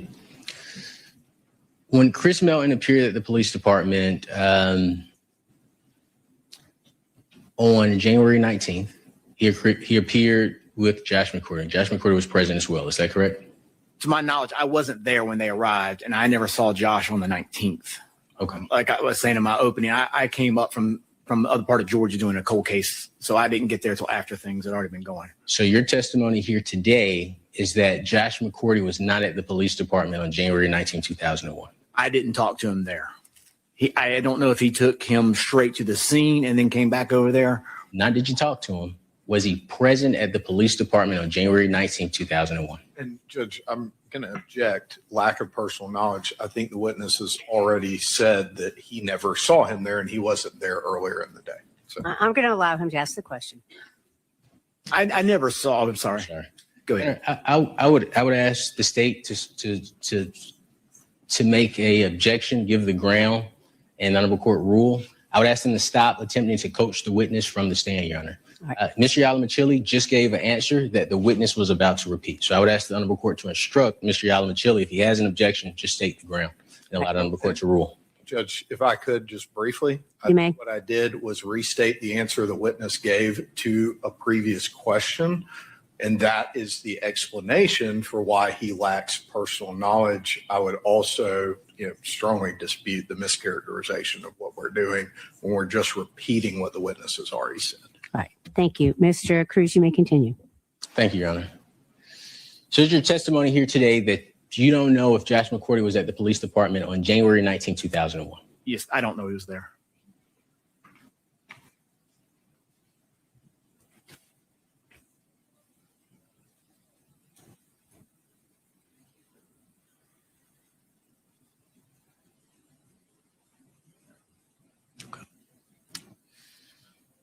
I'm going to play for you. I'm going to bring the computer to you just to make sure you are aware of this recording.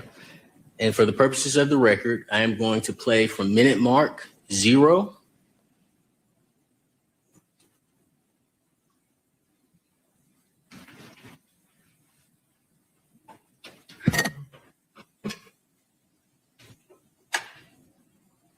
to minute mark 129.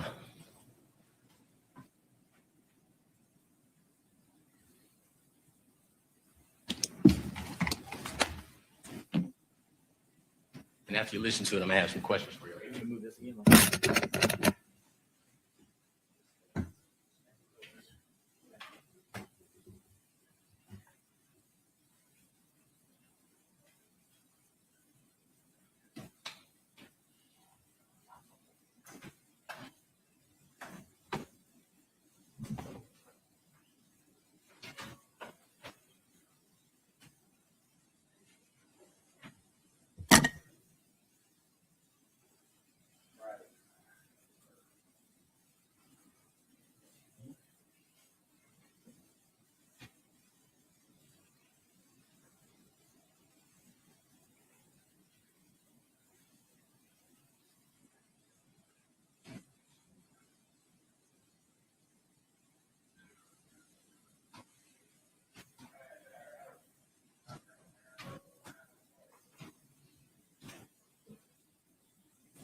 And I'm moving to introduce,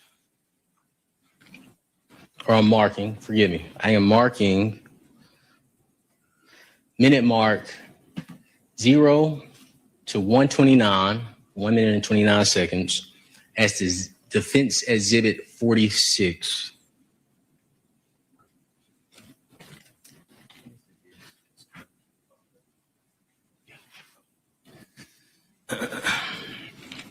Detective Ricketts, you had opportunity to hear the recording that was marked as defense exhibit 46. Is that correct? Yes, sir. Okay. You recognized your voice? Yes, sir. Okay. Did you recognize Mr. Melton's voice? I did. Okay. And you recognized that recording as your interview with Mr. Melton on January 21st, 2001? Yes, sir. And based on that portion of the recording, was it a fair and accurate depiction of your conversation or a fair, accurate recording of your conversation with Mr. Melton? Yes, sir, it was. And did it sound like that portion of the audio had been altered in any way? No.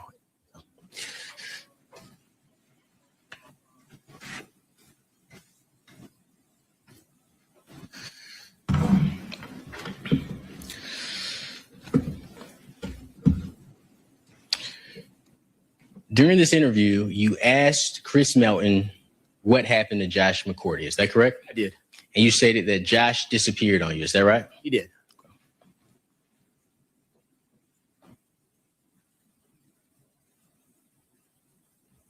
That's what I said. Let me put it in the context. You stated Josh, he disappeared that night. Where did he go? Is that correct? Yes. I also asked you about how long Chris Melton worked, or stated that Josh, or stated how long he knew Josh. He stated he knew Josh from working at McCart Plumbing. Is that correct? Correct. That was that year part I was talking about. Mm-hmm. And he said that one more time. That was the year part I was talking about. They'd known each other for about a year working at McCart Plumbing. Chris Melton didn't state he's known him since December, or he's worked with him since December of 2000. So December 2000, I took Together in December of 2000. I took from that conversation that they had worked together elsewhere. And then when he started his business, Josh came over with him. And a week before January 19th would have been January 12th. Is that right? Yes. No more questions, John. Any redirect of this witness? No, Judge, we'd ask that he be excused. Any objection from the defense? We have him under subpoena, subject to call. All right. You're free to go, sir, but you're still under subpoena by the defense. Thank you, ma'am. You're free to go. We need to get contact from Detective Ricketts. I'll certainly let you have a conversation with him. Absolutely. All right, ladies, and you may step down. Ladies and gentlemen, we're going to take a lunch break until 2:30 this afternoon. It's a little bit longer. Please don't, of course, discuss the case. Go to any place that you may have heard about. Please don't do any research other than that. The deputies are going to escort you to the elevator and to the parking deck. Enjoy your lunch. We'll see you all at 2:30. Thank you.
here.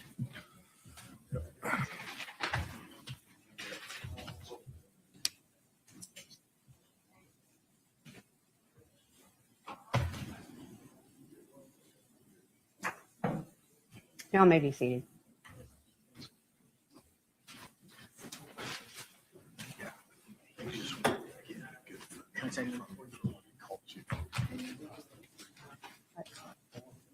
Deputy, do you mind shutting that door for me? Thank you. All right, council, I want to take up a few things before we take our lunch break.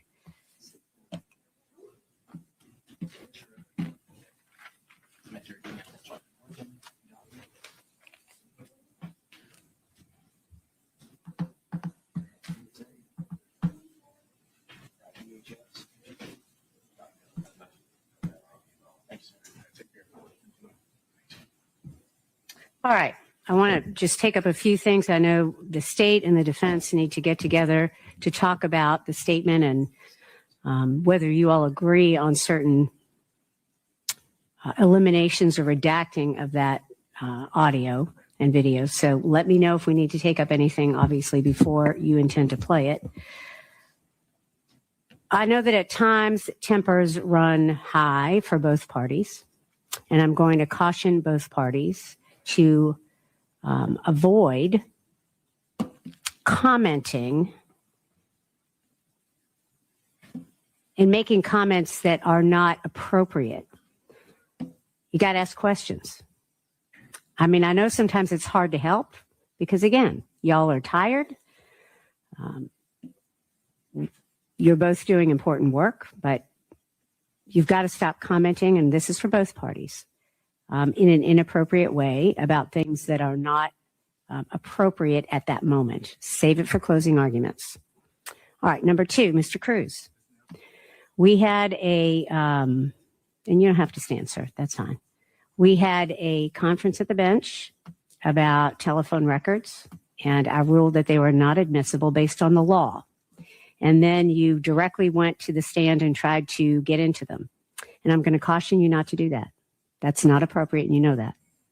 And just to stay in my place or to give an unreported explanation, I understood the unreported truth that I couldn't introduce it into evidence, and I was not going to attempt to introduce the records themselves into evidence.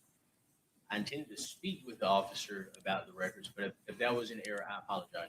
It was. Yes, It was way too close to the line of ignoring the court's ruling. All right. And the third thing is, and this is directed towards you, Mr. Crews, this court is responsible. You don't have to stand, sir. This court is responsible for controlling the courtroom and the jury. And it is my job to control the courtroom and to decide when breaks are taken and things of that nature. And I'm going to ask you to stop commenting on whether the jury needs a break or things of that nature. That's for the court to do. And I just, we all need to stay in our lane as far as that is concerned. All right. Thank you. Other than that, we are adjourned, and I will see you all. Wow. Can you hear me? I'm like on the road.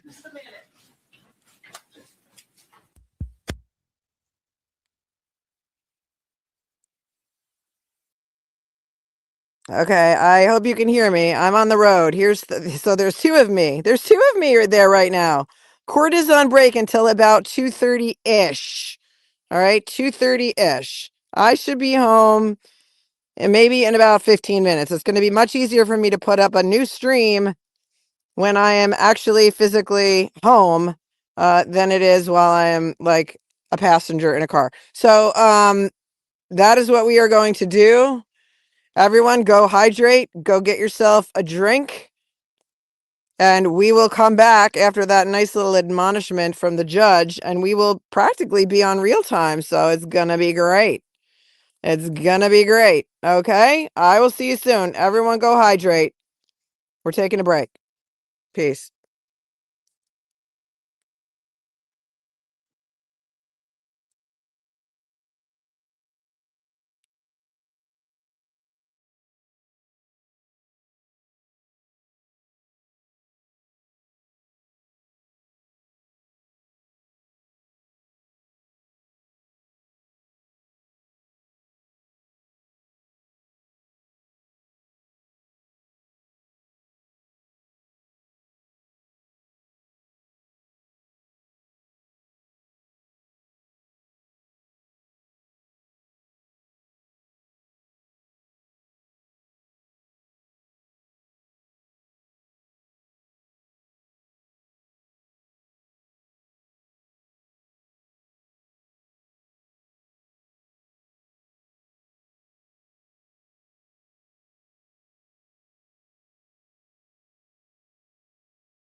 I'm back.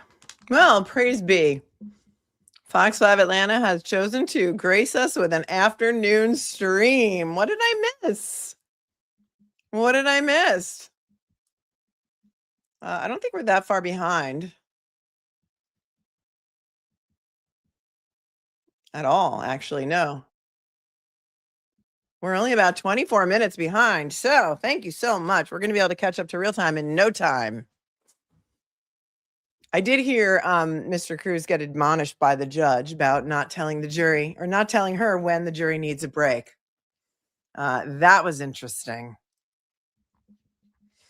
Every day is like a new day here, isn't it? Like if life is like a box of chocolates, you never know what you're going to get. You never know what you're going to get. Priscilla said 9 months we've been together. This is our second baby together. It's our second baby together. Thank you, Priscilla, for being here for 9 months. That's a long time. Say what now? Says, how long was he at Truck Customs? He was there around 10 a.m., but Tara's body was not found until 11:20 a.m. Was he there for an hour and a half? All great questions, all reasonable doubt. Hopefully the jury is picking up what we're laying down. I did hear from some of our cupcakes that are in court today. And I also did hear that somebody told me, Kim told me, that 3 jurors were seen leaving the jury box on camera. Are we sure? Are we sure about that? Was it definitely the jury? That is not good. That is not good at all. Irish Wolfhound Mama says people generally see what they look for and hear what they listen for. It's a quote from To Kill a Mockingbird. Oh my goodness. Really? It is sadly still true today. Well, I have the prop right here. I've got the prop book. Coincidentally, this has been a book that has been underneath Lady Justice over there, propping her up since I started my show in 2023. So To Kill a Mockingbird, always been there. And now it's bizarre that we're seeing it in real time. And thanks for tuning in from across the pond and for telling me that. Quote, Harper Lee, people generally see what they look for and hear what they listen for. Well done. Kelly says, Yamalama Ding Dong is forgetting his DA is district attorney and not Chris Melton's defense attorney. My head is halfway across the pond as I type. I mean, thank you for your super chat very much. And judge to jury, no soup for you, says Harmony. Hi, Harmony. Thanks for being here for 5 months. All right. So is our friend still on the stand? Our citizen. Oh, he's not a citizen detective. That's right. Excuse me. He's not a citizen detective. He's like maybe an actual detective. Maybe he's an actual detective. I did pull a card today, Jules. Here it is. Oh, wait. Where did I put it? It's right here. Today's badass affirmation is, today, be the badass girl you were too lazy to be yesterday. Today, be the badass girl you were too lazy to be yesterday. Detective. He's off the stand. He's done. He's done defending Chris Melton. Somebody put in the chat earlier, and I thought it was great, and I'm going to allow it. He was Chris-splaining the whole entire time. Chris-splaining. Chris-splaining is a new verb. I will allow it. I will allow it. Let's get it back into court. And this is afternoon stream. Thank you, Fox 5 Atlanta, for doing the Lord's work and giving us an afternoon stream. And hopefully the audio is good. And this was just moments ago. Let me see. Wait, if there was anything else that the cupcakes told me at lunchtime.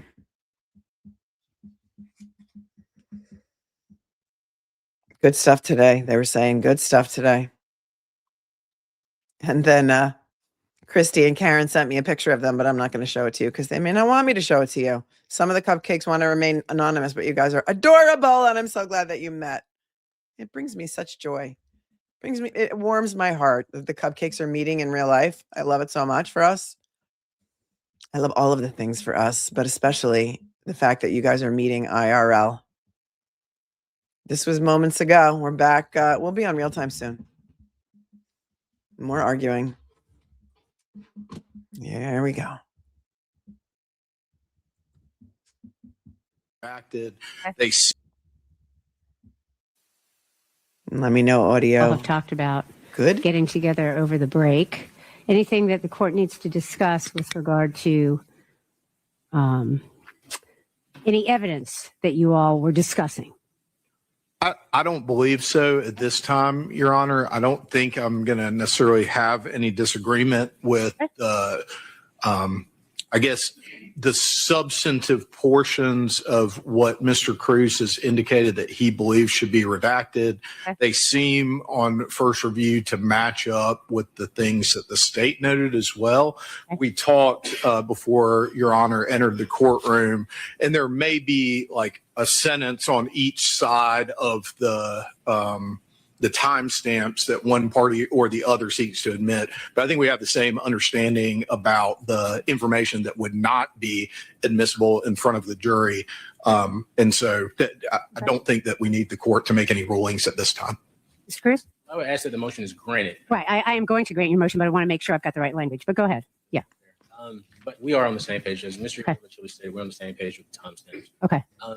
I'm assuming, and I asked Mr. Yalman-Chile, is this Mr. Howell we're going to get this in, and Ms. Bigham? I intend to play it through Agent Howell. Okay. And so when we do that, I mean, the one thing that I would say is just out of an abundance of caution, a little additional time to make sure that I have the mechanism of making sure it's not published to the jury Sure. down in a way where it doesn't cause some kind of issue. But we can kind of cross that bridge when we get to it. Okay. And I think, we can push forward. It's 2:30 now. I tell you the state intends to call Agent Bigham next. Okay. Which I imagine Oh, Mr. good. Crews would have a fairly lengthy cross-examination for, just based on some of the prior hearings and stuff. So if that doesn't get us to a latter part of the afternoon, we could call Agent Howell, who has some testimony about crime scene and other related things. But I would ask the court that before I got to the point of talking to him about the statement and putting it into evidence, if we could break for the day at that point, just so, or just not start him, honestly, might be. But however the court wants to handle it, we'll take your direction. But I will say a little more time Sure. to make sure I have the redactions exactly right would be helpful. However the court wants to handle it, but let me, the district attorney, who's essentially your boss, tell me how I want you to do it. All right. Thank you. Yes, sir. And I'm just asked out of abundance of caution, and Mr. Yalman-Chile may already be about to do this. But if not, our office could cut off the video. We could actually take parts out of the video if you all would like, and give a copy of the video that would play through, but only with the relevant portion. I'll let y'all work on that. I don't think I need to get involved. I don't think I need to get involved in that. I'll let you all talk about it. I think it is fair to say that we do need to take a break before you wanted to introduce the video. We'll do that whether it's the end of the day or tomorrow morning. Just for the record, to be clear, the motion is granted. It has always been granted. I think the issue was to get both parties on the same page if possible. And then if not, I'd hear both arguments about what is admissible and what's not. But as long as both of you have agreed that the portions that are going to, as long as you both have agreed to the portions that are going to be redacted, I'm not going to get involved in all of that. That's fine. I will grant your motion with the basically stipulated moment that you both have come to about what needs to not be entered into evidence. So if we need to take anything up, if it becomes clear that maybe you don't have a meeting of the minds, you need to let me know as soon as possible so that we don't, the jury doesn't hear it. But other than that. Yes, Judge. They may not have been jurors shown on camera. They may have been court employees. She just needs to hear you. That's all. Yes, ma'am. She just needs to hear you. That's all. Yes, ma'am. All right. Anything else, Mr. Crews?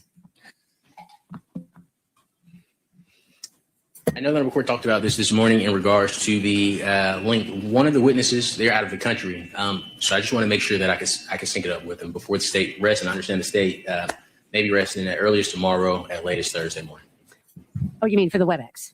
Correct. Sure. So when you all seem to have a better idea of when that person needs to be called, we'll take it up and we will figure out the best time. If this person is out of the country, we're also, I guess, dealing with a time change. Right. So we'll work it out. We'll make it happen. It's not terribly complicated, but it does require some advance preparation to be able to make it happen. Yes, ma'am. And just to let the court know, I would have to give her advance notice because I think when we're here, Sure. it's daytime for her. I think Right, right. I mean, that's what I mean. Yes, I understand that completely, but I think it's just best to get a little bit better time frame because if if you give a time frame now and that's not going to be the time frame, it's hard to change it. You'd have to sort of cancel it and do it all over again, and that might be more complicated. So, but we'll make it happen. I think the one thing to tell all your witnesses, whoever is going to be on WebEx, and I don't think the state has made a proffer that any of theirs are going to be on WebEx. Obviously, it's the defense's ability to object to that. But WebEx is the medium, and so, or the mode, or whatever you call it. And so your witness is going to have that downloaded on whatever apparatus your witness is going to use. Wait, who said that the state may rest tomorrow? Did he say that? I hope you understood my sarcasm when I said that the DA was the judge's boss, because it's not really, but it's feels like it. Did they say they were going to rest tomorrow? Where's that coming from? It's a phone or a computer. WebEx is the only medium the courthouse can use. Yes. So, all right. Anything else, sir, before we bring jury out? No, ma'am. All right. Thank you. Mr. Yalman, Ms. Rowland, anything else? Tomorrow or All right, thank you. Thursday? Wow. Mr. Chair, if you'll bring the jury out. Thank you. Originally, they had said they had 80 witnesses, the state did. Georgia versus Edrick Faust. On the record. State of Georgia versus Edrick Faust, SU 24 CR 054 State ready to proceed? State's ready, Judge. Defense ready? Yes, ma'am. All right, thank you. Mr. Yalman, you may call your next witness. State calls Agent Elizabeth Bigham. Yes, absolutely. Your Honor, we need to take up a matter outside the jury if Ms. Bigham is being called before she testifies. All right. Ladies and gentlemen, I know you just got here. I'm going to take up something outside your presence I was not aware of. If you'll have a seat and don't discuss the case.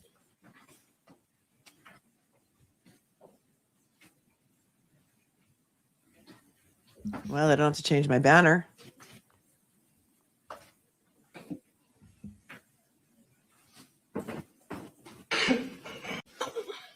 Not Mr. Crews, but we had done this before the jury came out, Mr. Crews, but go ahead. And I apologize, Your Honor. I was under the belief that Jeremy Howell was going to testify, and that's why I didn't bring it up. I was going to wait till Ms. Bigham testify before I brought it up. But we're going to get into, with Ms. Bigham, her case file and the case file. As the court is aware, during a prior hearing, Ms. Bigham testified that she's seen every document in this case. One of the documents that we're going to discuss with Ms. Bigham includes where Mr. Faust was staying at the time of, or at least the weekend of Ms. Baker's death. I would ask the Honorable Court, because the only thing we're going to get into is just the address and where he was staying. However, it goes into a matter that the state has expressed that they don't intend to introduce in this case. And I would like the Honorable Court to provide an instruction to Ms. Bigham not to delve into the incident or the specifics of the incident involving Mr. Faust and Mr. Christian Foster. And we will not open that door by asking specific questions about the situation with Mr. Faust and Mr. Foster. We only intend to discuss Mr. Faust's address on the weekend of Ms. Baker, and before Ms. Baker's death. All right, so it's motion and limine. Yes, ma'am. All right, any response to the motion? I guess I would like to know what the document is first that Mr. Crews is making reference to. Didn't we also already have a motion and limine with regard to Mr. Foster? We did not have a hearing on this. The state stated that they did not intend to call Mr. Foster. Okay, so we've had a discussion. Okay. They want to introduce his prior incident with Mr. Foster, which was the knife bar fight from 2001. Maybe it happened maybe 2 weeks after Tara Baker's murder.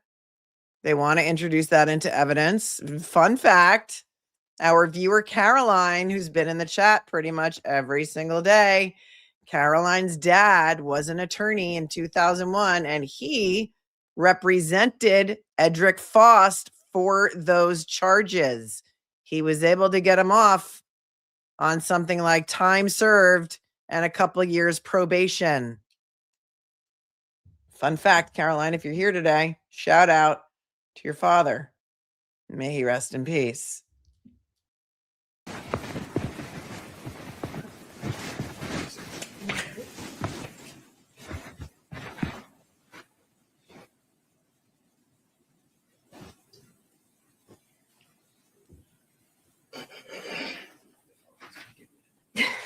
Which has no bearing on justice for Tara. Yep.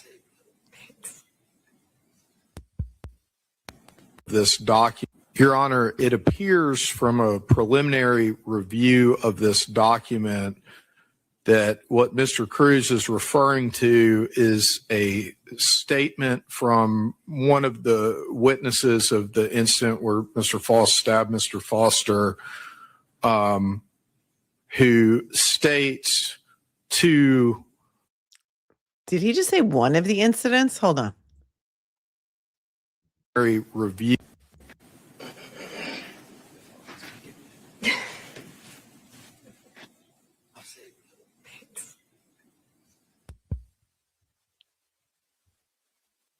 Hey, Scarlett Begonias. The lead investigator is considered part of the prosecution Honor, team it and appears from a is allowed to sit in the courtroom during the entire trial in Georgia.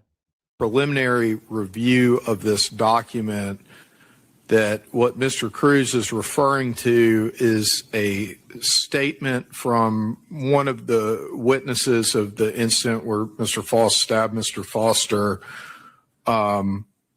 who states to law enforcement that she used to date the suspect for approximately a year. He lived with her for some of that time. And she additionally said that the suspect stays with his girlfriend, Brenda Howard, in Knollwood Apartments off of Old Hull Road. So one, I don't think any of that is admissible. It is double hearsay. It is a That's so funny because you just introduced double hearsay on the stand with your witness, Bill Ricketts.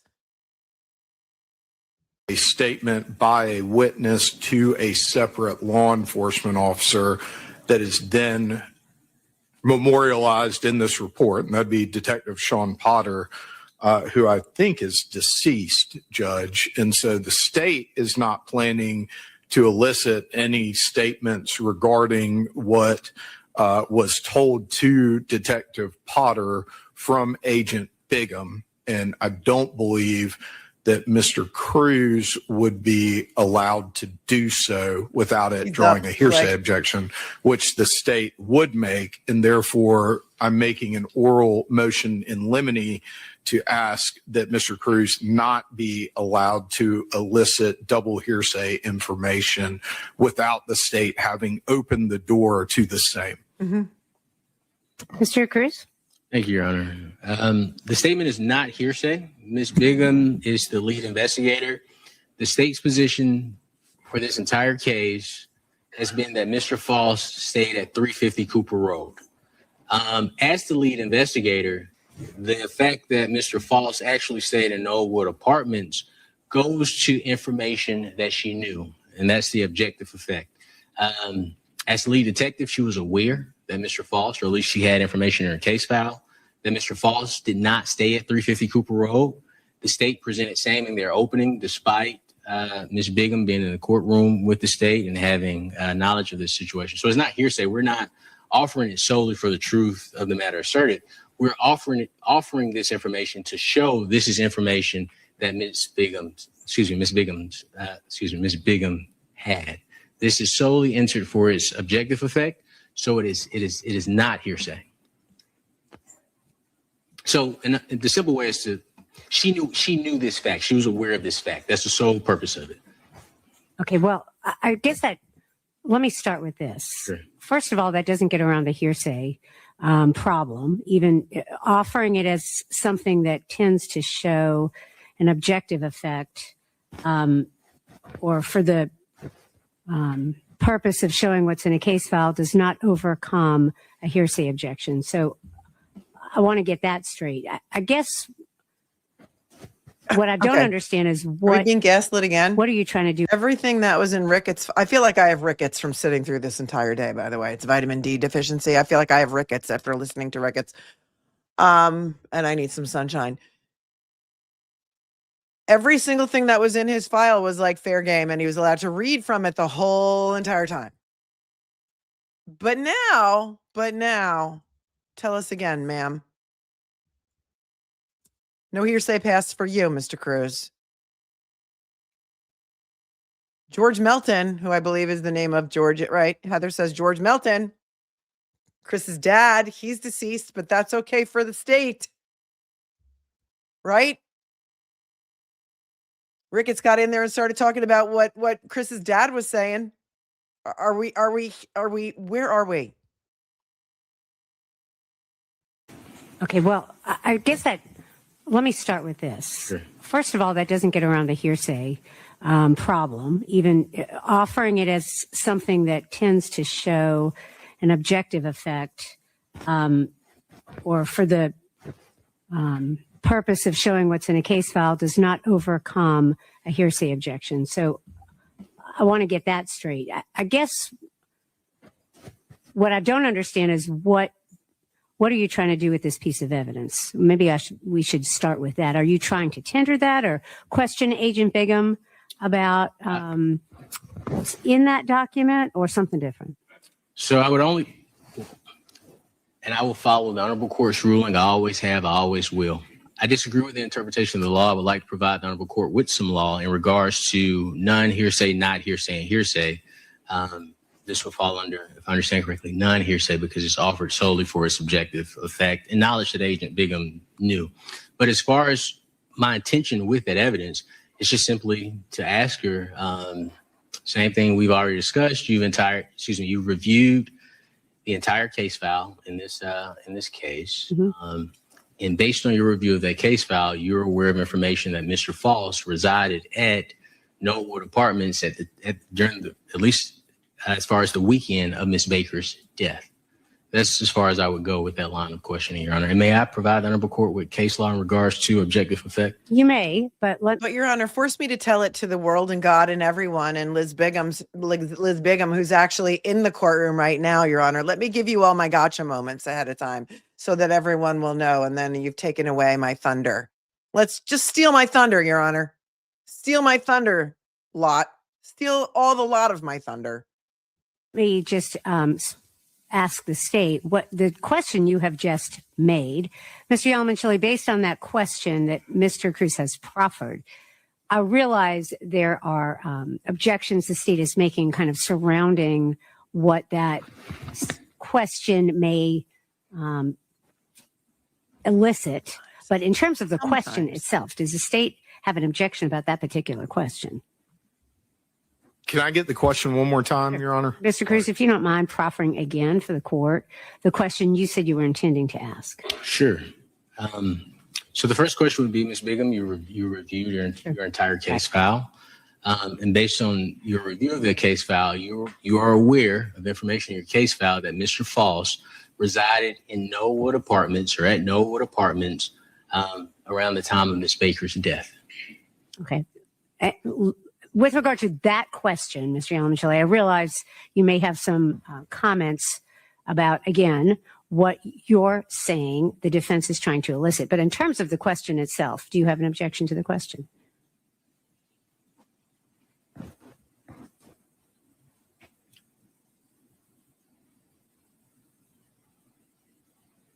I think that Hello. I do not have an objection to the question if it is phrased as you were aware that Mr. Faust lived at Knollwood Apartments. Right. I think once you make reference to information within the case file, you're getting to a point at which the question is referencing this hearsay information or double hearsay information that Mr. Crews has just identified in this police report. I think he can ask Agent Bigham that question and then she will answer it in whatever way she does. I mean, I wanted to give you an opportunity to respond, but that would certainly be my sort of first response to you, Mr. Crews, is that is not an objectionable question. I think the question becomes what happens with the answer. And so I'm talking about this document that you've just given to the state. Can you proffer what might come next? Because we need to talk about whether the information in that document is going to be admissible. Sure. Agent Bigham will be under oath. So I anticipate Agent Bigham I even anticipate. I trust as an officer of the law, she'd be honest. So I couldn't imagine her saying no. The state would have obligation as well if Agent Bigham was to be dishonest under oath. And I don't even want to imagine that because I don't think that'll happen. But I expect that once I asked the question in regards to the information she had that Mr. Faust stated no was the department's around the time of Ms. Baker's death, I just anticipate that being a yes and us moving on. Okay. Well, and Judge, if I could Sure. briefly, just, I mean, anyway, I don't know what Agent Bigham's answer will be. I would like to state whatever her answer is. I don't agree that one answer or the other could be characterized as a dishonest answer when we're talking about the source of the information being a double hearsay statement from a witness that, from my memory out of the case file, the GBI never directly talked to in kind of a collateral matter involving Mr. Faust, or an other acts matter at the minimum. And I have a case for you, Your Honor. Case for the court for what? In regards to this information being non-hearsay. All right. If you want to. A case to make the record very, very clear for the appeal that it seems you are going to force me to make if, God forbid, my client is convicted with no evidence. Give me the case, but explain to the court why it is not hearsay. I mean, you've stated that it is, I'm assuming what you meant, but tell me if I'm wrong, that you're saying that it is not hearsay because it doesn't go to the truth of the matter asserted. Is that Correct. what you're saying? It goes to notice. All right. All right. Whatever you would like to provide the court, you certainly can. It's a 2025 case. Mhm. It's Vaughn v. Winfield, Homeowners Association, Inc., 375, Georgia Appeal, 18-913, Southeast 2nd, 74. Yeah, well, I'm a ding dong pretending to pull up the case. As an example, in this case, it states disclosure at the time of, and this is the facts of this specific case, but showing how it was non-hearsay. Disclosure at time of sale that homeowners association was mandatory was not hearsay offered for its truth, but offered to show buyers had notice of the legal status of the association. The next case is U.S. v. Schley. That's SCHLEI. That's 122. Capital F period 3D 944. This is page 981. And it states statement offered for the effect it would have on the hearer, providing knowledge that certain instruments were forgeries is non-hearsay. Also, Benford, and this is the last case I give on record. I have a list of them, but this is the last It's prepared. If nothing last else. two cases I give on record. Benford, BENFORD, v. Richards Medical Co., 792, capital F period 2D, 1537, page 1540. Non-hearsay when it's shown or entered to establish the effect on the hearer. In that particular case, it was to prove notice of problems. In our case, it's to prove notice of Mr. Faust's address at the time of Miss Baker's, passing. And the final case is U.S. v. Darby. That's DARBY. That's 744, capital F period 2D. 1508, page 1524. And non-hearsay when introduced to show effect on the hearer. In that case, to intimidate witnesses. In this case, to show notice of Mr. Faust's address at the time of Miss Baker's death, Your Honor. Okay, so let me ask you this question, Ms. Crews. I want to make sure I understand what you're asking Yes, ma'am. to have permission to elicit. Are you asking for permission through that document to elicit information through, as the state has called it, double hearsay, to present evidence of Mr. Faust's address at the time of the incident. Am I? And you're calling that notice. Is that right? No. Let right. me make sure I understand your question. Are you asking me if I'm attempting to introduce the document? No. Okay. What I'm asking you is, I want to make sure I understand what you're trying to do. Are you? She's trying to make him look stupid in front of the world is what she's trying to do. Why is it that you don't understand what he's trying to do? Why is what he is saying? Remember what we spoke about earlier? Why is it that no one seems to understand what he's talking about except for us? The state's theory of their case is that Edrick Faust lived around the corner from where Tara Baker was murdered. And that, of course, it was him walking down the street while black that morning, not looking suspicious at all, but wearing an orange shirt or hoodie or sweatshirt, not running, not going to Walmart. That, of course, it was him. And he, of course, murdered her because he lived around the corner. This lead investigator has information, knowledge that he did not, in fact, live at that house, that he lived in some other apartments that were on the other side of town or wherever the hell they were. But that he was not living at what turns out to be his stepmother's house, right? Am I picking up what they're laying down here? And I hate that she treats him this way. I hate it. It hurts my soul. He's not a child. He's not a baby. He's not a law school student. Asking to Document? No. Okay. What I'm asking you is, I want to make sure I understand what you're trying to do. Are you asking to receive permission that the information in the document you gave the state, that the state refers to as double hearsay, about Mr. Faust's address? I'm assuming is that right? That's what you're saying is double hearsay is the address? Or the people that said what the address was? That's right. So Okay. there's an individual, a witness, Right. who says she knows that or believes that Miss Brenda Howard lives at Knollwood Apartments and that Mr. Faust stays with her. And that is relayed to Detective Potter, who then puts it in the police report. Okay. Thank you. And Mr. Crews, tell me if this is right. Sure. You are asking permission to introduce or elicit testimony about that, what Mr. Yalamanchili just said, because under the notion that that information is simply notice to the hearer of where someone lived. The reader. In this case, it would be the individual reading the document, but correct. So you're saying that's just simply notice? It's non-hearsay because it's notice of Mr. Faust's address at the time of Mrs. Baker's death. Correct. It's just notice. She had notice of that information. Okay.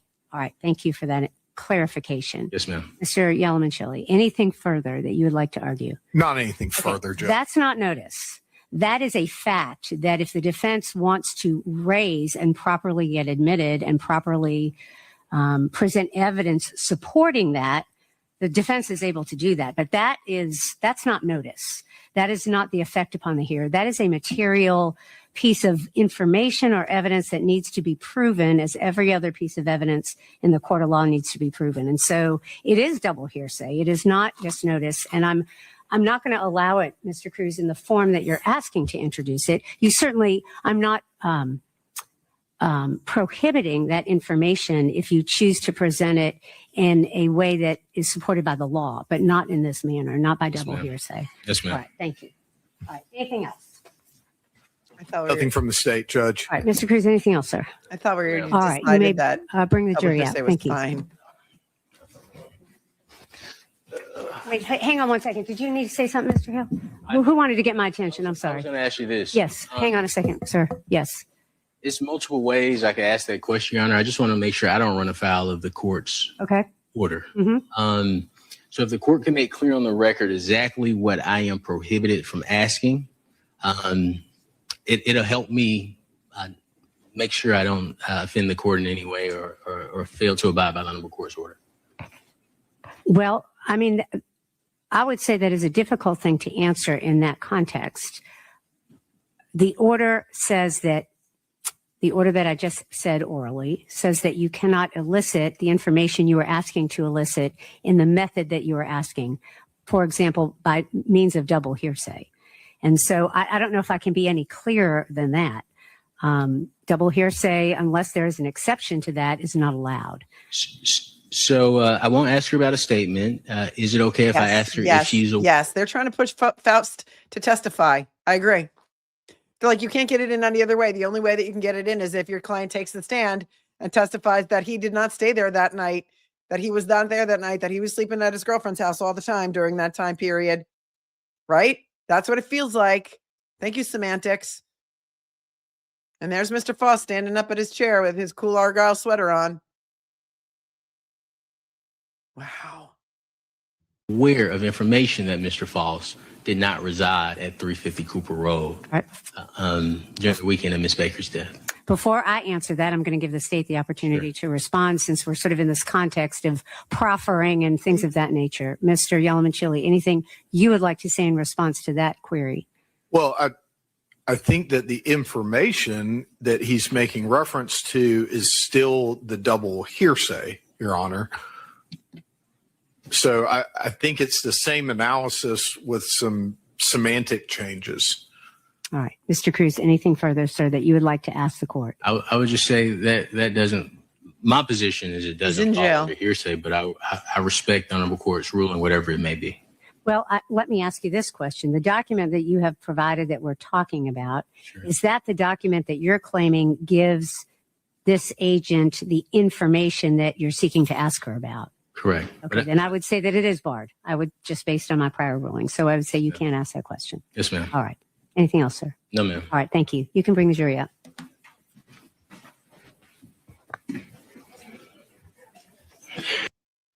You should be outraged. You should be. You should be outraged. So many other people need your help. Edrick Faust is one of them.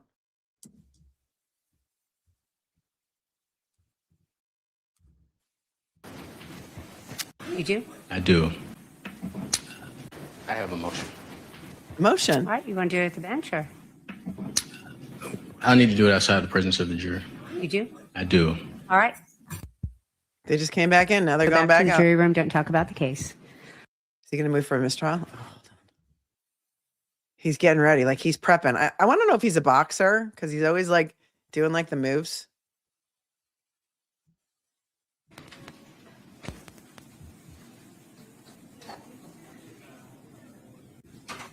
Yes, sir.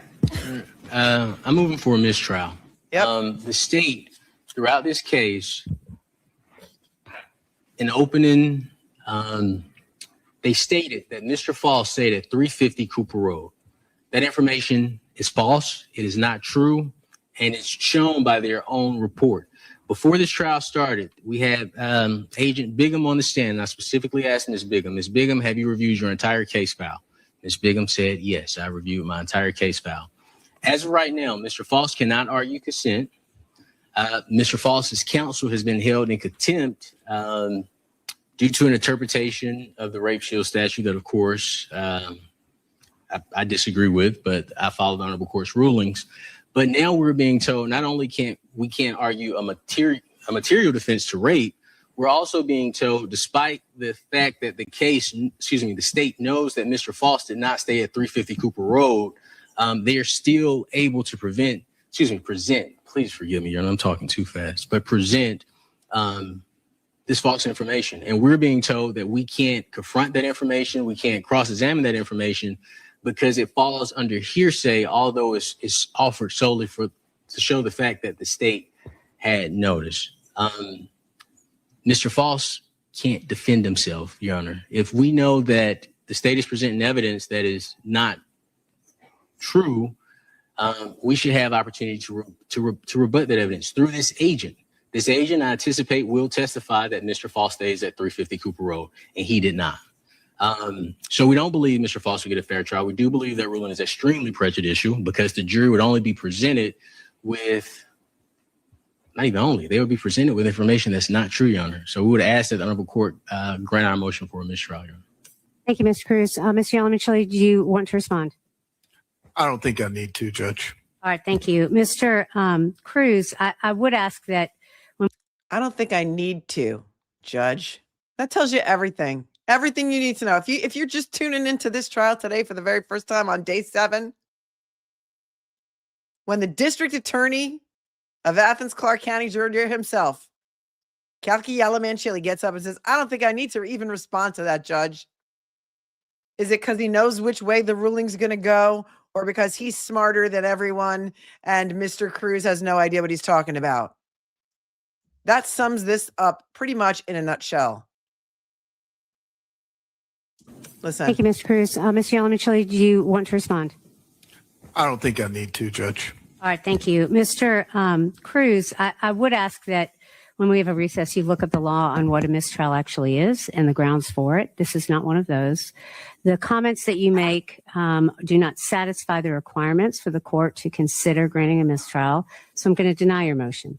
I want to respond to a few things that you have said.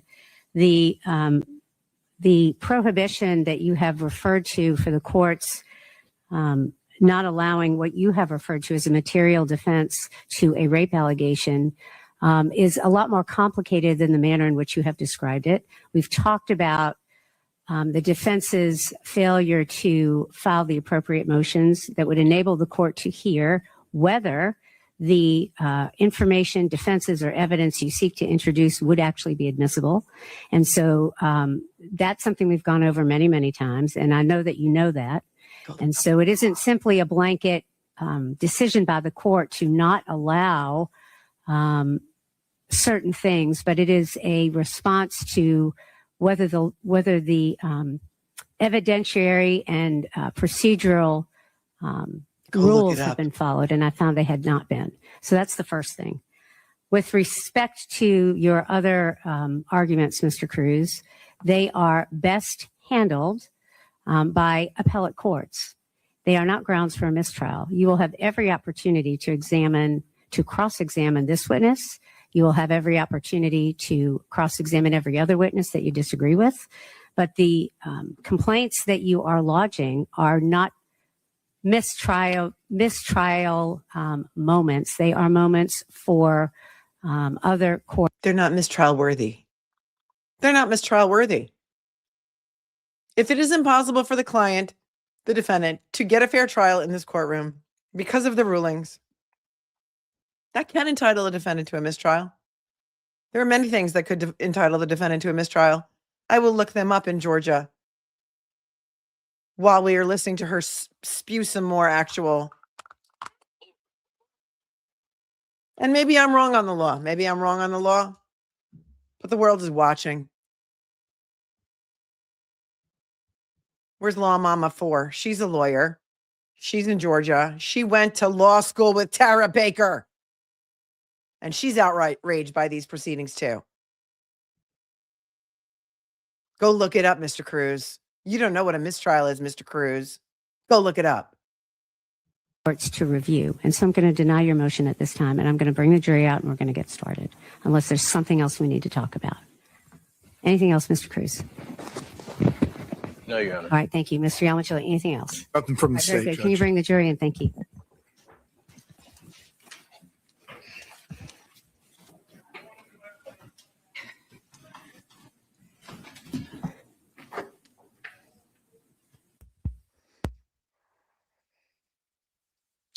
In Georgia, a mistrial is declared when a trial is terminated prematurely due to fundamental errors that prejudice the case or prevent a fair verdict, such as improper admission of evidence, attorney or juror misconduct, or a hung jury.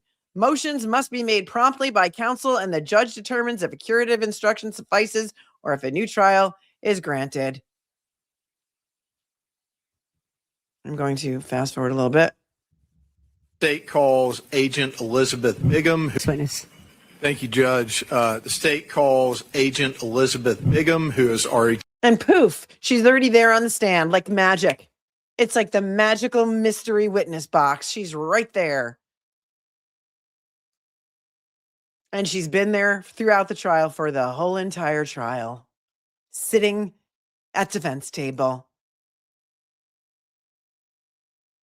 Here we go.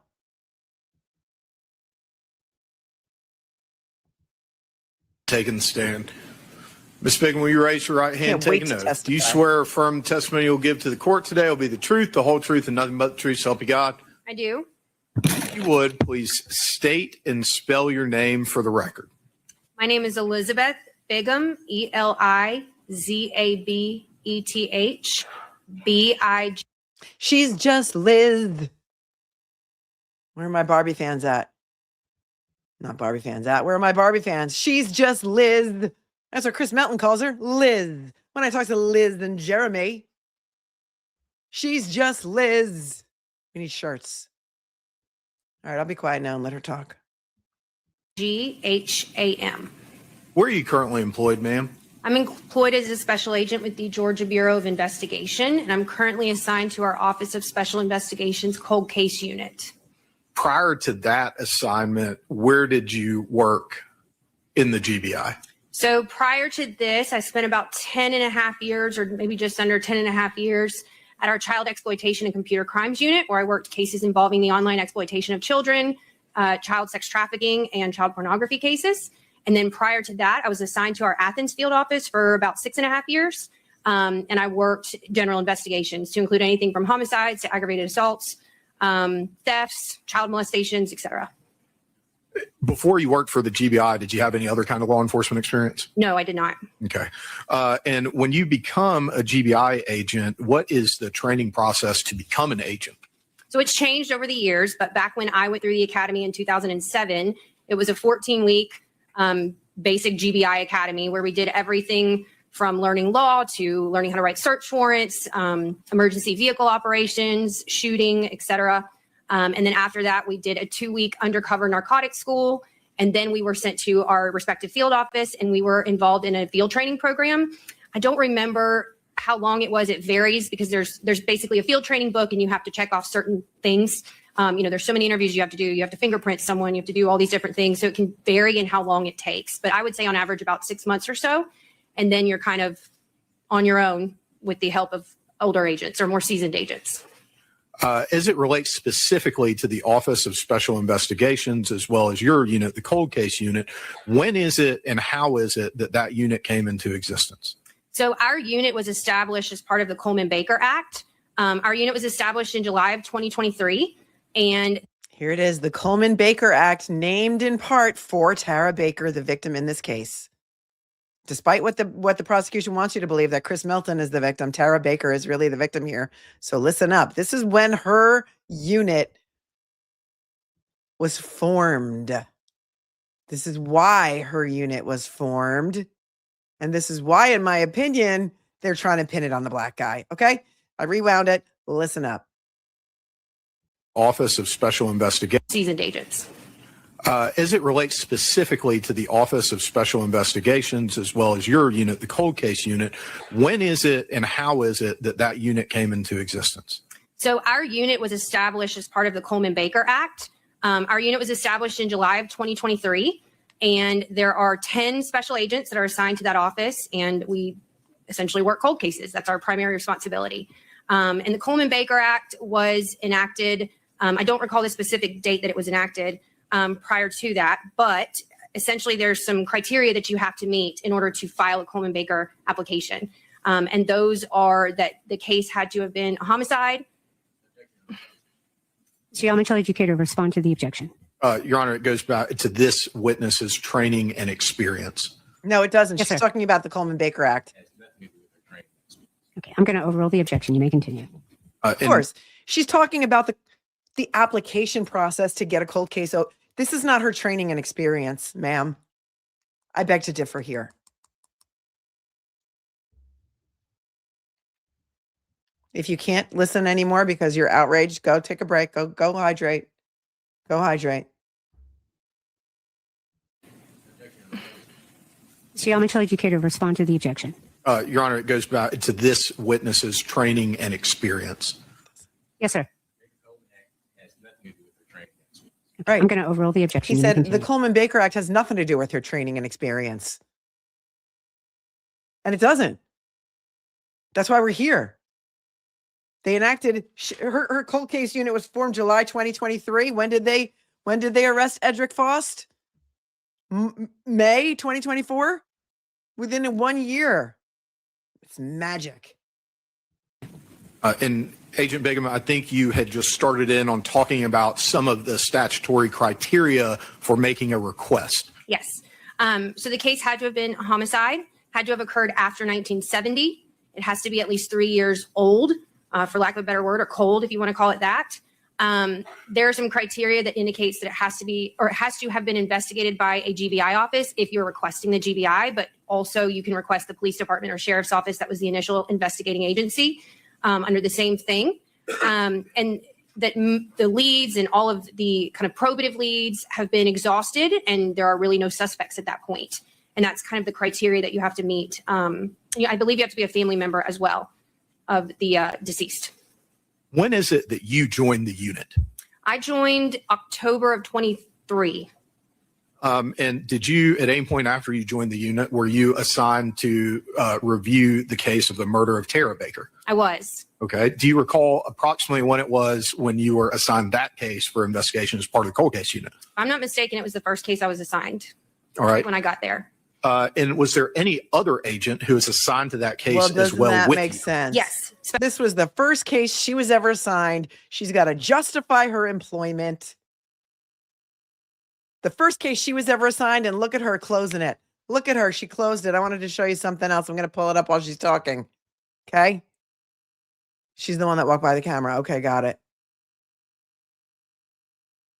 Special Agent Jeremy Howell. And it, all right. When I got there. And was there any other agent who was assigned to that case as well with you? Yes. Special Agent Jeremy Howell. And it, once you received that assignment, and kind of more generally, once you receive a cold case assignment, what are the initial steps that you take and took in this case? So I don't know that there's a specific way you have to work a cold case every single time. I think it's kind of our preference as well, or agent preference, how you're going to start and what you're going to do. But logically, you'd get the case file and start reviewing the case file. In this particular investigation, it was a bit unique in the sense that Athens-Clarke County Police Department had an extremely large case file, and GBI also had an extremely large case file. So it took a minute to collect all the files, get all the Athens stuff, get all the GBI stuff together, and kind of mesh it all together to figure out where we were at and where we needed to start. And you mentioned an extremely large case file for ACCPD and an extremely large case file for the GBI. How did the volume of this case file compare to other cases you had worked as either an agent dealing with the sexual exploitation crimes that you made reference to, or prior to that when you were an agent working homicides, aggravated assaults, et cetera? See how much like to respond to the objection of relevance. I think it goes directly to the amount of information that Agent Bigham had to review and digest as part of her work on this investigation. I'm going to overrule the objection. You may continue. She did so much work. Our GBI case files, before we went electronic years ago when we used to print everything, they're generally about an inch thick. And if I'm not mistaken, there's 25 or 27 of those at the GBI office in Athens. So there's about 27 volumes. We call them a volume, and they were generally about an inch thick.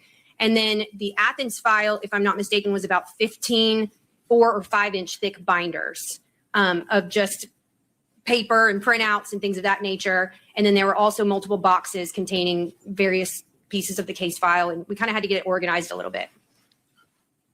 And that's just the paper associated with the case. Is that correct? Yes, I would say it was about 20,000 pages or so. Is it important to review the physical evidence in the case as well? Oh, absolutely. Okay. And so is that something that you did as part of reviewing the case file in this case? Yes. Agent Howell and I, in December of 23, spent a few days over at the Athens Clarke County Police Department going through every single piece of evidence that they made available to us, which was, my understanding, was everything but one piece, which stayed in the evidence room but was accounted for. And we inventoried it, created a spreadsheet to help us follow it because the Athens evidence had been through, I believe, 3 iterations of an evidence program. So we wanted to ensure that, you know, the barcode it was given when it was first taken in 2001 matched up to what barcode it had now, and it all kind of stayed consistent. We wanted to So it kind of stayed consistent. So there's kind of a chain of custody, maybe. Oh, my freeze game's on point. How many pages of evidence? How many pages? 20,000 pages. But you can't find any evidence of Mr. Edrick Faust's name in any of those 20,000 pages, can you? Did you, out of all the suspects that you had in this case, were any of them black? Because you must have had other suspects in this case, right? Not just Chris Melton and the lawyer that maybe Tara Baker was having dinner with occasionally. But you couldn't make a phone call to confirm an alibi, right? Huh? See if we had any missing evidence. We wanted to see if there was anything that was unaccounted for. So we spent days just going through every piece one by one, documenting it and ensuring that it was present and where it had been and things like that. That talks about physical evidence in general. I want to talk to you a little bit now about a subset of physical evidence that I'm going to refer to as biological evidence. Okay.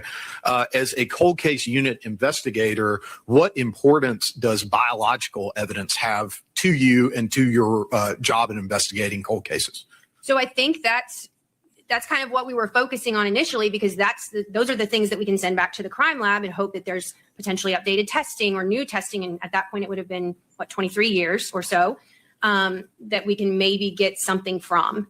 So we obviously noted things that could potentially be retested or tested with new technology that was available.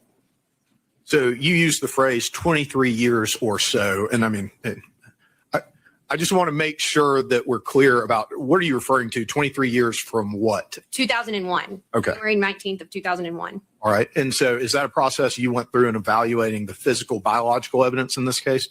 Yes. Agent Howell and I documented everything. And eventually we had a meeting with our crime laboratory about that. Okay. And I don't want you to get into anything anybody said during that meeting, but based on that meeting, did you make a determination about resubmitting certain items of physical evidence? We did. Okay. And let me ask this also, are these things happening one after another sequentially or all at the same time? It's kind of all at the same time. Well, we're, in December, we're inventorying evidence and then we're still reviewing the file. And then in, February, we have a meeting with the crime lab. We're still reviewing the file. We're just kind of doing different investigative acts, but all sort of at the same time. And once we do one thing and it's kind of holding for a minute, we move on to some other things. And as it relates to, besides review, particular steps that you take, as part of your review, do you kind of create an idea of who the witnesses were at the time of the actual crime? Yes. As we were reviewing the file, we would make notes about maybe potential people we wanted to re-interview just after sort of an initial review of everything or reading it through the first time, and start just kind of keeping notes on what we wanted to do separately from the evidence. And so as part of y'all's investigative actions in this case, were certain witnesses re-interviewed? Yes. Okay. Did you yourself conduct all of those interviews? No. Okay. Besides you and Agent Howell, was there anyone else from the GBI who was kind of helping with some of those interviews as well? Yes. Many of the other agents from our office, and then also some agents from field offices around the state. So for instance, if we had an interview in South Georgia that was 4 hours away, I would ask an agent to handle that for me. At any point, did the resubmission of some of that biological physical evidence from January 19th of 2001 yield any new information? It did. Okay. And what information is it that you received?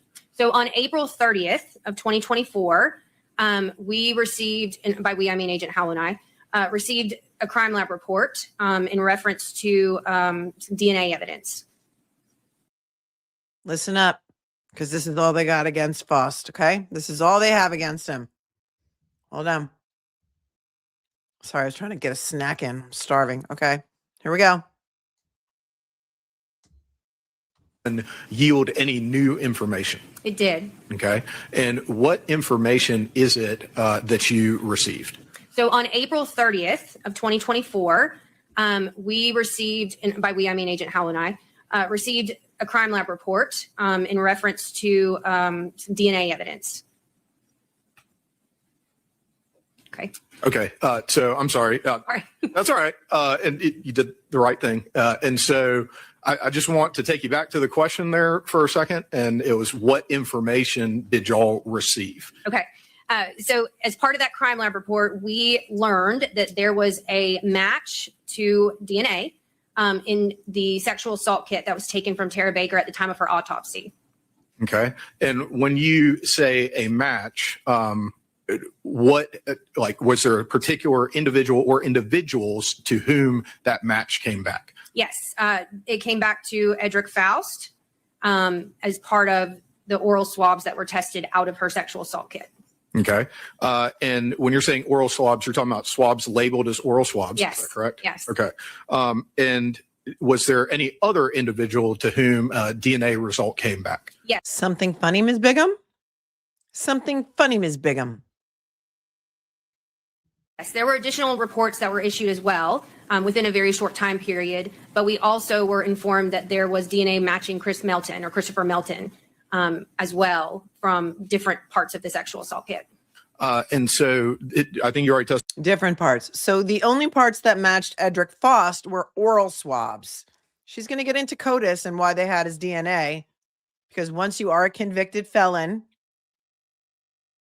your DNA goes into this national database called CODIS, and it can be used for future cases, but you have to be convicted. It can't just be from an arrest. Okay? At least that's the way it is in New York. Who knows what they do in Georgia?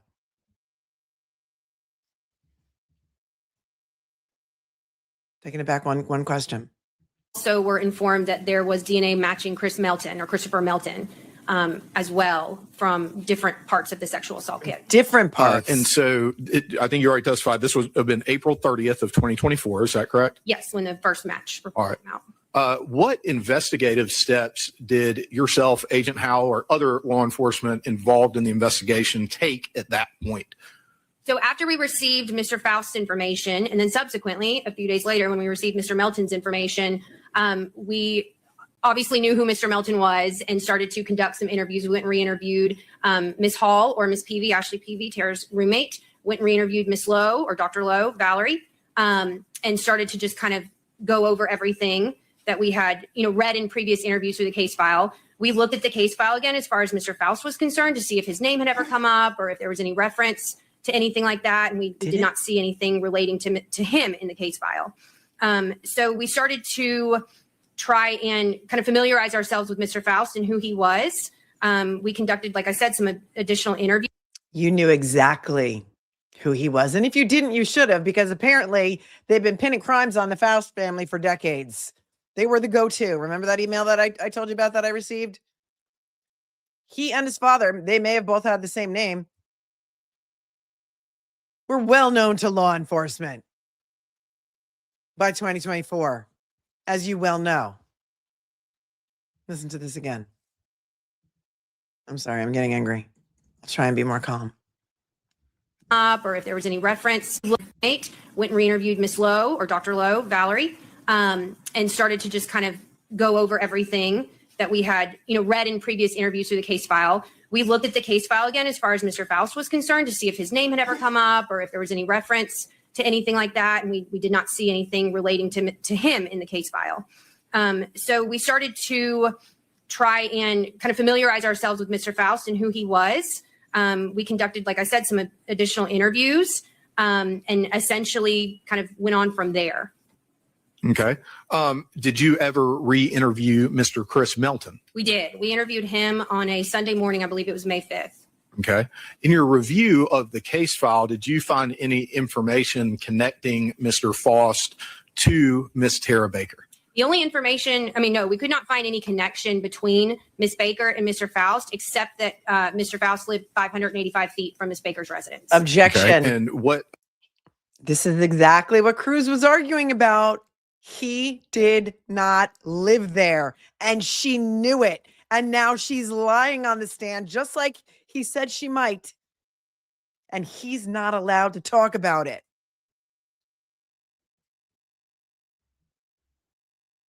Sorry, that was on 1.25. I'm going to rewind, okay? Look at her face. Freeze game on point. You should be not just outraged, you should be horrified. Horrified that this can happen in 2026. You should be horrified. Because a witness told them that's not where he lived. He was living with his girlfriend at such and such a place. And she doesn't care. Listen. Had some additional interviews and essentially kind of went on from there. Okay. Did you ever re-interview Mr. Chris Melton? We did. We interviewed him on a Sunday morning. I believe it was May 5th. Okay.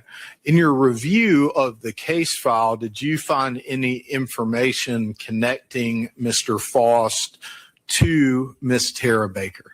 The only information, no, we could not find any connection between Miss Baker and Mr. Faust, except that Mr. Faust lived 585 feet from Miss Baker's residence. Okay. And what address is that? 585 feet away. Susan is crying for Edrick Faust right now. 585 feet away. Did he just suborn perjury? I don't know. It's a great question. Technically. One more time. Connecting Mr. Faust file. Morning, I believe it was May 5th. Okay. In your review of the case file, did you find any information connecting Mr. Faust to Miss Tara Baker?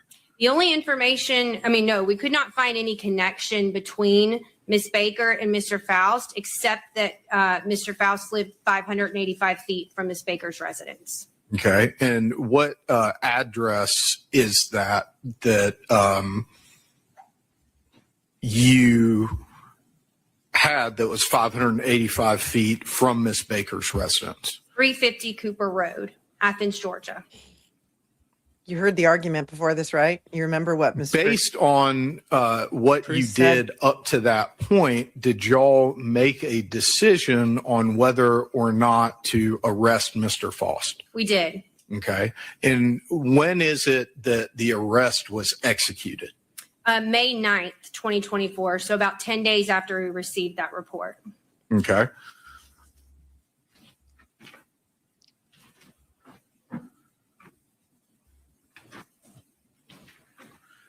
Following your arrest of Mr. Faust, did y'all continue your investigation of this case? We did. Okay.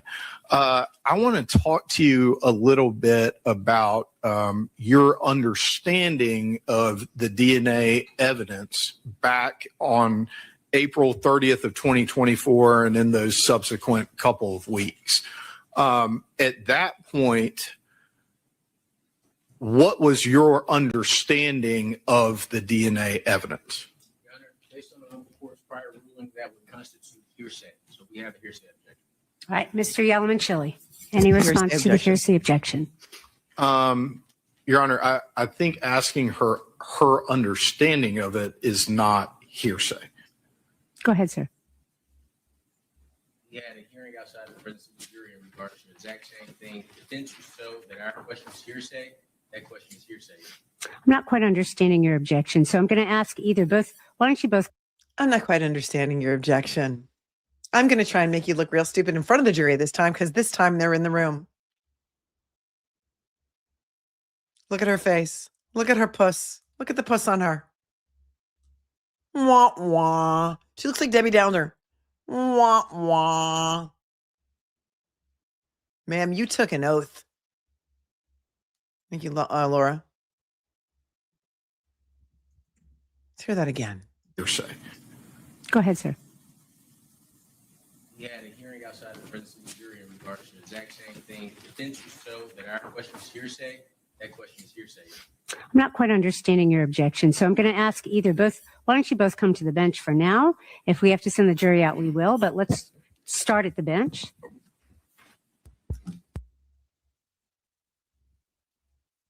Jeff Sneaker Arena says, this is the most disgusting trial I have ever watched. Truly sickening. She's pretending to look interested in what they have to say before she takes a sip Agent of her- Bigham, I'm going to ask my question in a different way, ma'am. When you reviewed the physical evidence in this case, did you identify any swabbings that were labeled any kind of way on the exterior of the envelopes? Yes. Okay. Something in funny? your review of the autopsy and your review of those envelopes, what were the labelings on the envelopes that you reviewed in the physical evidence as related to the swabbings from the sexual assault kit done at the autopsy? So our understanding was that there were 2 packets of swabs that were labeled oral swabs and one that was labeled rectal. Okay. Did that seem to, I'm trying to find the right word for this, make sense when taken in conjunction with the autopsy? No. Okay. What about it didn't make sense? Well, the fact that they took or that 2 packs of oral swabs were taken, one of rectal, but no vaginal swabs were taken seemed kind of odd. And we knew from reviewing prior crime lab reports that we had vaginal smears that were made back in, I believe, 2001. So obviously, if a vaginal smear was made, a vaginal swab had to have been taken. So our understanding. Or they lost it. Or they lost it. Did you hear about the window that they lost? Did you hear about the video surveillance tape from the bank that they never went to get? Of course she knew all this was coming, 100%. She's been well prepped on this. You know it, Kim.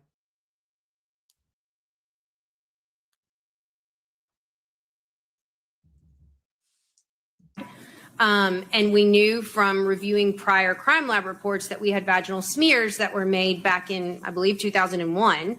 So obviously, if a vaginal smear was made, a vaginal swab had to have been taken. So our understanding at that point, and from what we learned from the crime lab as well, was that there was something was amiss as far as what got labeled. She thinks it's funny. She has been laughing, slight laugh or smirk throughout her entire testimony. Are you effing kidding me? There's nothing funny about this at all, ma'am.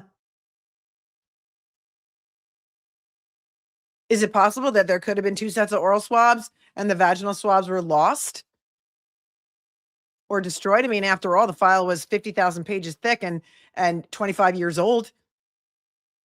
Maybe they were in another case file. Is this something that you discussed with the GBI Crime Lab? Yes, we did. After discussing it with the GBI Crime Lab, did you make a decision about any other labs or testing that should be pursued in this case? Yes. After consulting with the crime lab, we learned about Pure Gold Forensics and that they were a company that could help us to potentially differentiate between the swabs. And when scientifically. When you say differentiate between the swabs. And when scientifically. Scientifically, she added for the jury with a little wink and a nod, like say no more, with their proprietary software that no one knows. Nobody knows. It's a mystery how they do it. When you say differentiate between the swabs scientifically, which swabs in particular are you making reference to? 2I and 2J, or 2I is oral swabs B or swabbings B, I think it says, and then 2J is swabbings A. Okay, so the 2 things are both labeled oral swabs. Yes. Okay. And what steps did you take to facilitate Pure Gold's review of those 2 pieces of physical evidence? So we had a video conference with, I believe he's the owner or CEO of Pure Gold. I'm not really sure of his title. Doesn't matter. And explained a bit about the case. He could have been the janitor. Here's what you need to understand. Okay? Companies like Pure Gold, companies like Celebrite, the bread and butter, the pure gold of their business is getting law enforcement contracts. That is the pure gold of their business. So she's having a meeting with the CEO of Pure Gold, and they're trying to sell her. You should use us all the time because we got this great new technology that can do presumptive testing for vaginal epithelial cells. The problem is it is junk science. It has never been allowed into any courtroom in the United States until this case. Until this case. Who did you meet with? The CEO, the COO, the CFO, or the janitor? Does it matter? Not really. Look at her face there. Freeze game on point. Here we go. B or swabbings B, I think it says, and then 2J is swabbings A. Okay, so the two things are both labeled oral swabs? Yes. Okay. And what steps did you take to facilitate Pure Gold's review of those two pieces of physical evidence? So we had a video conference with, I believe he's the owner or CEO of Pure Gold. I'm not really sure of Business his title. conference. And explained Big bucks. a bit about the case and what we had going on and what we were looking for, and asked if that was a possibility, if that's And something. what we need you to say. If we hire you to do this, if we give you a little bit of this, if I show you what I got in this hand, are you going to be able to convict the black guy I got in that chair over there? Give me something. Their lab could do. Obviously, we received a quote for how much that was going to cost, and I ended up sending off the cuttings of swabs that were provided to me by our crime lab to Pure Gold for testing. And now, just to put some dates on these things, when is it that y'all sought help from Pure Gold in order to make a determination about what was actually in each of the oral swabbing labeled envelopes? I honestly don't remember when we had that video conference. I don't remember. Do you remember when you received the results from Pure Gold? I would have to look at the report to see, or my report to see. I You don't have remember. it in your lap? Okay. I want to say it was maybe fall of 24. Okay. I'd Well, have to look. do you think that Oh, we need baby Jesus here. Tiny Jesus is here. But I don't think Tiny Jesus can take the wheel now. because it's going to take me a second to find that particular one? Just, it may take a few more seconds. Doesn't she? Something's funny. She keeps laughing like this is the funniest thing she's ever been a part of in her life. She's got an odd sense of humor.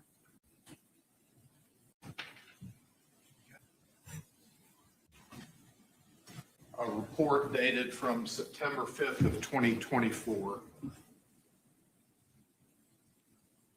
But wait, didn't you By Agent Bigham, sorry. arrest Mr. Faust in May? She didn't type up her report until September? Oh, Tiny Jesus is holding us back, right? He's here to hold us back. He's not here to save anyone. She took would she take a 14-week course?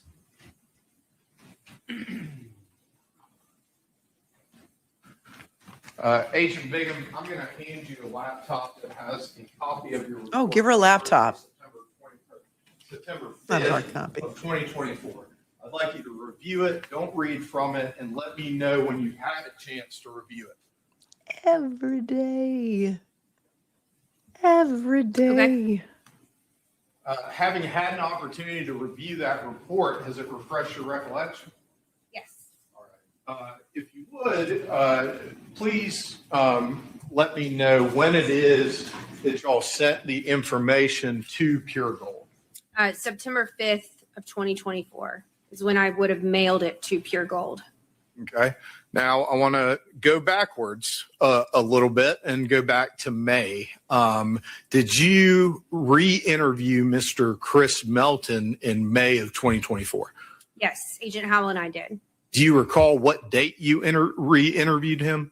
I believe it was on Sunday, May 5th. I believe that was the 5th. Okay. No, it was a Sunday morning for sure. And so, and just so we have our timeline, when was it again that Mr. Faust was arrested?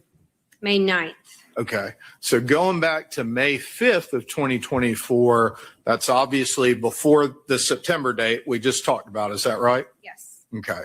So when you went to go meet with Mr. Melton and interview him, where did you believe his DNA had been recovered from? At that point, we believed that it had been recovered from oral swabs, which would have been taken from Miss Baker's mouth during autopsy. Because that's the All way right. that that's the way that they were labeled, right? Joda's grave concern says, or the oral swabs was a different case altogether. And I was not precise in some of my questioning. I've been saying, when did you re-interview him? Had y'all ever interviewed, and when I say y'all, I mean you, Agent Bigham, and Agent Howell, had the two of you ever interviewed Mr. Melton? No, Okay. had not. Were you familiar with your review of the previous investigation in the case file, whether or not he had been interviewed before? Yes. Okay. Did you have an opportunity to review those interviews? I did. I reviewed the audio recordings as well as the summaries that were written. All right.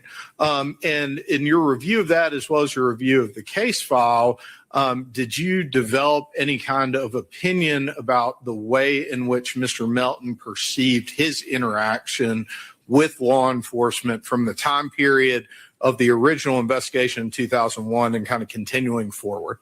I guess my perception was that, I mean, obviously he was kind of the first suspect, the first person they looked at, and they continually looked at him for years. Obviously. Interviewed, I believe, 4 times over the years by different people, different agents, different officers.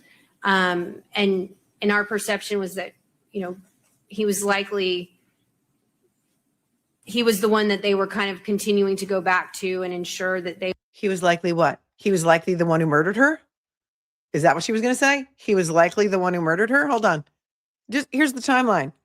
May 5th, they interview Chris Melton for the first time. She does. She and Jeremy. Liz, I'm just Liz, and Jeremy interview Chris Melton for the same time, for the first time, 5/5/24. 4 days later, Faust is arrested. 5/9/24, because at some point they got a hit from CODIS. She waits until 4 months later, almost to the day, to interview the CEO or CFO or COO or janitor of Pure Gold to decide that they're going to hire Pure Gold to confirm what the hit on CODIS. Right? Picking up what I'm laying down here? He's been in custody, Faust has, since May 9th, 2024. But, 4-month delay in sending this shit off to a lab that'll say whatever you want it to say, maybe, on junk science is okay. They were getting statements from him and, verifying his alibi and things like that. Given that he had already talked to law enforcement several times, well, let me back up a little bit and lay a little groundwork. As an investigator who interviews suspects, are there certain interview techniques that you use? Yes, I think it depends on the type of case, the type of person you're talking to, and kind of what you're trying to glean from the interview. Okay.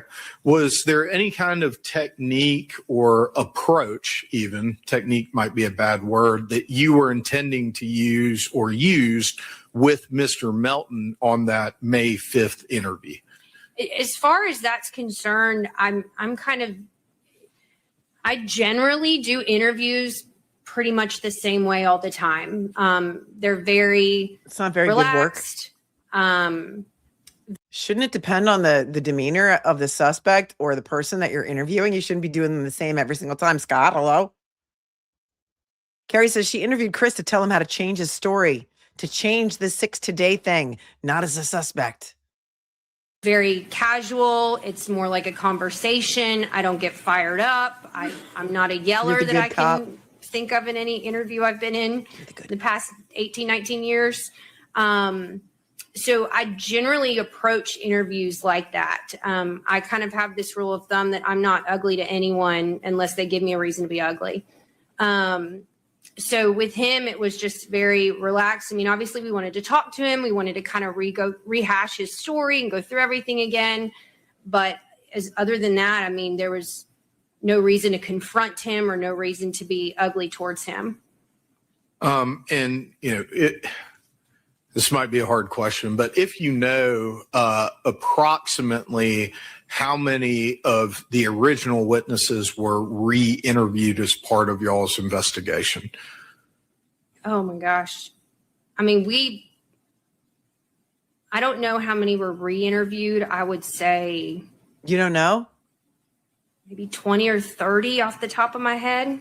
You don't know? Okay. We did well into 100 interviews, I would say, but as far as re-interviews, maybe 20 or 30. I'd Did you tell Chris Melton we need to explain away your DNA? Thanks, Law and Disorder. have to go look for, Okay. for You'd an have to exact go look? number. You're trying to put this man away. LWAP, maybe even the death penalty. They may even still have time to file for the death penalty because we looked at the plea deal they offered him the other day.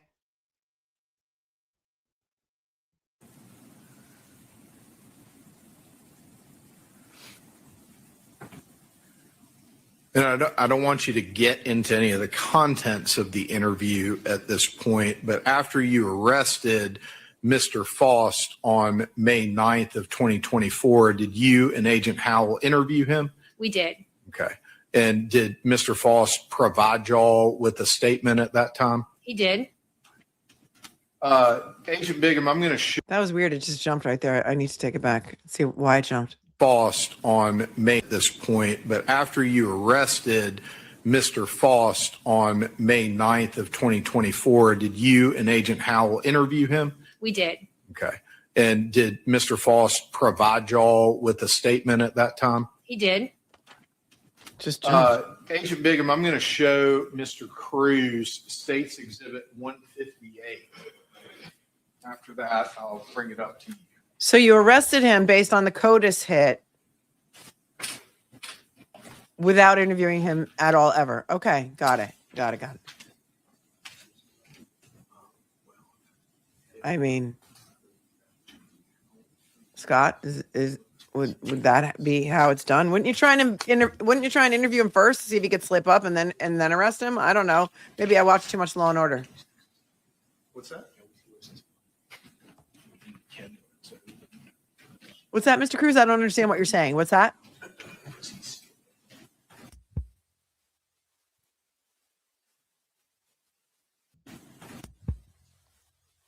Ooh, look at that freakadoo look. Hold on.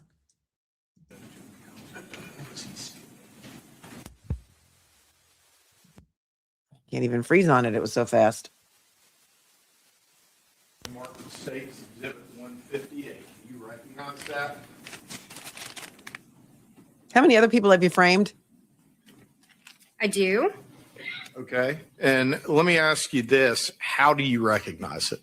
So it's got a GBI evidence property tag number on it. It's got our evidence label on it. And I recognize the crime lab number that's on it as being this case's crime lab number. All right. And do you know what is contained in that envelope or baggie? I do. Okay. And what is it? It's, I'm assuming a box. Yes. Buccal swabs that were taken from the mouth of Mr. Faust. Okay. And so when you say Mr. Faust, were you present when those samples were collected? I was. It was Agent Howell and myself. All right. Did you collect them or did Agent Howell collect them? No, Agent Howell did. Okay. But you were present when it was collected. Is that right? Yes. Okay. And were you present when it was placed in that evidence bag? I remember him boxing them up. I don't recall if he put them in a bag. Buccal swabs are also known, depending on where you live or practice or who teaches you, buccal swabs are also called buccal swabs. And it is when law enforcement takes like what looks like a giant Q-tip and they swab it around the inside of your cheek to get your DNA. Where we were right then. Okay. Boxing them up. They go inside of like a white cardboard box. All right. And when you say Mr. Faust, do you mind pointing to the individual who you saw those buccal swabs taken from and describing an article of clothing that person is wearing if they are present? Let's see how dramatic she'll be when she does the pointing, the in-court identification of Mr. Faust. In the courtroom today. Sure. So he is sitting over at the table over there by the Doing door, it. and he's wearing an Argyle sweater that's light blue, teal, and gray. And Your Honor, I'd ask the record reflect that Agent Bigham has identified Mr. Faust. There is no teal anywhere on that sweater. There is no teal. It may be like a oatmeal, gray and light blue. There is no teal anywhere on that sweater. Tell me I'm wrong. Fight me on fashion. they're not going to show her pointing at him. Today. Sure. So he is sitting over at the table over there by the door, and he's wearing an Argyle sweater that's light blue, teal, and gray. And if you see teal on that sweater, ma'am, you just might be a really, really, really bad detective. I'm just saying. Your Honor, I'd ask the record reflect that Agent Bigham has identified Mr. Faust. It so reflects. All right. She's also identified and teal on his sweater. I'm not going to tender this exhibit through Agent Bigham. Your Honor, we'll connect up the rest of it with Agent Howell. If I could have just a moment, Judge. My chat froze on StreamYard, but what else is new? Does anybody see teal on that sweater? Yeah, I hope Crews asks her about teal.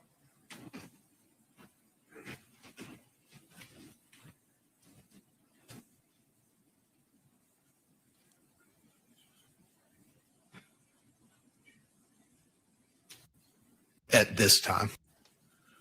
Your Honor, I don't have any other questions for Agent Bigham at this time. All right. Mr. Crews, cross-examination. Oh, yes.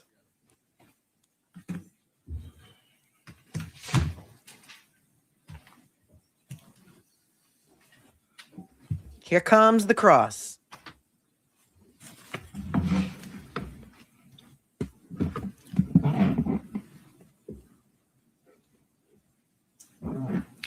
Good afternoon, Agent Howell. Bigham. Excuse me. Good afternoon, Agent Bigham. Please forgive me. You have opportunity to sit in the courtroom during the entirety of this trial. Is that correct? Yes, it is. And you've had Morning. the opportunity. Good morning, Miss Dever. Dever. Good morning, Miss Dever. Dever. I mean, he told us he was expecting Jeremy Howell on the stand, and instead it's just Liz. And she had to correct him, which is okay. Let's see if he can press her buttons. Let's see. Here we go. Taking it back.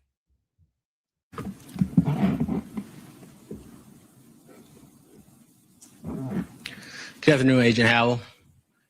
Bigham. Excuse me. Good afternoon, Agent Bigham. Please forgive me. You have opportunity to sit in the courtroom during the entirety of this trial. Is that correct? Yes, it is. And you've had the opportunity to hear everyone's testimony. Yes. You've had the opportunity to hear my opening. Is that right? Yes. The state's opening. Yes. Mr. Melton testify. Yes. Ashley P.B. Hall testify, as well as Valerie Lowe. Yes. On Sunday, May 6, 2024, you and Mr. Howell interviewed Chris Melton. Is that right? I believe it was Sunday, May 5th. Thank you for that. So Sunday, May 5th, you interviewed Mr. Howell. Excuse me. I am Interviewed sorry. Mr. Melton. Mr. Melton, please forgive me. And you met with them at the Walton County Sheriff's Office. Is that correct? Yes, it was one of their satellite precincts. And you knew during the interview, Chris volunteered that the longest he had gone without seeing Tara before her death, it was 10 days because of work. Is that right? That's what he indicated initially in the interview before we helped refresh his recollection based on his original statements that were given immediately after the homicide. How kind of you to help, to offer to refresh his recollection so you could pin it on the black guy. Not so smiley now, is she? Listen to that again. She helped him. She was there to help. Why are you defending Chris Melton? This is so insane. I can't believe this is real. Is Ashton Kutcher going to jump out of the corner of the courtroom and say, surprise? Is this like the Amazon Prime series Jury Duty, which if you haven't watched, please just go watch it. It's amazing. It's so funny and heartwarming and wonderful. I don't want to spoil it for you. I'm taking it back. And then we're going to be on Real Time soon. What will we do then? I am sorry. Mr. Melton. Mr. Melton, please forgive me. And you met with them at the Walton County Sheriff's Office. Is that correct? Yes, it was one of their satellite precincts. And you knew during the interview, Chris volunteered that the longest he had gone without seeing Tara before her death, it was 10 days because of work. Is that right?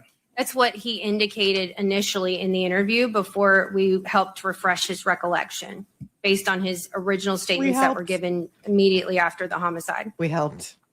You asked him whether Tara slept at his parents' house the Saturday before her death. Is that correct? I believe I did. And Chris told you for a second time, no, I hadn't seen her for like 10 days beforehand or something. Yes, we went back and forth through the 10 days and the 5 days and what was originally stated and whatnot. Sure. And during your conversation, you told Chris, I don't have it on this, but I think what you said is that she slept at your parents' house the Saturday night before, and then she left Sunday morning, and that was the last time you saw her. Do you recall making that statement to Mr. Melton? I don't recall that specifically. I'm not sure what the I don't have it on this is. Can you repeat that for me? I don't recall specifically making that statement. I can reference my summary if you'd like, but I don't understand the part where you said I don't have it on this. I'm not sure what I was referencing during the interview. Sure, and I'll simplify the question. You recall telling Chris that he previously said that Ms. Baker slept at his parents' house the Saturday before her death. Can I reference my summary? Of course. To verify that? Of course.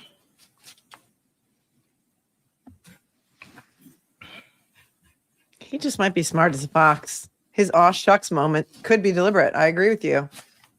I agree with you, Martin. He knows she will correct him, but if she doesn't, then he can point out how she doesn't remember details, said Martin Vale, Esquire, from Primal Fear. So I have that. I referenced the original interviews with him and that he told law enforcement back then that he last saw Miss Baker the Sunday prior to her death. Can you repeat that?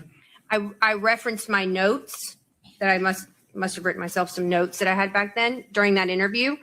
And I relayed to him that he told law enforcement that he last saw Miss Baker the Sunday prior to her death. And I do believe, yes, that was at the parents' house, his parents' house. And Mr. Melton's response to you was, that doesn't sound right either. Is that correct? I don't recall if that was his specific response, but he kept going back to the 10 days. He kept thinking in his head it was 10 days. Multiple times. Is that correct? Yes.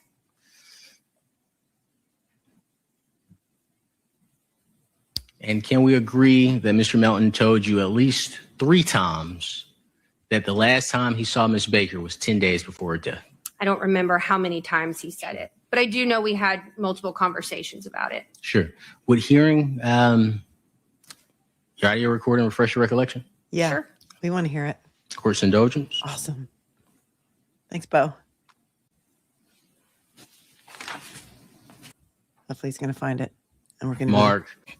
I'll let the record reflect that I'm going to refresh Agent Bigham's recollection from minute mark 1457. Now, she's reading his report while he's doing this. She should not be referring to her report unless there's a question on the table, 1 which hour, there is not. 14 minutes, 57 seconds through 1 hour, 17 minutes, and 6 seconds. So about Just 2 to make sure minutes. it's clear, what we're looking for here is Mr. Melton telling you 3 times that he hadn't seen Miss Baker for 10 days prior to her death. Is that fair? Cool. Yes. She's turning red.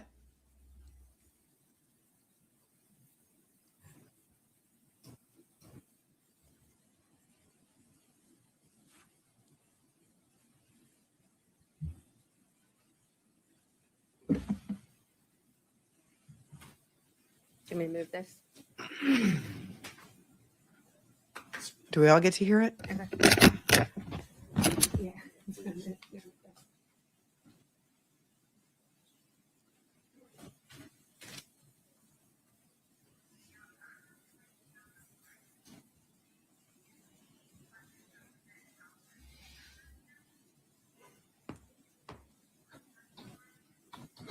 I can't hear it. I don't think we're supposed to hear it.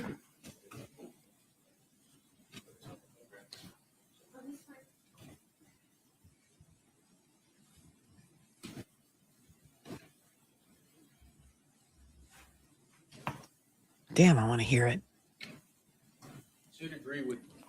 So you'd agree within that timestamp that was previously stated, you have heard Mr. Melton state at least once that he hadn't seen Ms. Baker for 10 days? Yes. It's for you on top. There's Chaka.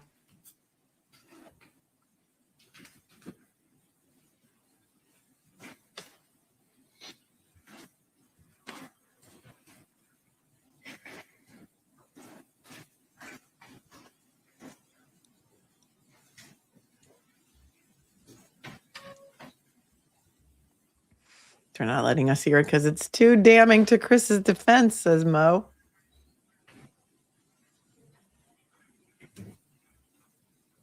Yeah, we're not supposed to hear it. It's just to refresh her recollection so that she can now admit that he said it 3 times. That the last time he saw Tara was 10 days prior to her murder.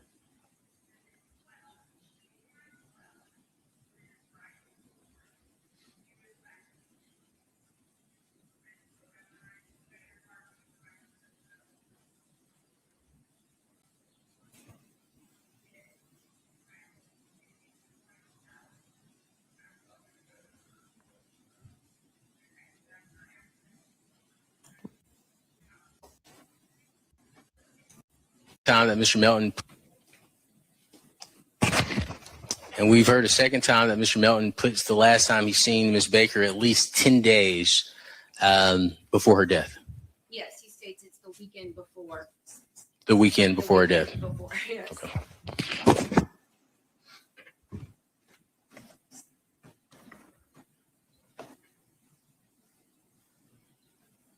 The weekend before wouldn't be 10 days. She was found dead on a Friday. All right, and within that Mathin. 2-minute and 8-second time span, Mr. Melton has said at least 3 times that he has seen Ms. Baker for the last time 10 days prior to her death. Yes.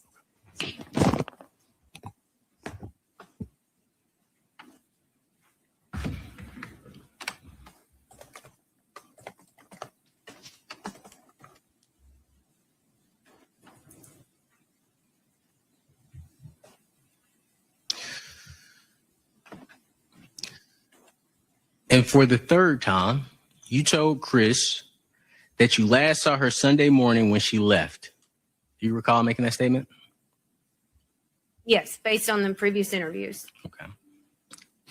But you're reminding him that previously he stated that he saw Tara the weekend before her death. Is that right? Yes, we were refreshing his recollection. Okay. And Mr. Melton told you a 4th time that it had been 10 days since he last saw Ms. Baker. Is that correct? I don't recall if he said it a 4th time. Let the record reflect that I'm refreshing Agent Bigham's. Good. Would hearing the recording refresh your recollection? Yeah.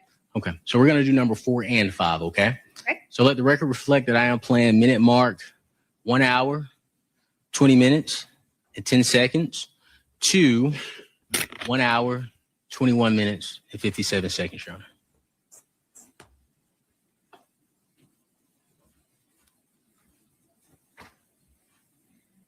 Here's what I don't understand, okay? They get the CODIS set. They find a 3rd contributor to the DNA, which they knew they had a 3rd contributor. They just didn't have the technology to figure out who it was all the way back then, and they still don't, in my opinion. So now you got a 3rd guy, Edrick Faust, and you go and arrest him instead of Chris Melton. Did anybody in their infinite wisdom and wild investigative skills think that perhaps she had consensual relations with Edrick Faust and Chris Melton found out and he's still the one who killed her? But no, they immediately arrest Edrick Faust without any interview at all. Is that racial bias? I'm asking you.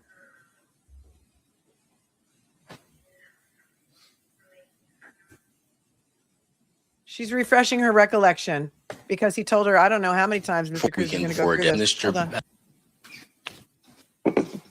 Okay, you've heard for a 4th time Mr. Melton state that he believes it was the weekend before her death. Is that correct? Yes.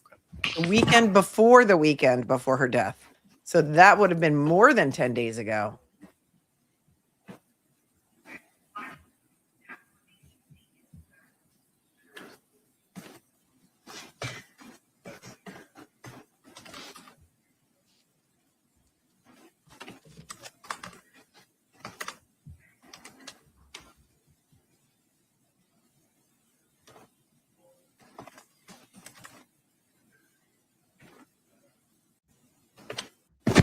Okay. So he told you at this point at least 5 times that he had not seen Miss Baker for 10 days prior to her death. Yes.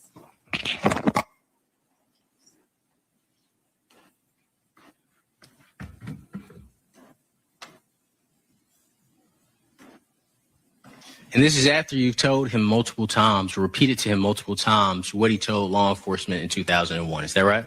Yes. I think he was processing, we were kind of going back and forth. Objection. He was processing, you know, what he recalled and the fact that it's 24 years later at that point. So. You then asked Chris, and I believe this is the 5th time you asked Chris, so was there ever a time in those 10 days, whatever, leading up until her death that y'all just had a quick booty call or met up real fast or anything like that? Do you recall asking that question? And for the 6th time, Mr. Melton stated that he had not seen Miss Baker within 10 days of her death. She's given her. He had not been with her, I believe, the week of her death. Oh my God, you suck. She's given him the booty call out. Do you hear? She's given him the booty call out, and he still doesn't take the bait on this. Listen, my chat is totally frozen in StreamYard. They suck. Okay. I'm just gonna try and roll through it. Listen. You then asked Chris, and I believe this is the 5th time you asked Chris, so was there ever a time in those 10 days, whatever, leading up until her death that y'all just had a quick booty call or met up real fast or anything like that? Do you recall asking that question? And for the 6th time, Mr. Melton stated that he had not seen Miss Baker within 10 days of her death. Said that he had not been with her, I believe, the week of her death. Why are you protecting Chris Melton? Mr. Melton's response was not no. I don't recall specifically, but I remember the further we got into it, I recalled that he was saying, because we were going down the path of, did you see her at any point for a booty call the week of her death? We were trying to figure out and narrow that timeline, and he said no. Let me make sure I'm clear on my question. The question that you asked him was there any time within that 10-day window that he met up with Miss Baker for a booty call? Would you agree on that? I don't remember saying the 10 days. If I did, that's fine. Sure. Would hearing the recording refresh your I recollection? did. That's fine.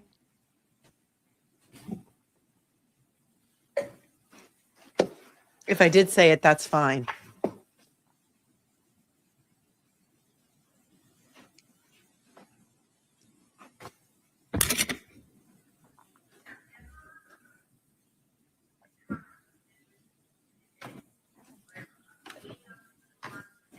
I want to hear it. Let us hear it.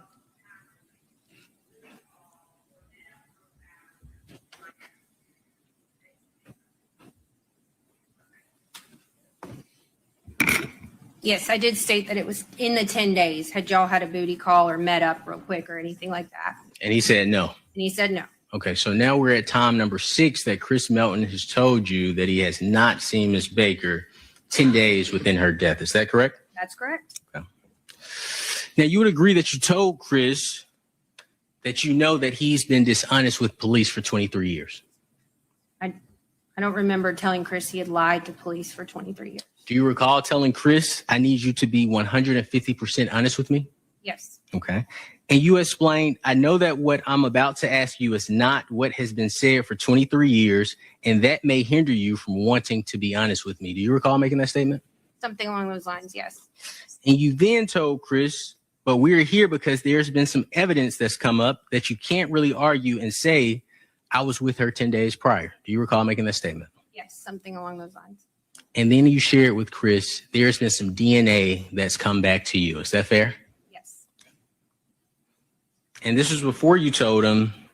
So what that leads us to believe is that perhaps you were with her at some point sexually, much closer to her death, and this is the language I emphasize, than has ever been let on. Do you recall making that statement?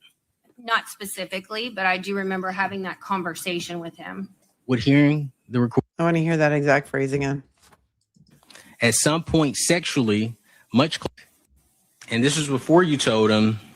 So what that leads us to believe is that perhaps you were with her at some point sexually, much closer to her death, and this is the language I emphasize, than has ever been let on. Do you recall making that statement? Not specifically, but Than has ever let on. She's allowing him to change his story, and let's see what he does with it. I do remember having that conversation with him. Would hearing the recording of your statement refresh your recollection? Sure.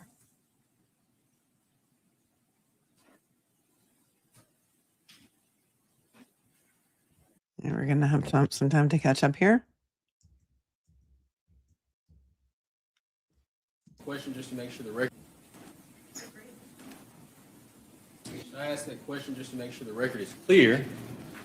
So you told Mr. Melton, so what that leads us to believe is that perhaps you were with her at some point sexually, much closer to her death, and I emphasize this language, than has ever been let on. Is that correct? Yes. And at the time of the interview, you received a DNA report on May 2nd, 2024. Is that correct? I did. Okay. And the interview with Mr. Melton was May 5th, 2024. Is that right? Yes. And the reason you knew Mr. Melton's DNA was present in her mouth is from the May 2nd, 2024 DNA report. Is that correct? Between the April 30th and the May 2nd reports, the swabs that the DNA had come back to were labeled oral. So that's what we believed at that point. Sure. But the report from May 2nd also stated that Mr. Melton's DNA was present in Ms. Baker's anus as well. Is that right? Yes. Okay. And you were aware as the lead investigator in this case that Ms. Baker had been sexually assaulted. Is that fair? Yes. And you would agree that DNA lasts in the mouth for up to 12 hours. Is that correct? I can't speak to that. I'm not a scientist. I have an understanding in what I was told, generally what can occur, but I can't speak to specific. She likes to speak about all kinds of things that are outside of her area of expertise, but where Edrick Faust lived at the time. But she doesn't want to talk about that DNA can only last 12 hours in a mouth. Let's hear that again. All right. Yes. Okay. And you were aware as the lead investigator in this case that Ms. Baker had been sexually assaulted. Is that fair? Yes. And you would agree that DNA lasts in the mouth for up to 12 hours. Is that correct? I can't speak to that. I'm not a scientist. I have an understanding in what I was told, generally what can occur, but I can't speak to specifics about how long DNA lasts in someone's mouth. But you told Mr. Melton that it lasts for 2 to 3 days. Is that right? I don't remember specifically what I told him. I'm not arguing with you about it. I just don't remember specifically what I told him. But I do know that we had some information about how long it could last. But we know it wasn't 10 days. Is that correct? That was not the information we had at the time. Okay. We did get information later. And we could also agree that DNA doesn't last in the mouth 5 days. I'm not going to speculate to that. I'm not a scientist. I don't know. That's fair. But we did know Mr. Melton's DNA was in her mouth. No, Mr. Faust's DNA was in her mouth. Okay, so is your testimony here? You're talking about at that point? Correct. Oh, at that point, we believe that we knew it was on the oral swabs or a pack of swabs that was labeled oral at that time. And yes, that's what we believed at that point. Fair. And you had access. Before she went to the GBI, didn't she say she was involved in sex crimes, child sex crimes, things of that nature? And she wants this jury to believe that she didn't know that DNA can only last in someone's mouth 12 hours? Okay, right. Yeah, gotcha. Olivia Benson, you are not. We knew it was on the oral swabs or a pack of swabs that was labeled oral at that time. And yes, that's what we believed at that point. And you had access to the GBI's DNA experts. Is that right? Yes. So they could tell you, hey, either this should be here or this should not be here. Is that correct? As far as what? How long DNA lasts? Yes, generally. Now, despite this, you assured Chris, Jeremy and I are not here because we think you killed Tara at all. Is that a fair statement? Absolutely. And you tell Chris that his DNA was in a place that makes sense for you two, but doesn't make sense for bad guy. Yes, because he was her boyfriend. And bad guys, Mr. Faust. If you're not looking at your screen, and you can do so safely because you're not on scaffolding or driving your 18-wheeler down the highway, hey, Mike, come to look at your screen, because the way she says absolutely and looks right at the jury is so performative. DNA was error at all. Chris. Now, despite this, you assured Chris, Jeremy and I are not here because we think you killed Tara at all. Is that a fair statement? Absolutely. And you tell Chris that his DNA was in a place that makes sense for you two, but doesn't make sense for bad guy. Yes, because he was her boyfriend. And bad guys, Mr. Faust. That's who was identified through the CODIS match. Do you mean to tell me that you worked in sex crimes and that it's your belief that boyfriends don't grape their girlfriends? Is that what you're telling? You don't believe victims? What? I'm sorry, what? Why are you defending Chris Melton?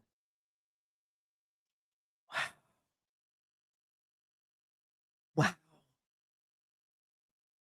This is 2026. And her logic strains credulity. Listen. Why did he lie about the 10 days, ma'am? What are the stats on intimate partner IPV, ma'am? Intimate partner V, violence. What are the stats? And just to make sure, tell Chris that his DNA killed Tara at all. Is that a fair statement? Jeremy and I are not here because we think you killed Tara at all. Is that a fair statement? Absolutely. And you tell Chris that his DNA was in a place that makes sense for you two, but doesn't make sense for bad guy. Yes, because he was her boyfriend. And bad guys, Mr. Faust. That's who was identified through the CODIS match. And just to make sure, you didn't know Miss Baker. Is that correct? No. What if Faust was the boyfriend? Melton was the soon-to-be ex-boyfriend, and Melton caught her with Faust. Did that ever even cross your mind? Did that ever even cross your mind? And the only one who can testify to that is Edrick Faust. I don't know if that's true or not. But did it ever even cross your mind? 412. Yep, 412. He can't talk about it. And you tell Chris, we have bad guys evidence there, but we got to separate those two. Do you recall making that statement? Something along those lines, yes. And it is fair to say, despite acknowledging that Chris lied for 23 years, you were asking Chris to help you explain away his DNA to pin Miss Baker's death on Mr. Faust. I don't believe that Chris lied for 23 years. I reviewed his statements that were given the day of Tara's death or murder, and 2 days later, and those statements were consistent and made more sense, especially with the new evidence that they had sex 5 days or so prior to her death. Sure. So my question is this. Wow. So you read a couple of pieces of paper. You didn't interview the person in face to face. You read his statements. And based on that, you were able to determine that he was telling the truth. You suck as an investigator. You should be embarrassed and you should hand in your badge and gun. If you don't think he was being dishonest, why would you make the statement so that leads us to believe that you were with her at some point sexually much closer to her death than ever has been let on? Because when we were interviewing Mr. Melton, we obviously had this new information from the crime lab, and we're under the impression that it shouldn't last more than a few days or somewhere in that vicinity. At that point, we kind of were. You just said you didn't know the answer to that question, but now you know the answer to that question. Am I the only one picking up these things? Is it just me? Going with the information we had, under the impression that it shouldn't last more than a few days or somewhere in that vicinity. At that point, we kind of were going with the information we had on that day at that point. Of course, that can change once evidence is processed and more things are done to it. Objection narrative, Your Honor. Overruled. Overall, she can think about whatever she wants. So we were going with what we had at that moment. And now I've totally forgotten your question. I'm so sorry. Oh, Sure. just it doesn't matter. Just Can keep you repeat rambling. it? My question Ramble on. was that you told Mr. Melton that, court's indulgence. And she I'll make thinks sure I give you the proper question. But you told Mr. Melton that that DNA evidence led you all to believe that he had been with Miss Baker some point sexually, much closer to her death than has ever been led on. Is that right? That's right. Thank you. So at that point, we're going with the information that we had in the moment from the crime lab reports, speaking with the crime lab personnel, et cetera. And we were re-interviewing Mr. Melton to obviously just go over the statement and go through all the things again, but also to ensure that there was nothing we were missing. Is there some reason that, you know, he did have a booty call or go meet her for a quick? Is something funny, Ms. Bigham? Is something funny? We're all in on the same joke, right? Is there something that you're missing? Like perhaps a very attractive 23-year-old woman who happens to be white and in law school might consensually have sex with a black man who also, by the way, was very good looking and around the age of 23 or 24? Described as a playboy bar hopping playboy back in the day. They showed pictures of him. You think maybe that's what you might have been missing? Because that never even crossed your ever-loving motherfucking mind. Oh my God, I'm really sorry if I'm playing in your nail salon, hair salon, or doctor's office right now.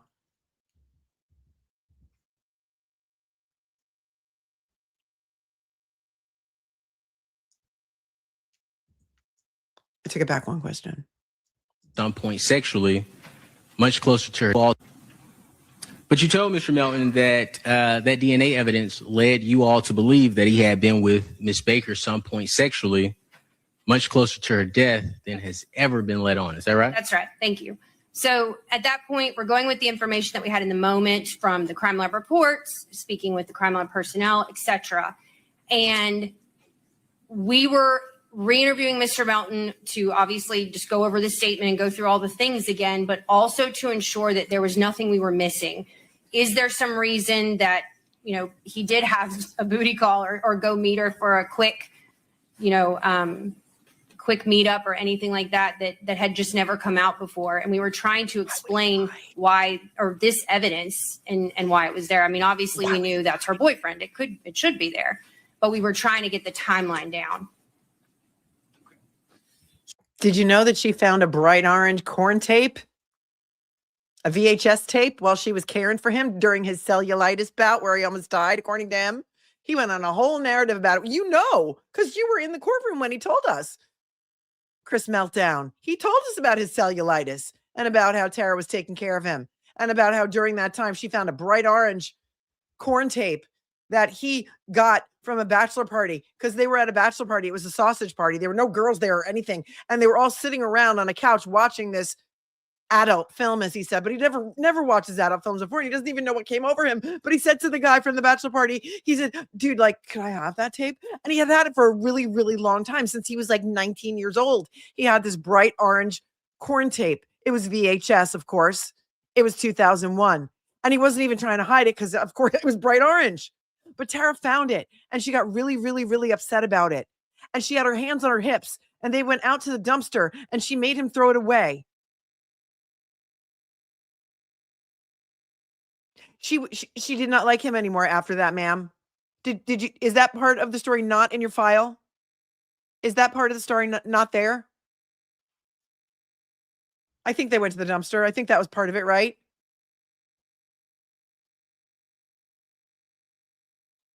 Right. Michael says it should be there. So according to Ms. Bigham, girlfriends should be putting out all the time if they have a boyfriend, especially in the back door. His DNA should be there. No, it shouldn't. Because she was pissed about that corn tape. She let him have it. She probably told him they were breaking up, according to Valerie. Freeze game on point again. And maybe, just maybe, Chris Melton, who we saw have a meltdown when he punched the wall and all kinds of shit like that 30 times, and then tried to keep it together on the stand. Maybe he blew a gasket Maybe that's why both their DNA was there, ma'am. Did you ever consider that?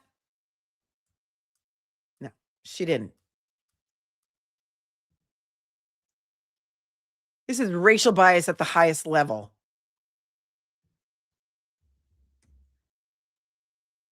Or anything like that had just never come out before. And we were trying to explain why, or this evidence and why it was there. I mean, obviously we knew that's her boyfriend. It should be there, but we were trying to get the timeline down.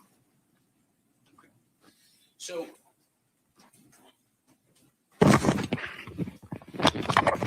at this point, we agree that you had Mr. Melton's DNA in Ms. Baker's mouth and her anus. Is that fair? Are you speaking of that day? Correct. At that moment, that was the information we believe because both of the packages were labeled oral. Oh, good. He's going to write on that whiteboard. I mean, not the whiteboard, the Pictionary pad. And during your interview on May 5th with Mr. Melton, with Mr. Melton told you that him and Tara did not engage in anal sex. Is that correct? That's true.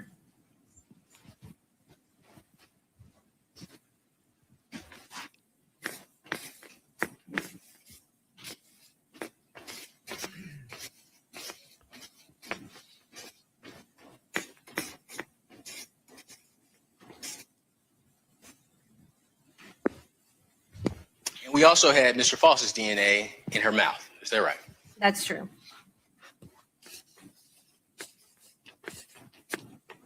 Proud mom moment. Shout So at out. this point- Shout out to my littlest who just found out that she passed her road test. Praise be. Praise be. She thought she failed because they made her do a 3-point turn into snow. Praise be. Tiny Jesus has been watching over us since we found him in Mexico. I'm not even kidding you. Praise be. Congratulations, baby girl. Okay, back to your regularly scheduled program. We can agree. So at this point, we can agree that the evidence against Mr. Faust at this time that you have is DNA in Ms. Baker's mouth. No, at the time they had processed the other set of oral swabs and that came back with Mr. Faust as well. So my question is, the evidence that you had against Mr. Faust is DNA in Ms. Baker's mouth. Is that right? At that moment. And at that same moment, we had Mr. Melton's DNA in her mouth. Is that right? Yes. DNA in her anus. Is that right?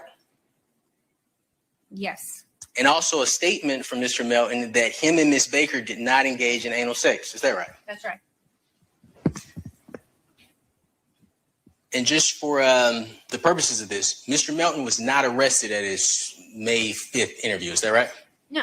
Okay. You did not obtain warrants from Mr. Melton based on this information. Is that correct? No, we would have no reason to. We would have no reason to. We would have no reason to. We would never think that a white girl in 2001 or at any time really would ever consensually have sex with a black man. That is what she is saying. Do you think that's what she's saying? No, we would have no reason to. I hope. We know that there are, I forget, I'm going to have to relook up the racial makeup of the jury. I think out of 15, I think there's 5 black individuals and 10 white. And we do know, no, your comments are not getting blocked. Here's the thing. We are mod short right now. The chat is on a very, I don't know why, YouTube is holding a lot of messages for me to physically have to go in there and approve them because they hide potentially inappropriate messages. So no, you're not, nobody's blocking your comments. It's not you, it's YouTube. Okay. I'm going to put slow mode on so that I have less work to do here. Hang on.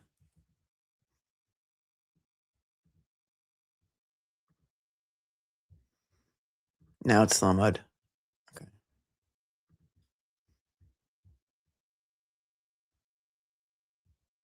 Yes. No reason to. We have no reason to. YouTube's holding all the comments today. The chat is frozen everywhere. Oh, Emily's here. Emily's here. Thanks, Em. Love you, girl. If you don't follow Emily C on YouTube, go do it. She's the greatest. We love her. She's hilarious. And she's also an in real life friend as well.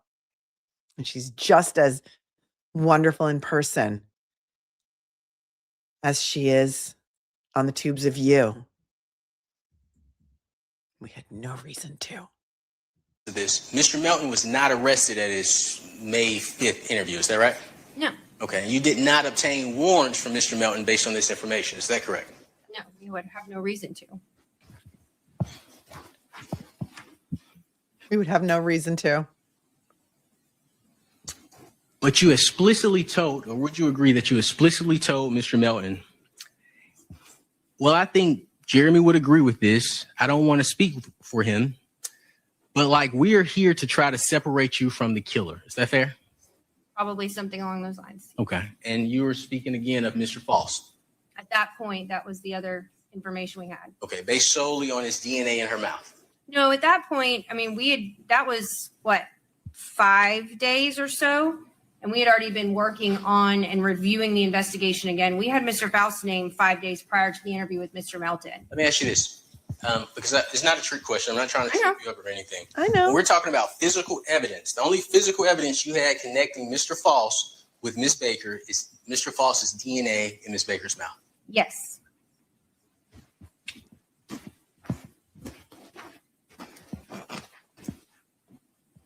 But on this May 5th interview, although we have more physical evidence involving Mr. Melton, you tell Mr. Melton you want to separate him from Mr. Faust. Fair? Right. We've agreed on that. Mr. Melton had an alibi. You then asked Mr. Melton for the 6th time, so was there ever an instance closer to her death that you just went over and got a blowjob, that y'all met up real quick, you know, just get a little quick rump out? Do you recall making that statement? Okay. The Beej has entered the chat. The Beej has entered the chat. How is this not 412? I don't know, but I'll allow it. Well, let's see what the judge does with it. Rewind. Do not write it in the chat, please. He's had it. You then Done. asked Mr. Melton for the 6th time, so was there ever an instance closer to her death that you just went over and got a blowjob, that y'all met up real quick, you know, just get a little quick rump out? Do you recall making that statement? Okay. And before he answers, you tell him, because 10 days before, there's not still going to be sperm. Like literally scientifically, it doesn't last in your mouth. Is that correct? Or I said something like that. Okay. So at this point, you aren't even interviewing Mr. Melton as a suspect. Is that fair? No, he wasn't being interviewed as a suspect because he's had an alibi for 20 something years. She has And you zero, also made clear to Mr. Melton. she has zero intellectual curiosity. When you investigate cold cases, wouldn't you agree that it is important to reinvestigate the entire flipping case and all the evidence? Or do you just do the trust me, bro? He had an alibi. We're not even going to reinvestigate his alibi at all. We're not going to reinvestigate. He had one. That's all.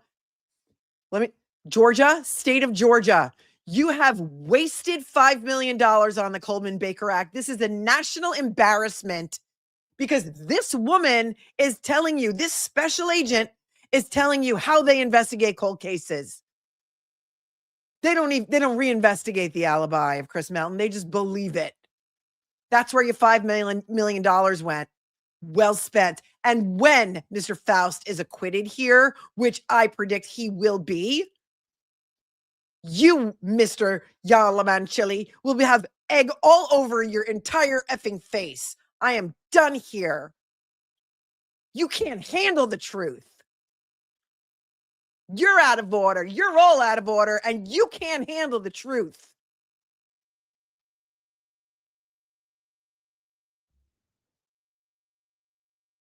She always does it that way. He had an alibi for 25 years. Why look into it now? Have you been you've been in the courtroom for this entire flipping trial. You have seen the Pictionary paper come out, witness after witness after witness.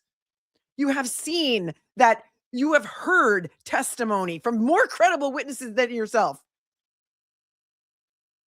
that nobody ever checked to see if these two ever went to Nash Plumbing. And among other things.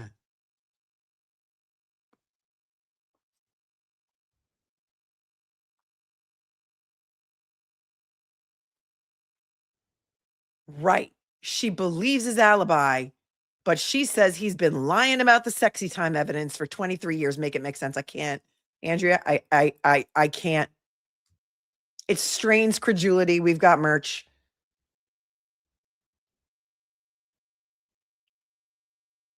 Let's let this play out. I wonder how long the judge is going to let it go today. How far behind are we? We are a little bit behind. I'm sorry. I keep talking, but I can't not talk. But we have to separate you from the bad thing that happened and make sense of the thing that would be understandable and normal. Is that correct? Something along those lines. So can you explain to me how Mr. Faust's DNA being in Miss Baker's mouth and Mr. Melton's DNA being in Miss Baker's mouth and anus, although Mr. Melton stated they don't engage in anal sex, makes it understandable and normal? Can you explain that?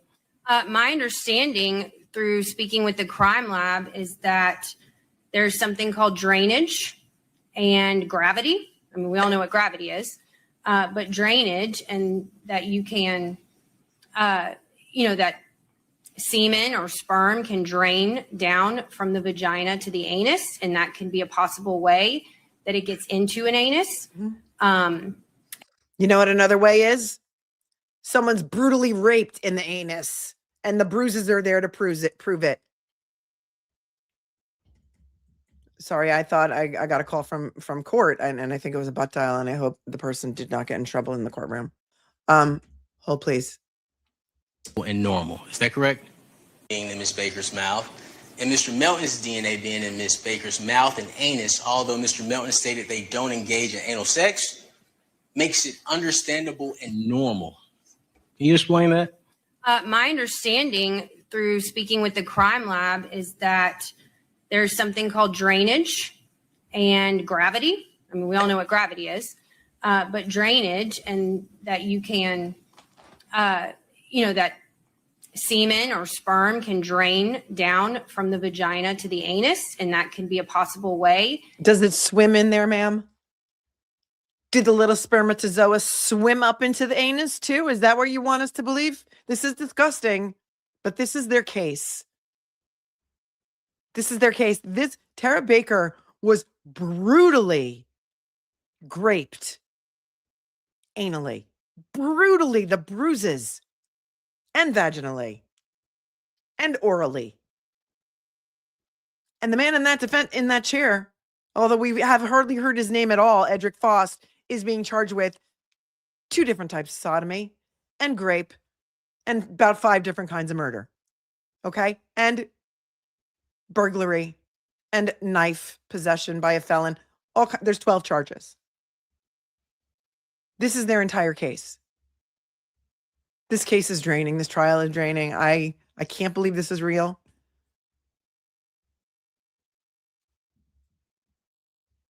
And gravity. I mean, we all know what gravity is, but drainage, and that you can, that semen or sperm can drain down from the vagina to the anus, and that can be a possible way that it gets into an anus. And yes, while at that point, we still had 2 packs of oral swabs, we knew or had a belief that one of those was vaginal swabs. We just didn't know which one it was yet. Let's talk about drainage. So we've established at best. Something funny? Mr. Melton says it's been 5 days before since him and Ms. Baker had sex. Is that fair? Yes. And we would assume, I know you say that you don't know Ms. Baker, but Ms. Baker would take a bath every day. Is that right?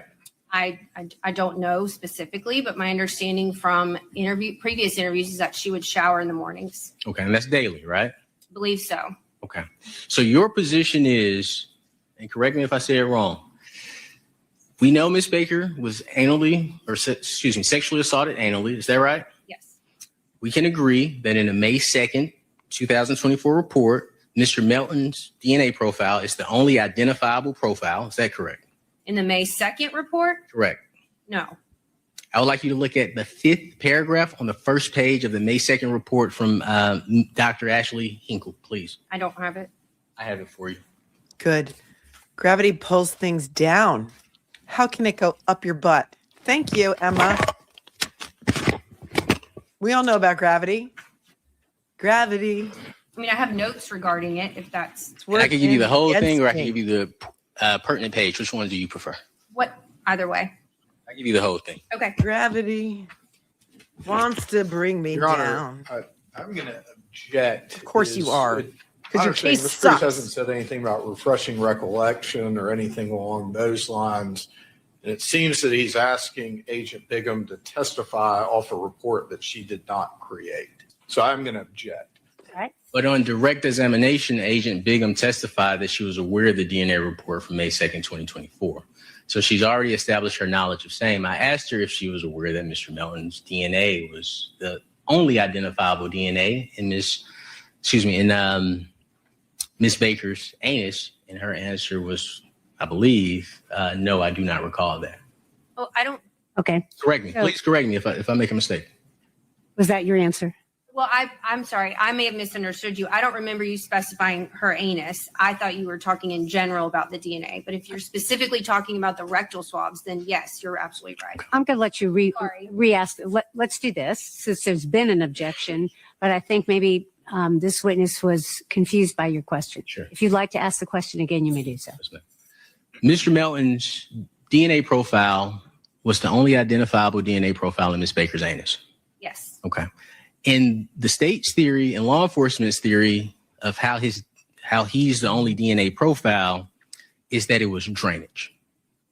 That was a theory that was proposed to me, Okay, that's a theory, or just a way that it can happen. a way to explain away Mr. Melton's DNA so you could focus on this. Is that right? No, I don't think that's accurate. Form of the question that's argumentative. I'm going to sustain that objection. Yes, ma'am. And you also told Chris that in order to separate him from Miss Baker's murder, we got to figure out that timeline and clarify it, or it doesn't make any sense. Do you recall making that statement? Something along those lines. And you would agree that to a reasonable person, it could appear that you're asking for Chris Melton's help in pinning Miss Baker's murder on Mr. Faust. Is that I'm fair? going to object. Your Honor calls for speculation. I'm going to sustain that objection. I don't think it's a proper question. You may rephrase, Mr. Crews. Yes, ma'am. What you're trying to do, is it fair to say that you're trying to explain away why Mr. Melton's DNA was in Miss Baker's mouth? Is that fair? No, I'm trying to get an understanding of why it was in her mouth, because that's what we thought at that time. Okay, so let me ask you this. We've already agreed, you and I are aware that Mr. Melton was aware that Miss Baker was sexually assaulted. Is that right? I'm sorry, say that again. Sure. We both are aware that Miss Baker was sexually assaulted. Is that correct? You didn't find it odd when you told Mr. Melton about DNA in Miss Baker's body.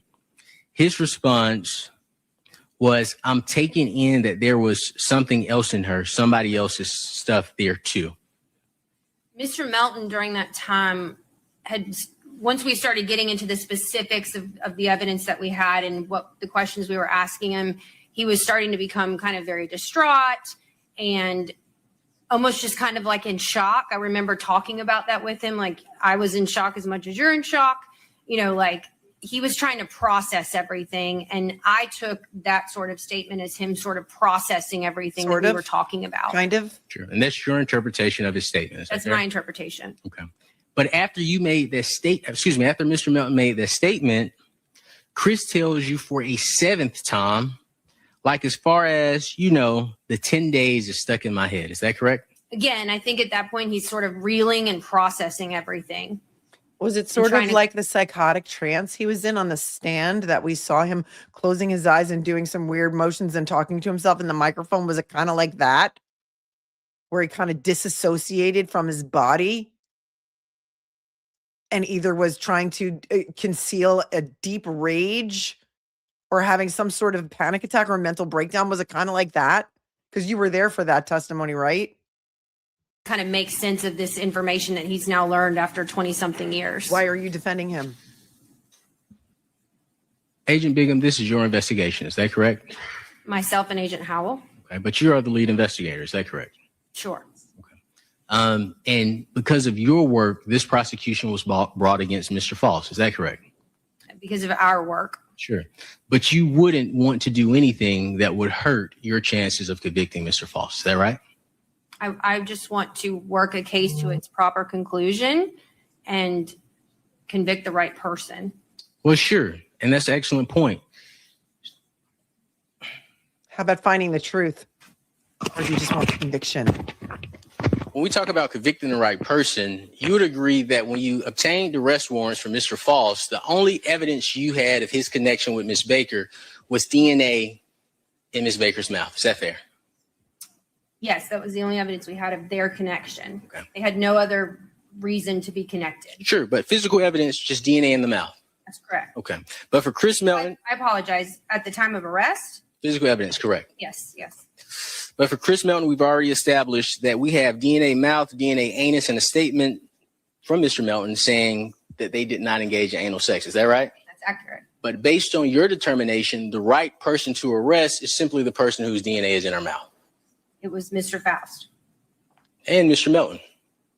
No, I'm talking, you said the right person to arrest. And I said Sure. Mr. Faust. But Why? and Mr. Melton, because Mr. Melton's DNA was in her mouth as well. Is that right? He was, but Mr. Melton had an alibi. Oh my God. Again with the alibi. Girl, is this really the hill you want to die on? Is this really the hill you want to die? Is this really the case that you want to tank your career? Girl, you might have hitched your wagon to the wrong horse, is all I'm saying. He had an alibi. What did you do to confirm his alibi? Nothing. You just read his statements and took them as truth. Parents aren't an alibi. One of the parents is no longer among the living. None of this is normal. I can't believe I'm sorry to keep saying it, but I can't believe this is real. You were shocked. And you would agree that you told Mr. Melton you were shocked to learn that his DNA was present. Yes, I believe I said something along those lines. Okay, and you explained to him, and in my thought, when I got this news, and I was about as shocked as you are right now, last week, you were a 23-year-old kid. You were being hammered by the effing cops that are treating you like S, you know, after you just found out your girlfriend's been brutally murdered. Is that correct? Yes, I remember making those statements. And then you continue. You stated, and you're terrified knowing, yeah, y'all had a booty call. You know, she got back from the library that night. You came up. She went down to have a booty call real quick. And you know, in your head, you're like, I was literally the last person with her. That was an interview tactic, I guess, or technique, whatever you want to call it, that we were, or that I was using to just try to give him one more opportunity to let us know if something had occurred that week. Like just basically putting into context for him, like you were a kid and, you know, you were scared and the cops were going after you and things of that nature. And just trying to give him an out to give us that information. But he stuck strong to his statements that he was not with her that week at all. And he also stuck strong to his statements that he knew. He's been waiting 25 years for this to happen, and he knew this day was going to come. And he knew the truth would set him free. Remember, he said that on the stand. I knew the truth would set me free.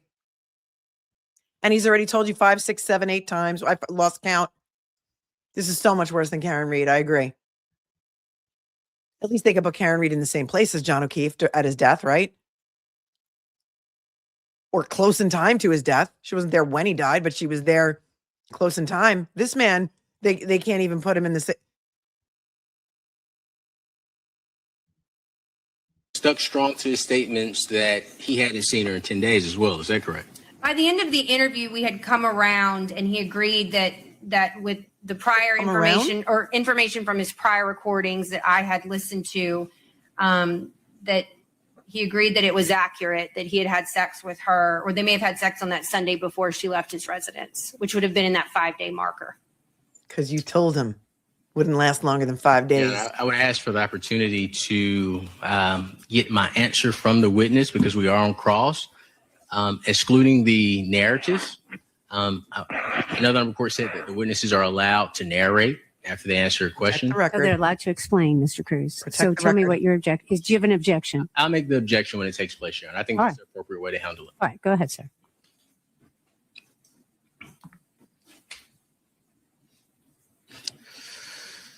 But then you told Chris, you know you didn't kill her, but you were the last person there before she got killed. Do you remember making that statement? No, I mean, I do remember making that statement, but that was in the context of me giving him that narrative of the last, or giving him an out with that narrative. That was not separate, nor was I telling him he was the last person with her.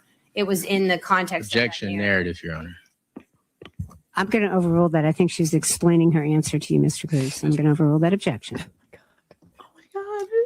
And you continued, and so in my mind, it makes complete sense that you would be omitted from the conversation because you don't want any more pressure on you. They are already hounding you enough, and you know that you didn't kill her, but you knew you were with her. You would agree that's an accurate statement? No, that was my narrative that I was giving to him to use as a technique to try to give him one last opportunity to tell me that he was with her, if that was the case. Good But word again, it was choice. not. This the is whole an interesting narrative. thing. You've already told us that when you interviewed Mr. Melton, you weren't interviewing him as a suspect. You were just interviewing him to have a conversation with him. Is that right? Yeah, that's right. So giving him a justification as to why his DNA was present when it should not have been, would it be fair to say that you were justifying or trying to explain away his DNA with him? No, I mean, his DNA should have been present. He was her boyfriend at the time. Sure. And I that wasn't giving him a justification. I was ensuring that we. objection, narrative, Your Honor. I'm going to overrule that objection. You've asked a question. She's answering your question. I'll allow her to answer. I was ensuring that we. Trying to think of a good word to use. I was ensuring that we clarified everything in his statement and interviewed him in the best way Something funny? possible before we started Pinning kind it of on the moving black on guy. to Mr. Faust. Before we started And pinning it on the black guy, just say it. You don't need to think of the words. Here's the words. Before we started pinning it on the black guy. obviously we knew going in that he had an alibi and he did not kill her. Obviously. But we were trying to do our best to explain. Obviously, we knew that he did not kill her. Going in, obviously, we knew that he did not kill her. Okay? Listen, I'm glad the judge is allowing her to narrate her own story because she's not going to like the ending. She's a loose cannon of bullshit, and I'm hoping the jury can see it.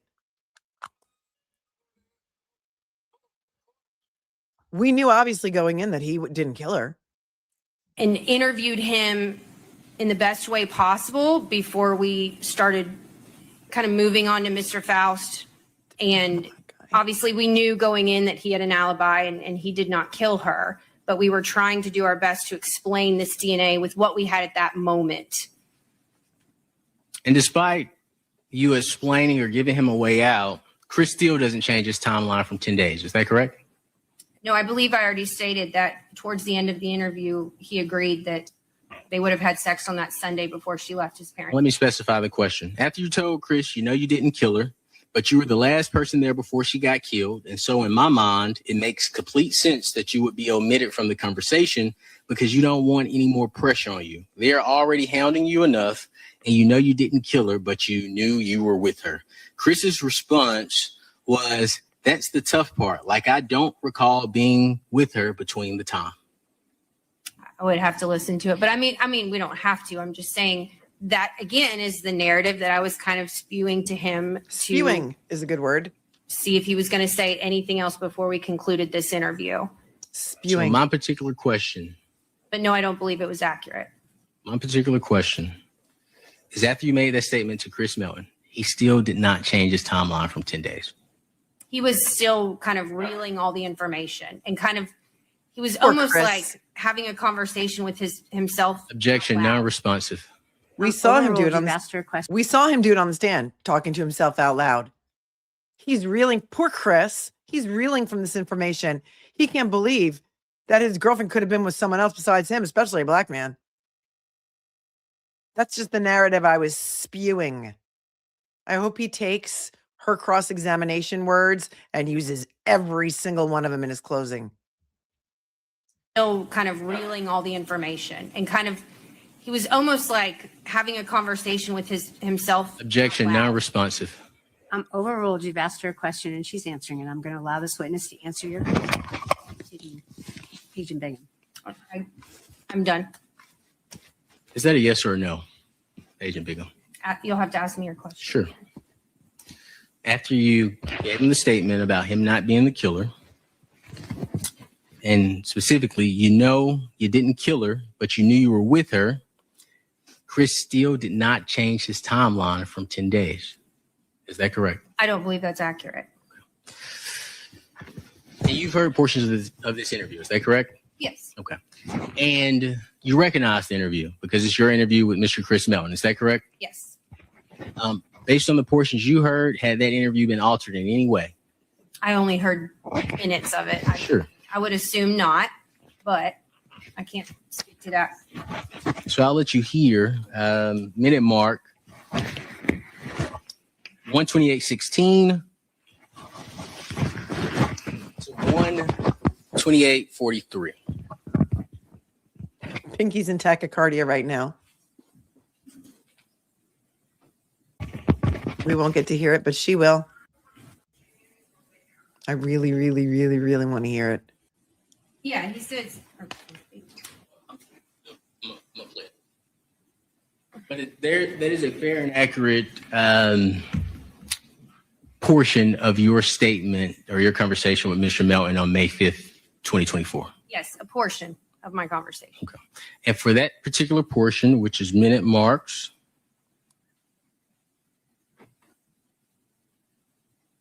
128:16 to 128:43, you recognize that particular portion. Is that right? Yes, I do. Okay. And it hadn't been altered in any way to your knowledge. I don't believe so. Your Honor, I would move to introduce minute mark. Oh, excuse me. Let me show the state. Please forgive me. All right.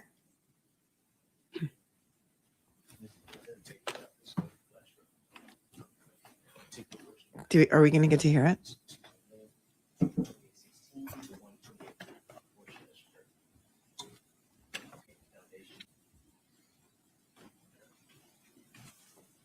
don't have Kelly's, any objection, Judge. All right. And what is, there's no objection, but you, Mr. Crews, tell me what you want to admit. Sure. All right. Defense Exhibit 46. if there's no objection, why you got a problem with it, yo? Man, she's unreal. 7, I am admitting minute mark 128:16 through 128:43 Right. of Miss Elizabeth Bigham's conversation with Mr.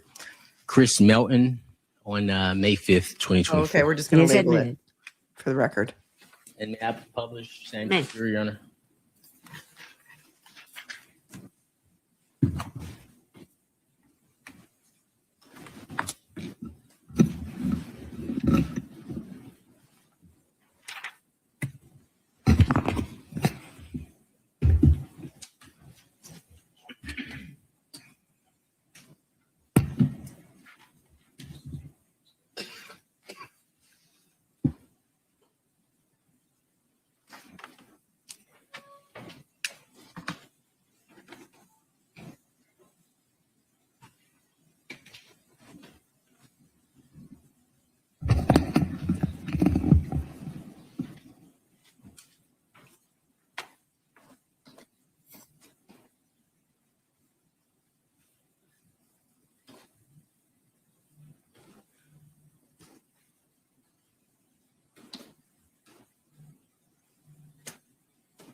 On the,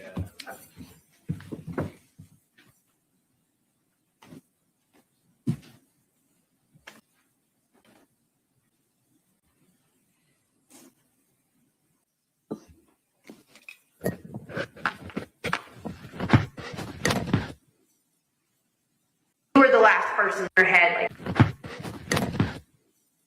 Here we go. I was killed. You were the last person there before she got killed. And so in my mind, it makes complete sense that that would be omitted from the conversation because you don't want any more pressure on you. They're already hounding you enough and you know you didn't kill her, but you knew you were with her.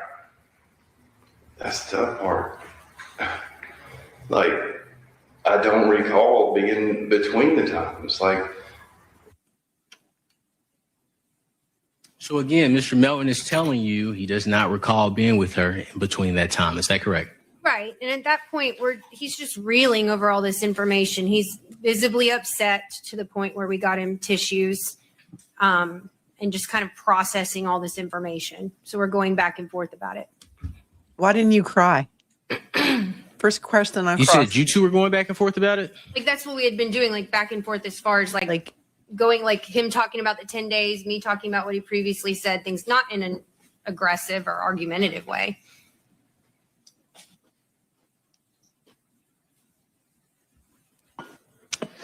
So it got to a point where Mr. Melton, as we've agreed, has stated multiple times that 10 days was the last time he saw Ms. Baker. Is that right? Like I've said, I believe towards the end of the interview, we came to an agreement that they had sex Sunday before she left his parents' residence. We came to an agreement? We came to an agreement that he had sex the Sunday before? We came to that agreement. So you and Melton had an agreement that he was going to say this so that you could pin it on the black guy.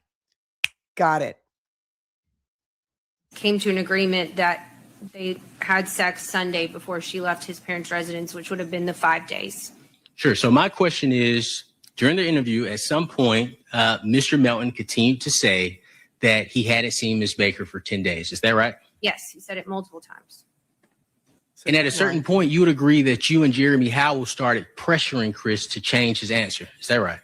No, we were just talking to him and trying to refresh his recollection and explain to him that what he said the day of her murder and 2 days, or I'm sorry, 2 days after her murder, I apologize, was that they had sex 5 days prior. Okay. And you interviewed Mr. Faust. Is that correct? Myself and Agent Howell did. But Mr. Faust didn't get that same benefit, did he? We didn't get that far in the interview. Myself. Did Mr. Faust get that benefit? Yes or no? And Judge, I'm going to object. The interview is not in evidence, and the defendant is not allowed to elicit possible self-serving hearsay. I didn't. Response, Mr. Crews. Absolutely. This officer has personal knowledge of the interview as she was present. And I didn't ask for any hearsay statements, Your Honor. I just asked if Mr. Faust received that same benefit. Okay, I think that Mr. Yelman-Chili's statement is a correct interpretation of the law. I'm going to sustain the objection. Yes, ma'am. Yes, you do. But our last question was that you and Mr. Howell began pressuring Chris to change his timeline. Is that correct? I don't know that I'd call it pressuring. We were, again, No, you just wanted to make an agreement. I hope he picks up on the agreement part. utilizing interview techniques to try to elicit information if it were any different than what he had been providing for 20 some odd years. Okay. Well, I asked you about that earlier, and you stated that you didn't believe Chris Melton lied 23 years earlier. But now you're saying that... No, we didn't. We were trying to explain the DNA and trying to Finish his question. understand why it was there. Because he So lied. would you agree that the statements that Mr. Melton had given for 23 years prior was inconsistent with the DNA you had in Ms. Baker's mouth?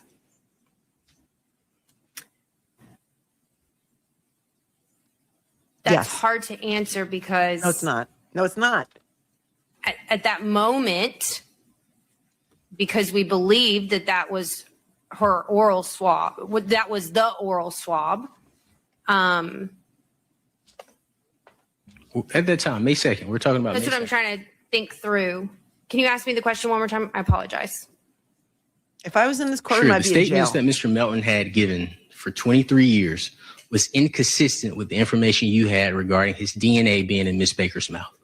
Yes, I guess that would have been inconsistent at the time with the information we had in that moment. Sure. But Chris has asked, despite this conversation and him saying 10 days, he has asked, is there even a percentage of a chance you were with her Thursday night? Is that correct? I'm sure I said something like that. Okay. And Chris responded, no. That's correct. He was then asked, not even a 1% chance. Is that correct?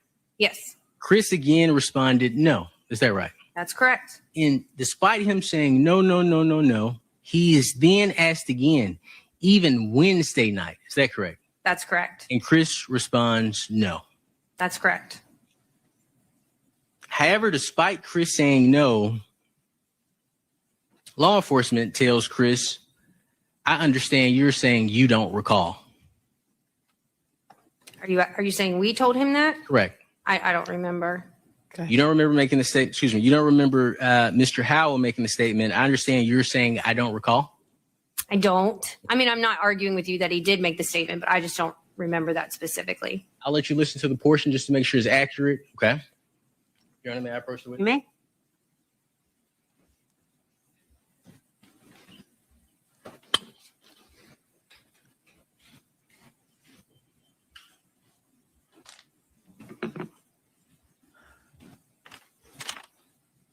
Hey, it's me. Thanks for your 20. Says, did you realize this case was going to get this unbelievable? No. Or this infuriating? No. I'm not only scared for every defendant in Georgia, but also for the Constitution. I don't understand this can happen in America. I'm with you, sis. Thank you, Luna Dewdrops, for your 20 also. She says the defense closing should be, I ask you this. How many times did you hear my client's name versus how many times did you hear Chris's name? Did the state's defense of Chris prove beyond a reasonable doubt that my client is guilty? Thank you.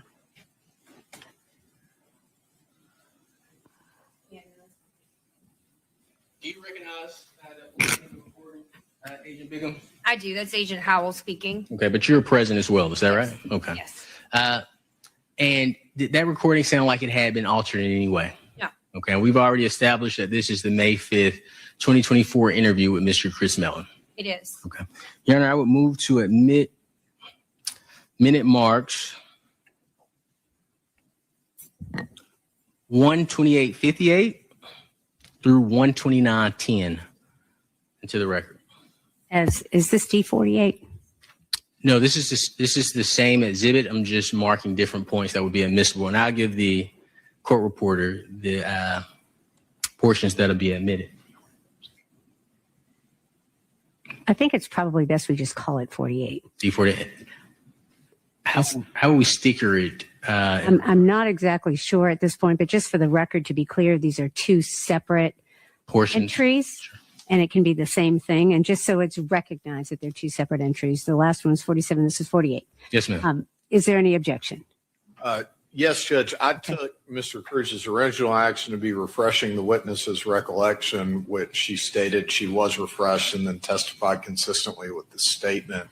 So I don't know that there's any reason to admit it for publication in front of the jury as a prior inconsistent statement, which seems to be what Mr. Cruz is planning on doing here. All right, Mr. Crews, you care to May I respond? respond? Sure. Yeah, of course. The question I asked her was just personally to make sure that she recognized that so I could lay the foundation for a prior inconsistent statement. Her statement to that question was, or to my last question that led to this was in regards to despite Chris saying no, Chris was told, I understand you're saying I don't recall. And her response to that was no. So I laid the foundation as a prior inconsistent statement, and we're asking for admission as saying. Okay. Mr. Yalmanchili. That wasn't her response. Her response was, I don't recall, at which point Mr. Cruz played this statement for her. And then she responded, yes, that is Agent Howell. So, I mean, I think that's accurate. I don't think we're dealing with the prior inconsistent statement. I'm going to sustain the objection. Who knows? Yes, ma'am. So, however, despite Chris saying no, he's told, I understand you're saying I don't recall. No, when I listened to that just now, my understanding of what Agent Howell was saying was, I understand if you don't recall. That's how I interpreted what Agent Howell was saying. Sure. Your Honor, I would ask to admit minute mark 128:58 through 129:10 as a prior inconsistent statement. Keep trying. Or That's my interpretation. Impeachment by contradiction as well. So I think this one would fit more so under impeachment by contradiction. All right. Mr. Yalmanchili, any response? I just have the same response as I had before, Judge. I think based on the witness's statement, Mr. Cruz, you have not proved that this is a prior inconsistent statement for purposes of admission. You may be able to admit it later, but for this specific purpose, I'm going to sustain the objection. Okay. Is this sustained in regards to impeachment by contradiction as well? Yes. Okay. Understood, Your Honor.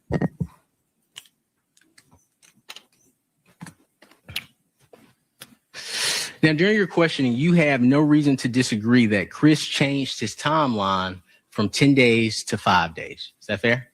We talked about it towards the end of the conversation. Okay. And with that conversation that you had with Chris, you told Chris But I think what you said is, and I believe we talked about this, is that she slept at your parents' house the Saturday night before, and then she left Sunday morning, and that was the last time you saw her. Is that accurate? Yes, that's accurate. And Chris is then told that you and Jeremy have to be able to explain his DNA and that he needs to be within a certain window or you can't explain his DNA. Is that correct? I'm not going to argue with you that it's not. I'm sure it is. But we were, again, trying to explain to him that we've got to understand why this DNA is in here Okay. So in a certain window. did you have to explain it for Mr. Faust? Again, we didn't get to that point. Okay. Did you try to explain it for Mr. Faust? We didn't get to that point in the interview. We're going to sustain that objection. Thank you. At the time you interviewed Mr. Faust, you already had a Again, Judge, he can't reference this interview without it being admitted. And as the defendant, he can't admit it. judge. Mr. Crews and Mr. Yalamanchili, may I see you at the bench, please? Thank you. I'm going to take an opportunity to explain myself right now for those of you who don't know me, who clearly don't know me. I think in song lyrics. Okay. So when I call this man Yama Lama Ding Dong, it is in no way racist in nature. It is a reference to a 1957 doo-wop song by what happens to be the Edzels, okay, who is an African-American group. Okay, Yama Lama Ding Dong as a nickname for Yalamanchili is not racist in any way, shape, or form. So save your outrage for something that really matters. That's a song reference. Thank you for coming to my TED Talk. Thank you, Hates Me. Thank you, Karen. Pure Gold Forensics saw a pure gold opportunity to invent their own test that has not been validated by others.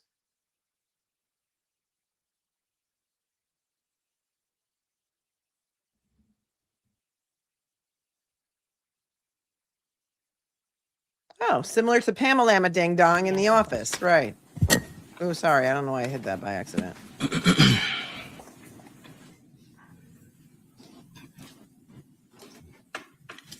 At the time of your interview with Mr. Faust, you had already secured arrest warrants. Is that correct? Yes.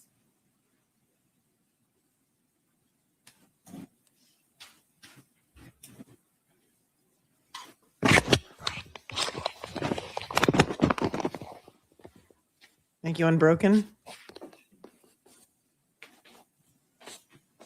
Unbroken says it's not just in Georgia because of you, Melanie. We're seeing it all over the country. This is a travesty to our judicial system.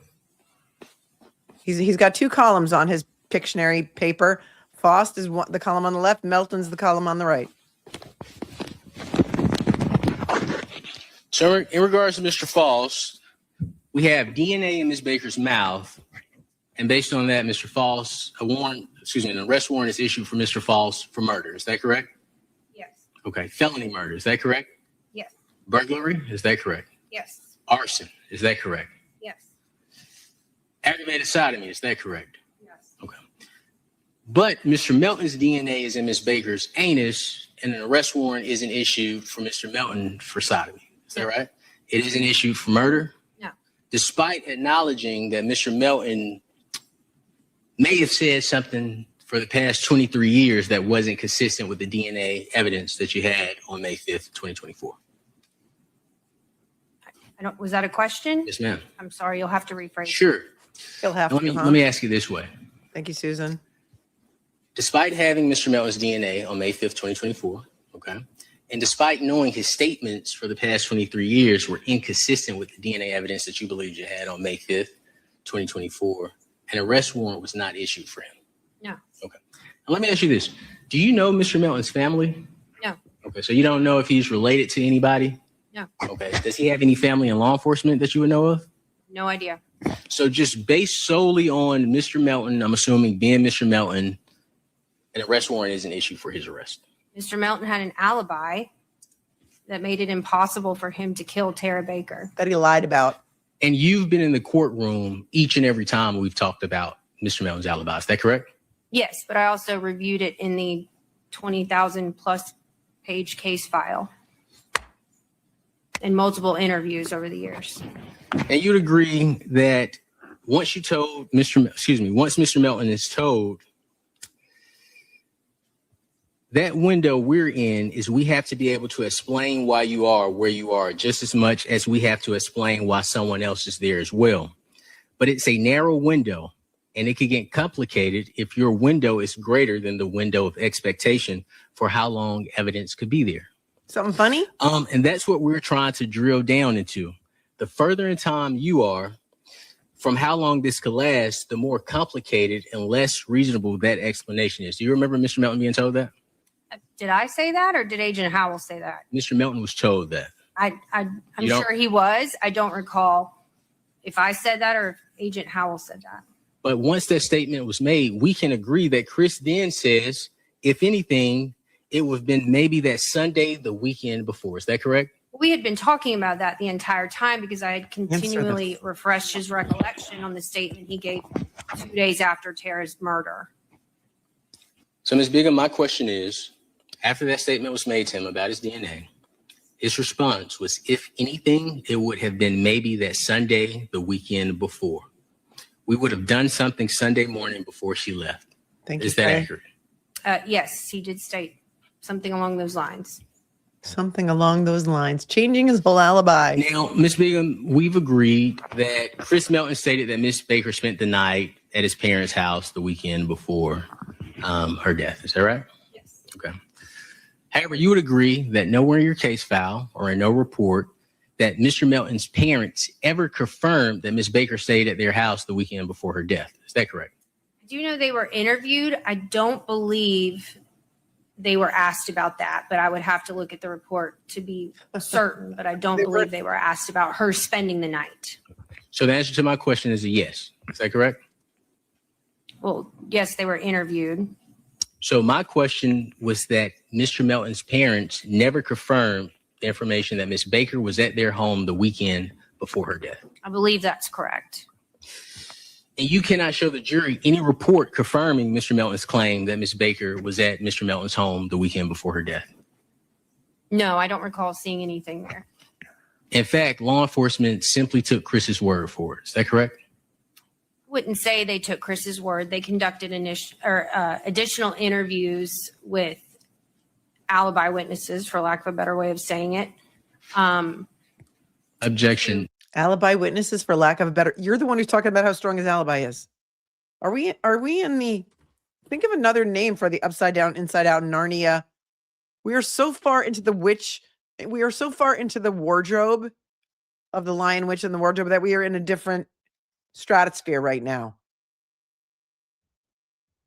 They conducted additional interviews with alibi witnesses, for lack of a better way of saying it. Objection. Non-responsive, Your Honor.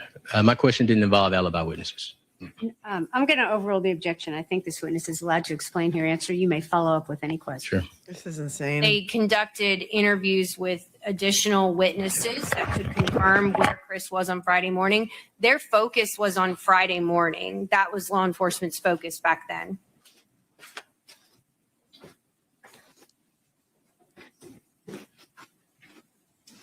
This is your case file. Can you show the jury where that information is in your case file? Where what information is? That Mr. Melton or anybody confirmed that Ms. Baker was with Mr. Melton the Saturday before. I never said that they confirmed that. So that isn't confirmed. Is that right? No, I never said that. He just handed her a binder that is about 3 inches thick and nicely tabbed. It does not rival one of Mr. Alessi's binders, but whatevs. I never said that. Confirmed that Ms. Baker was with Mr. Melton the Saturday before. I never said that they confirmed that. So that isn't confirmed. Is that right? No, I never said that. I said that law enforcement focused on his whereabouts Friday morning of her murder.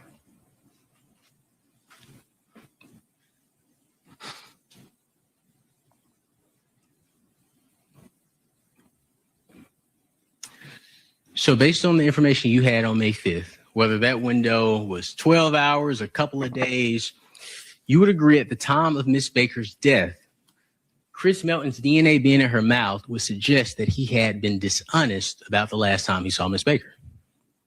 We believed at the time of the interview that it was in her mouth. That was later determined to be incorrect. based on additional crime laboratory testing that we did. Let's talk about that because I believe you've mentioned that a couple of times. So I would like to hone in on that. And is it okay if we have a discussion about that? Sure. Okay. Now, we've agreed that you told Chris, or Chris was told, that law enforcement needed to be able to explain his DNA. Is that fair? Yes. Okay. And it is fair to say that Mr. Melton would not put himself with Ms. Baker within the week of her death. Is that fair? That's correct. Okay. You would agree that by removing Mr. Melton from her mouth and putting Mr. Melton in Ms. Baker's vagina, it changes the timing window. Is that correct? My understanding is the window that sperm can last in the vagina is different than in the mouth. Which would allow you to explain Chris's DNA. Is that right? Once we determined that those were indeed vaginal swabs, it definitely made more sense. Okay. You would agree that you did not obtain the result. Well, excuse me. The testing that you did was with a California company. Is that right? Yes. Okay. And we're in Georgia. Fair? Yes, We're on the East Coast. Is that correct? that is correct. Pure Gold is on the West Coast. Is that right? That's right. And you heard Ms. Lycon's testimony? I did. And she stated that multiple labs throughout the United States conduct this type of testing. Is that fair? I believe she said that. Now, we could agree that we didn't move Chris from the mouth to the vagina until November 4th, 2024. Is that right? Is that when the Pure Gold report was issued? Unfortunately, I cannot answer Oh, any questions. If that's when the Pure Gold report was issued, then that was when we got confirmation that those were vaginal swabs. Would you have any reason to disagree that report was issued November 4th, 2024? I don't, but I would have to look at it to be 100% certain. Now, you mentioned confirmation that it was vaginal swabs, but Ms. Lycon herself said this is a presumptive test. There's no confirmatory testing. Would you agree? Yes, she did speak to that. Okay. So for the benefit of Mr. Melton, the mouth swab was turned into a vaginal swab based on a presumptive test. Is that fair? I would say it was for the benefit of the investigation, not for Mr. Melton specifically. But we needed to figure out which ones were vaginal swabs because we knew from the vaginal smears that one of those packs had to have been vaginal swabs and they were just mislabeled. Well, this is the thing. You would agree there have been a lot of mistakes in this investigation, right? I'm not going to speak to other potential mistakes. Well, you've been in the courtroom with us. We had an incident. You remember the incident where we opened the package, the state admitted, and it was empty, but it was supposed to contain hairs. Do you recall that? That was the package that the hairs were collected in. Once the hairs go to the crime lab, they get mounted on slides. Sure. How about the clock? Did you hear the testimony about the clock being lost? I don't remember the clock being lost. That's fine. How about the screen? The clock has been lost. The clock has been lost. It was in pretrial motions. The clock is lost. Did you hear the testimony about the screen being lost? Oh, absolutely. Do you all have possession of Miss Baker's house keys? I don't believe so. So Miss As Baker, far as the GBI is concerned, I Correct. don't believe so. And I don't remember seeing them during the evidence inventory. so Miss Baker's, That's your question, Let me Chad, make about sure. the house keys. you're saying that you never had a set of keys from Miss Baker? I don't believe so. I don't recall seeing a set of keys From Miss Baker, is that correct? from Ms. Baker. Court's indulgence, Your Honor.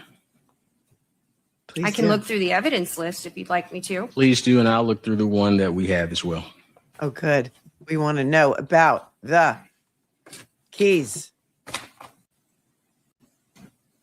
This key ring with, are you speaking of Elvis key ring with 2 keys, Tara's apartment? I am. Oh, I mean, it said Elvis has entered the building, my friends. Elvis has entered the building. Harper Lee, you're doing a great job scripting this for us.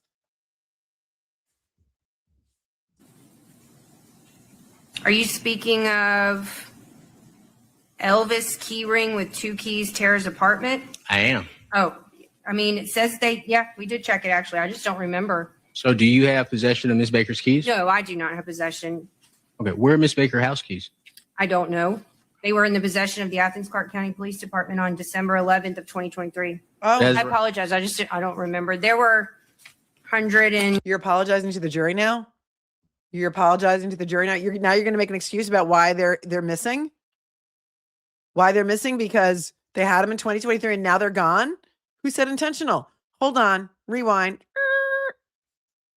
I am. oh, Elvis key ring with 2 keys, Tara's apartment? I am. Oh, I mean, it says we did check it actually. I just don't remember. So do you have possession of Miss Baker's keys? No, I do not have possession. Okay. Where are Miss Baker's house keys? I don't know. They were in the possession of the Athens-Clarke County Police Department on December 11th of 2023. I apologize. I don't remember. There were 180 something pieces of evidence that we inventoried. Well,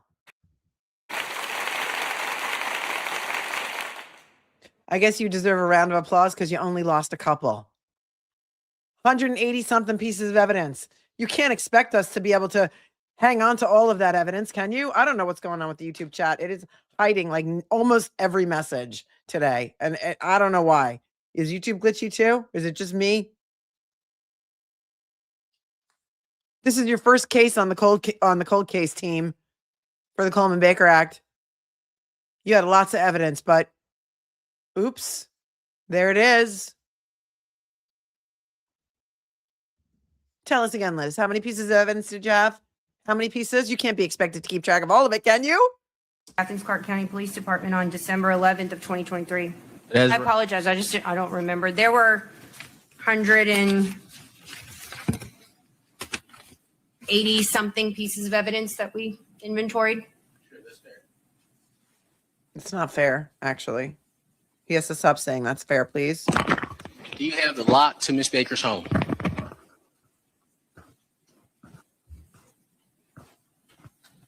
What else is missing? I mean, I don't believe we have everything. I think Athens-Clarke County Police Department has all of the evidence. I do recall the lock. Yes, the deadbolt from the front door. Is that what you're speaking of? Yeah, that was inventoried and we checked it on December 11th. Do you have possession of that lock in the courthouse here today? I have no idea. I'd have to go look. No do idea. we have possession of those keys in the courthouse here today? I have no idea. No idea. All right, but you stated that you are the lead investigator on the case with Mr. Howell. Is that fair? Yes. Excellent. So I want to talk about the physical evidence from Ms. Baker's house based on your investigation and your decision to get an arrest warrant. We can agree that no hairs in the home were connected to Mr. Edrick Faust. Is that fair? Yes. Okay. If you could write under arrest warrant secured, no hairs. Yeah. Please do. Strong Leg says, as an investigator, she's just testified she had prejudice and she didn't follow evidence. And we can also agree in regards to Thank Mr. you. Melton's hair. His hair was found on the cord used to strangle Ms. Baker. Is that correct? No, that's incorrect. It was found on the, I think people keep calling it the power transformer box for the printer. Now, the cord of the printer was utilized to do that, but if I'm not mistaken, it's on the power transformer box. And that power transformer is connected to the cord that was used to strangle Ms. Baker. Is that correct? Yes, that's my understanding. And that's the murder weapon, yes? And the leg bone's connected to the shin bone? As far as fingerprints, I'm sorry. Attorney Hill, if you were right, hair on, and make sure I put this right, Ms. Bigham. I want to make sure I get this accurate, okay? Thank you, Cat. Put hair on under Melton, correct. Under anal. Hair on weapon. Is that fair? Power cord was used as a weapon? It's on the power transformer box. It was not on the cord. That was connected to the cord. Is that right? Sure. Sure. Sure, Jan. Sure, Jan. Thank you, Strong Leg. 3-5. And Jody, thank you. Jody says, I'm hoping this case makes Mr. Crews and Mr. Hills' career exceed beyond district attorney and judge eventually. I believe in their ability to bring true justice. They don't want to take the pay cut. Trust me. Judges and DAs make far less money. Fingerprints. None of Mr. Faust's fingerprints were found in the house. Far less money than really good defense attorneys. Okay, moving on. None of Mr. Faust's fingerprints were found in the house. So we could agree on that. That's correct. Okay. And I won't go into the interview. I'll save that. But at this point, the evidence we do have, DNA, mouth, anus, Mr. Melton did not engage in anal sex. Mr. Melton, hair on power transformer connected to the cord used to strangle Miss Baker. Is that fair? Yes. We also have a mitochondrial DNA test that states that the pubic hair found on Ms. Baker's butt could not eliminate Mr. Melton as the contributor. Is that correct?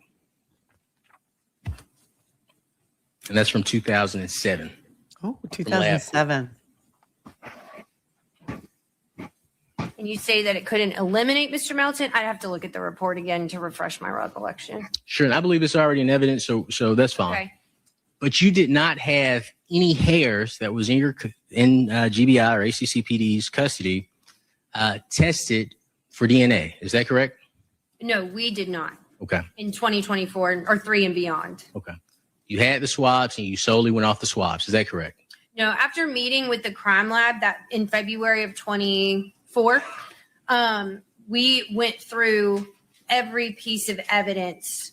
The meeting was hours. We went through every single piece of evidence with each section head of each area. So hairs and fibers, DNA, latent prints, etc.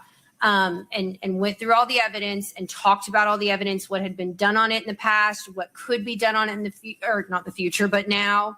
Had any technology changed or been updated that would be valuable. Cool. So where's the clock? Where's the window? And where are the keys? Cool. Cool story, bro. Thank you, Strong Leg. To retest or to help retest these items. And that's how we determine what we could resubmit versus what couldn't be resubmitted because either maybe the technology wasn't there or nothing. They've already done everything with it and there's nothing else to do, things like that. So can you tell the jury what items of Mr. Melton's were, well, let me rephrase that. What items were resubmitted for DNA testing? Because I understand that you all's position is the reason we have the DNA is because of new technology. Is that fair? Yes, newer technology. Okay. That's my understanding. Excellent. But we can agree that no DNA testing took place of the unidentified hairs. Is that fair? Yes, but there was reasons for that. Some of them were not didn't have a route suitable for DNA testing, et cetera. I have an explanation for some of the hairs. You have an explanation for fine. everything. Now I'd like to ask you this, and I'll end on this note with you. For today? Or And I forever? won't go deep into it, but we've talked about the DNA in the mouth and anus. Is that fair? Yes, Okay, and we've already agreed that you were armed with that information. Is that correct? some of that information on Okay. the second. And despite being armed with this information, you told Chris Melton, but that's why it doesn't matter. If you're like, you know what? I effing lied about it 23 years ago because I was a scared, terrified kid. And you're right.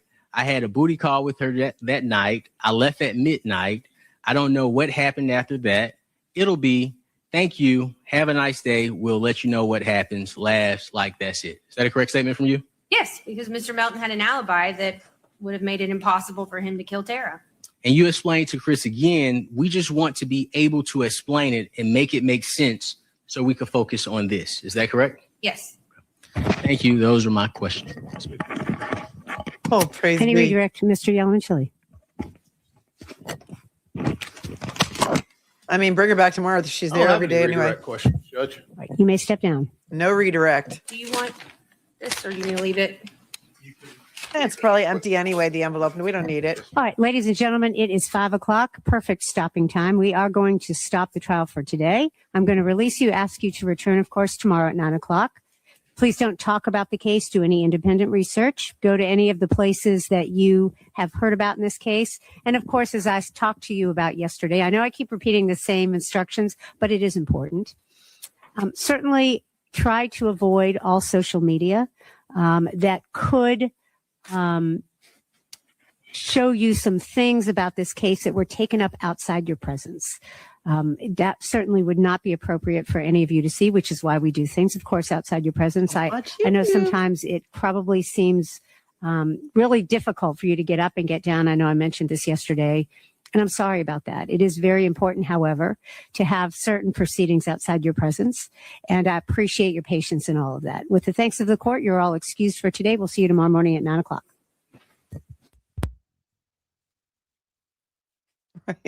Right.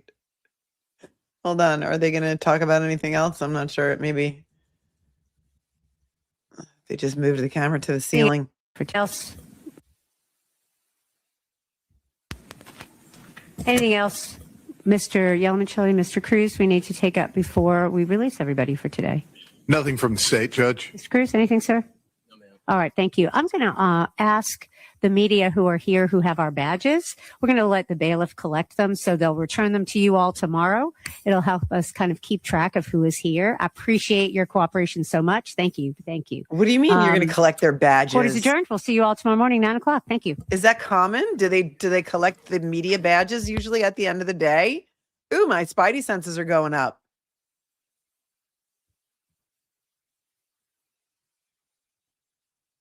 Yeah, I saw the Kelsey update. Yeah, I can't. I'm not going to cover 15. I appreciate you, but I'm not going to cover all those topics on one stream. So when I get to it, I will get to it. Promise you, I will get to it. I have been here right now for 8 hours and 12 minutes. I even left for a while to go and do something with one of my kids because you know what? I ain't got no quit. I ain't got no quit.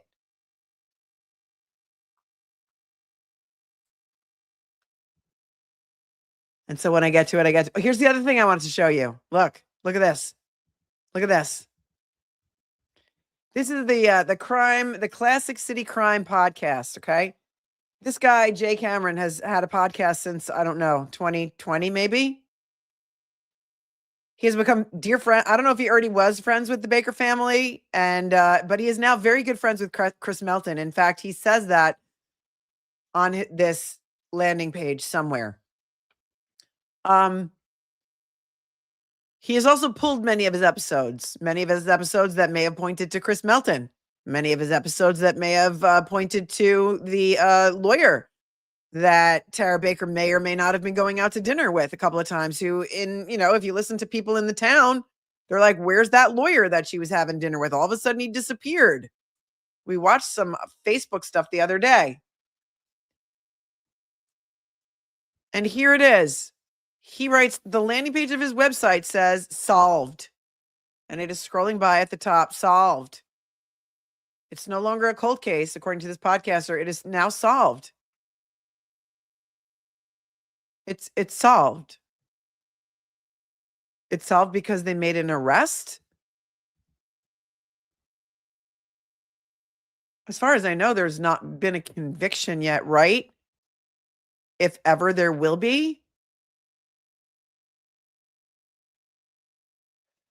Yellow Kim is eating truffle cheese to calm herself. I'll allow it.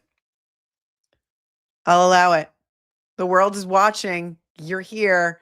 You're paying attention. I don't know if anybody's got signs outside the courthouse, if anybody's out there peacefully protesting about this.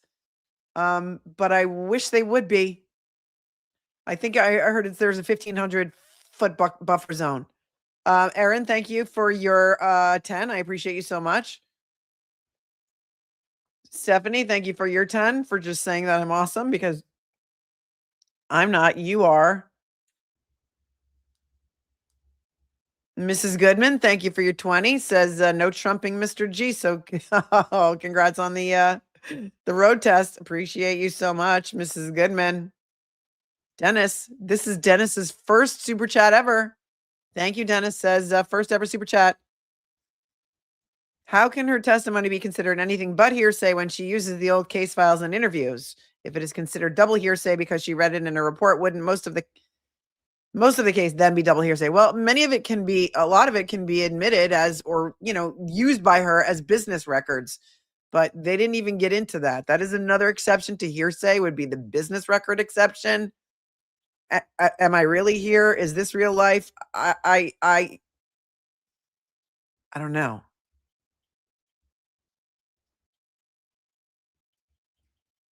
Many of you are writing me very long emails with your thoughts, and I love your thoughts so much. However, I can't always respond to your emails, but I do try and read them when I can.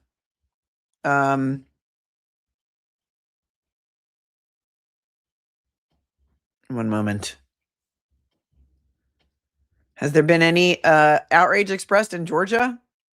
I'm hearing from a lot of people from Athens, a lot of people, more than one person who went to school with Tara Baker, and they're outraged. They don't think they've got the right guy.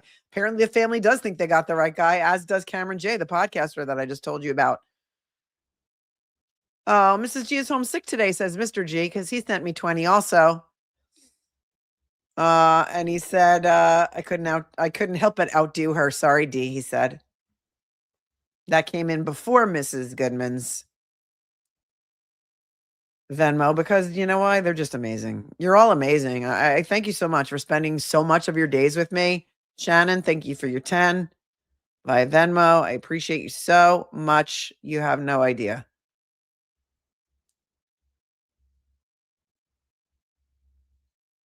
Okay. Anybody else that I want to thank?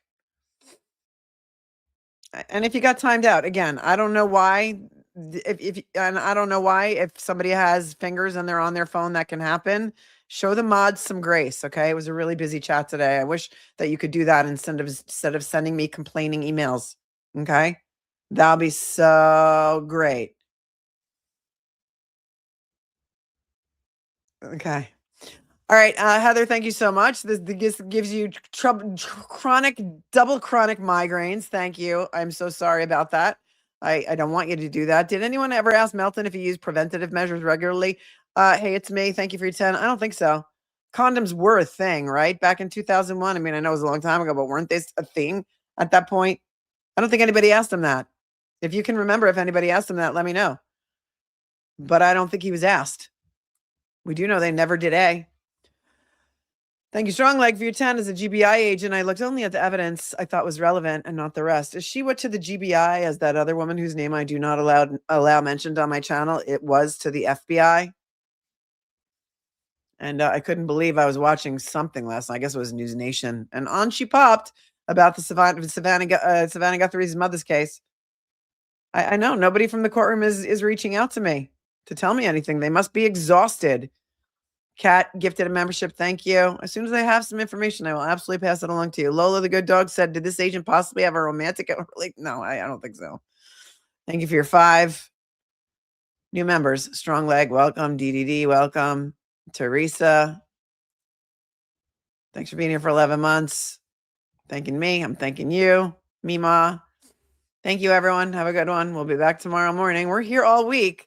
Heather says this trial gives me double chronic time. I got that one already. And Teresa, thank you so much for tuning in from across the pond. You guys are amazing. I know the YouTube is freaking out today.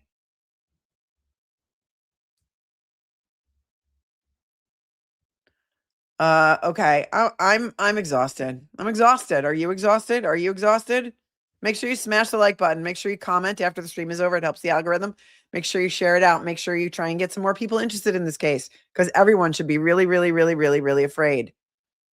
Caroline, what is my take on no redirect? To me, reads like hubris and also a bad idea. This has been the worst prosecution I've ever seen. And this is coming from Caroline, whose father represented Edrick Faust. And he was a really famous attorney in the area. I think he wanted to get her off the stand as quickly as possible is what I think. That's my take on it. She already bombed his case, in my opinion. I mean, how many more millions of times could she have said, we made an agreement? We made an agreement. We had 180 something pieces of evidence. How do you expect us to be able to keep track of everything?